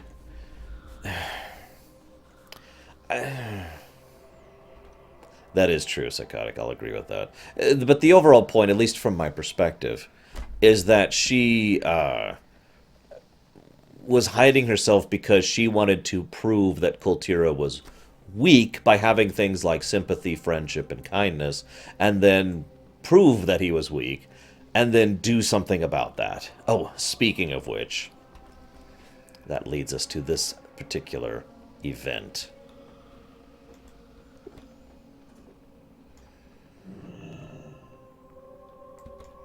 What are we, if not slaves to this torment? See? All it took was a little help from the Valkyr. These creatures are turning out to be much more helpful than I first thought. Now on to other matters. We are the Forsaken. We will slaughter anyone who stands in our way. Now this is how you win a war. Someone ought to teach that Death Knight some military strategy. Your performance was admirable. You make the Forsaken proud, which is more than I could say for our general, Koltira Deathweaver. I intend to have a word with the Death Knight himself. He has shamed him and his cause.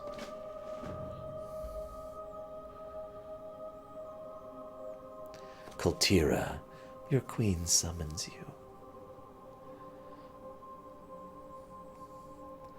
Your Highness, I deliver to you Andorhal. Enough of this insolence. Do you think I'm blind to everything that goes on outside the Undercity? Your Majesty, we were victorious. No thanks to you. Andorhal should have been won days ago, when we defeated the Scourge. I know your secret, Koltira. I know you have friendship with the Alliance Death Knight Thessarian. Your Majesty.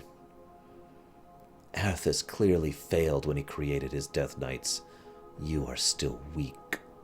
Fortunately, I have agents that can help you erase this weakness. Into the Undercity you go. Shh, quiet, Death Knight. When I'm finished with you, your fear will be gone. You can thank me later.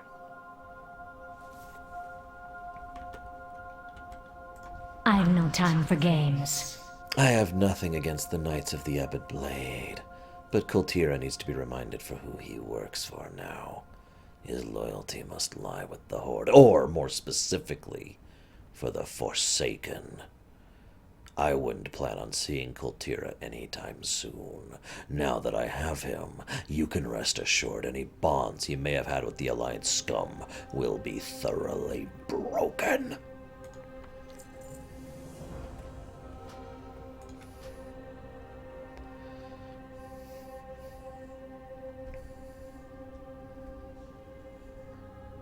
As Psychotic says, Sylvanas has earned her place in the dark.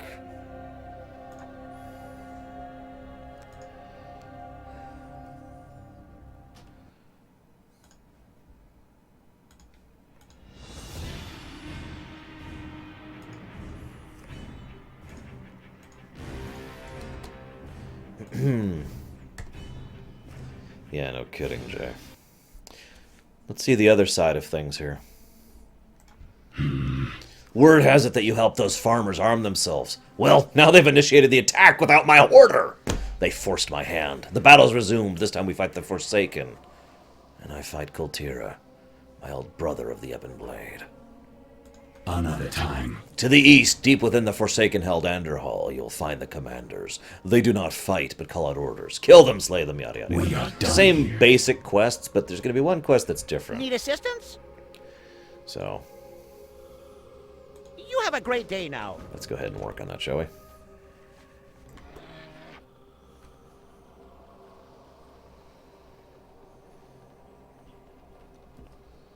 Probably, okay. It's a bit of an irony that Sylvanas, as horrible as this sounds, has no one to blame for the fact that she has earned her place in the dark other than herself. And I don't mean that as an unkindness. I like Sylvanas as a character. Really, I do. And she was dealt a pretty bad hand. But at no point in time was she forced to be evil. At no point in time was she forced to be cruel, or unkind, or merciless, or violent. Except by Blizzard, of course. She is a very tragic figure.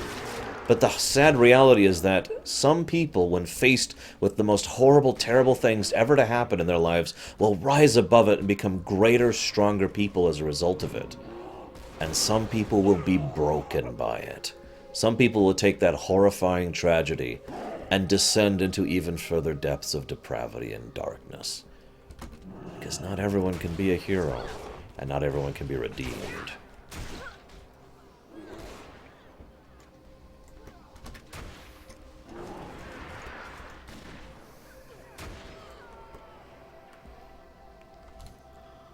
I will spoil exactly one thing for you about Legion. Koltira is in Legion. That's all I'm saying, of course. Ding. What'd I just get? Oh, misdirect. Yeah, we'll put that over there. Yeah, that can go away.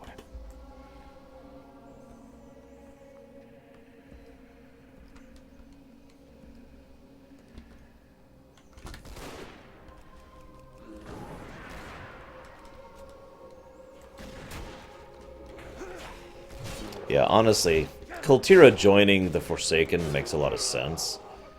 At the time. Yes, it is, call me. It's a Gilnean gun. Check it out. Gilnean rifle. It makes a lot of sense, but yeah, it was a mistake.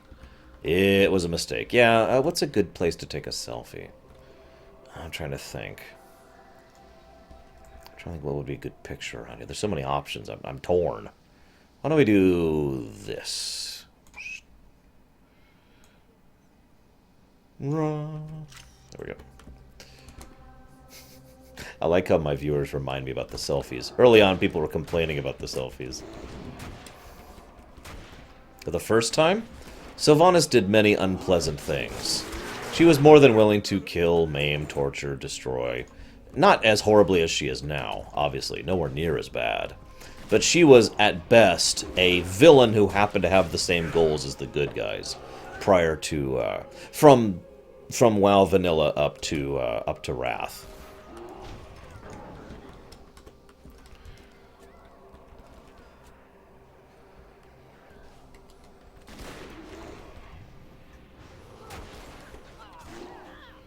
The irony is, in my opinion as a writer, the Forsaken are in the perfect position to do the exact same thing the Orcs did.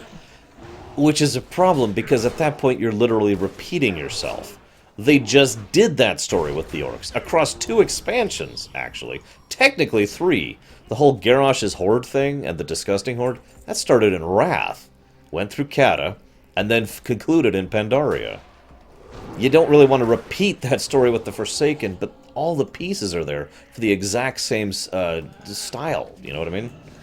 Hey, War Wager, I'm so sorry. You know the irony? Lorthamar, especially the Lorthamar that we know now from Pandaria, would have welcomed Koltira with open arms. I say that with 100% conviction. Koltira would have come back, I need to serve again, you know, blah, blah, blah. I have no life. There is nothing for me. And Lorthamar would have said, join us, my brother. Come once again. You are welcome here in the lands of Quel'Thalas, as you always have been. And Koltira would have been, that's freaking awesome, dude. Let's go get some brewskis. And then they would have kissed and made out. Oh, wait, sorry, I was making a fan thing there for a second. Anyways, the point being that he would have been totally welcome back in Quel'Thalas.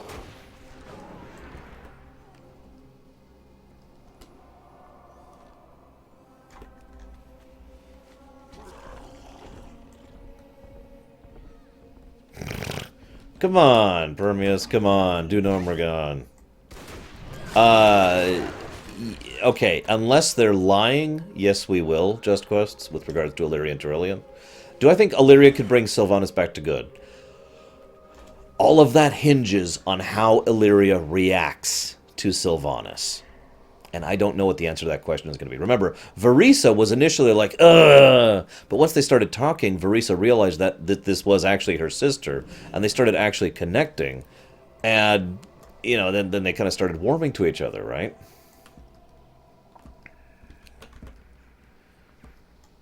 Oh, that reminds me. In answer to the question, some people have asked, and this is a valid question, why would Koltira go to Sylvanas? This is something that's been shared before. I don't think this is actually canon, but several of the writers, or excuse me, one of the writers mentioned something about this. The idea that Koltira was actually part of the Ranger General Army. In other words, he actually served under Sylvanas back when she was Ranger General. Hence the loyalty to that thing. That's true, Nicholas. Although some people would argue Sylvanas is already as bad or worse than Garrosh. I don't think that's true personally. Sylvanas has done some horrible things, but Garrosh, ugh. But you know, okay. Let's add a tip. I still haven't ordered my food. Okay. Yes. What? I need 5 more cents. I literally am 5 cents short. You gotta be kidding me. Okay. What can I add that's like super cheap? Ooh, an egg roll. Ooh, a roast pork egg roll. That sounds good. There we go. There. Is that enough? Yes, that's enough. Jeez Louise. What has Garrosh done? Oh my god. When we get to the Siege of Orgrimmar, you will see what Garrosh has done.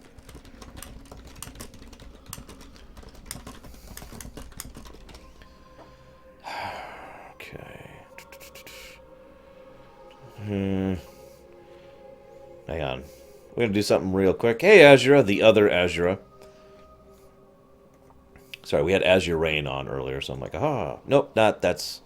You know what, sure. I'm just gonna leave that up for a second while I grab my credit card. Ah. No, Garrosh is the best character, Vanessa. He's the best. Oh, God. Oh, God, it's all a lie.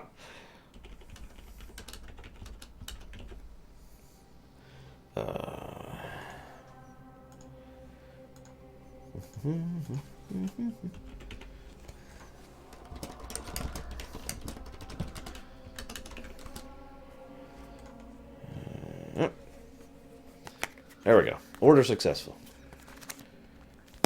That's right. What has Garrosh not done? Be a decent person. No kidding. Okay, food finally ordered, Eru, if you're even there anymore. Okay. Make sure chat's working. Chat's working. Fantastic. Okay. Hi, how are you? You fight well. Yeah. So. Off and away. What? Well done. With them out of the way, I have no more excuses. Soon I must battle Koltira for honor and for Andorhal. We will ravage this land. Sure. We have nearly won this battle. I can taste victory. The Forsaken never stood a... What the... Leave me be. Is that a Valkyr?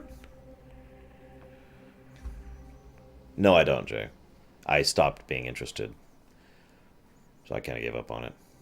That's multiple Valkyr. Kneel, Alliance. Kneel before the might of the Forsaken.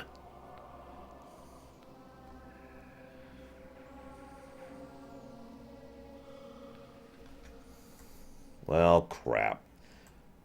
1, 2... Wow, okay. Valkyr? Koltira brought Valkyr? Has he gone mad? No. No, this was not Koltira's work. This was Sylvanas. The Valkyr were one of the Scourge's primary weapons. Not only were they skilled in battle, they could be used to convert corpses to minions. To think Sylvanas is stooping to such levels for the sake of the Forsaken.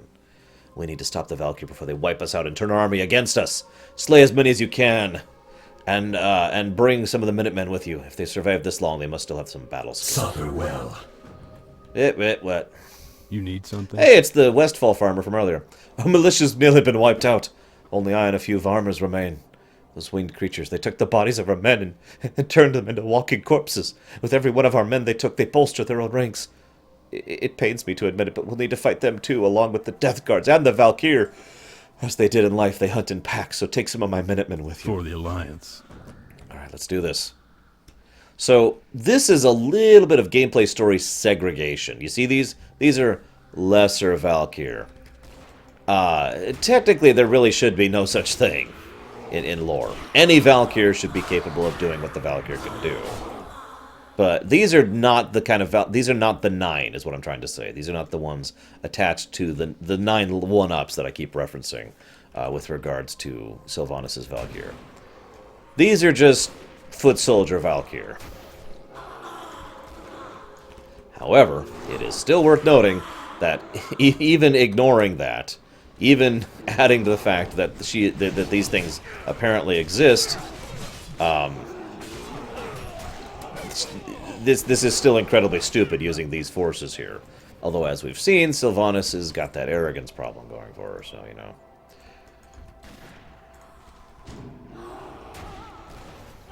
Well, hang on, let me kill 9 of them, Nicholas, and then... But yeah, no, there's actually only the 2, I want to say, greater Valkyr who are here. The actual Valkyr, the ones who count. The one that she sends with us, and another one. I don't even remember if she's named, honestly. Honestly, I feel like this is a mistake on the part of the writers. There's really no need for these Valkyr to be here. Just the one big Valkyr is all that's necessary. Because even one Valkyr is a fairly large change in the status quo here.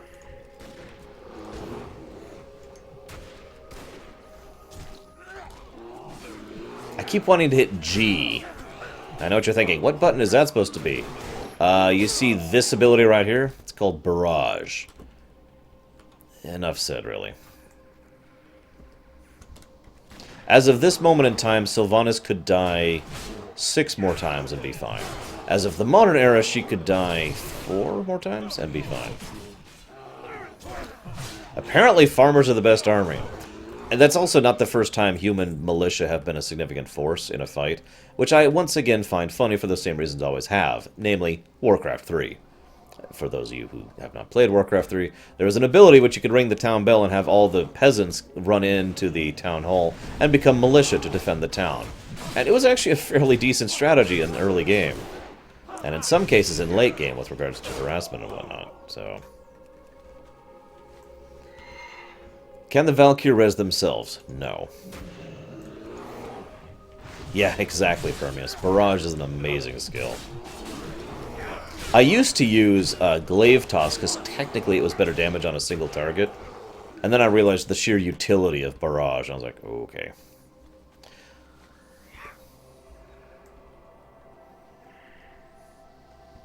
worst mount ever.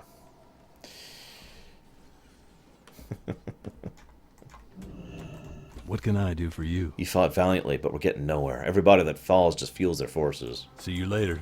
All I gotta say about the strategy of that is I have more than once saved my town and completely crippled the enemy because they sent a level 2 hero rush after me, and I crushed it with militia.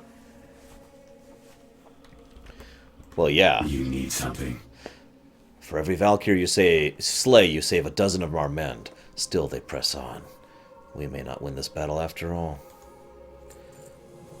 Our last hope of victory lies in defeating the Valkyr. You've done well up till now, but you're only one man, and there are literally dozens of them raining destruction on the battlefield. One enormous Valkyr, this is the important one, the real Valkyr, sits atop the tower. You can see her from here. If we eliminate her, the remaining will dissipate. This is Aradni. Aradni? We are done here. And she's the one who actually matters in this fight. She is the only real Valkyr here. Now remember, as of the moment you're seeing on your screen right now, she has 5 real Valkyr. And there are 2 of them here. One that she lent out to the Horde player character. And this one. Aradni? I have no idea how to say her name. And I don't care.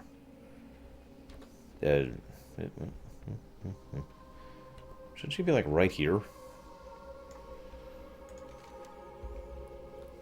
Yeah, she should be here.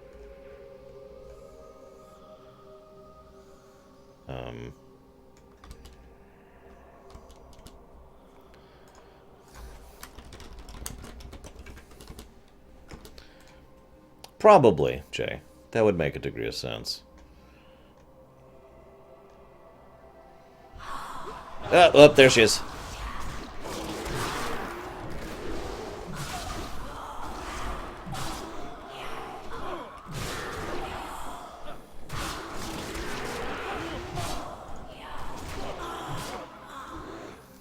Bam. And now Sylvanas has 4 Valkyr. Good job, woman.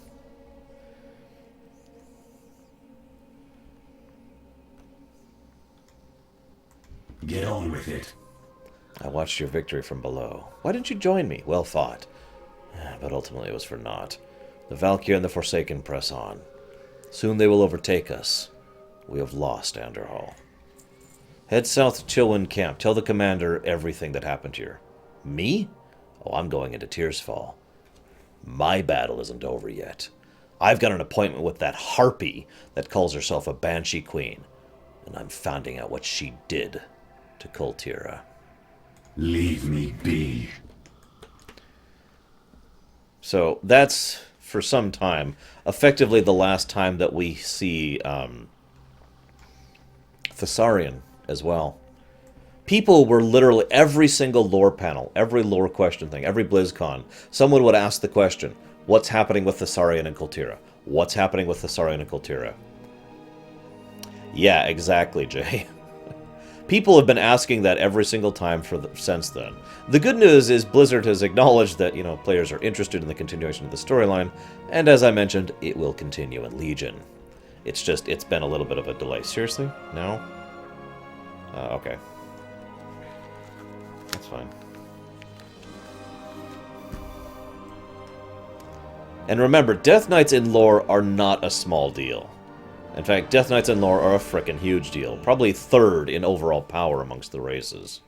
Or amongst the classes. Can I help you? Lost? No. Next they'll be coming for Chillwind, I suppose. This was a major strategic blow to the Alliance's plans for Lorerun. Very well. I'll report the results of this to King Rin. I don't expect him to be happy, but then again, maybe he shouldn't be attacking Lorerun while he's neglecting his own back door. Have a good one. Oh wait, he didn't say that part. Sorry, my bad, my bad. Wow, we're done. We're done with West Plagues. Holy crap. My, you're a tall one. You have a great day now. Some good stuff here. That's also the very last zone we'll be doing on our Forsaken. We will be doing more Horde stuff when we get to 80, of course, the end Kata stuff. But for the rest of the Eastern Kingdoms, we'll be doing all of this in our Alliance.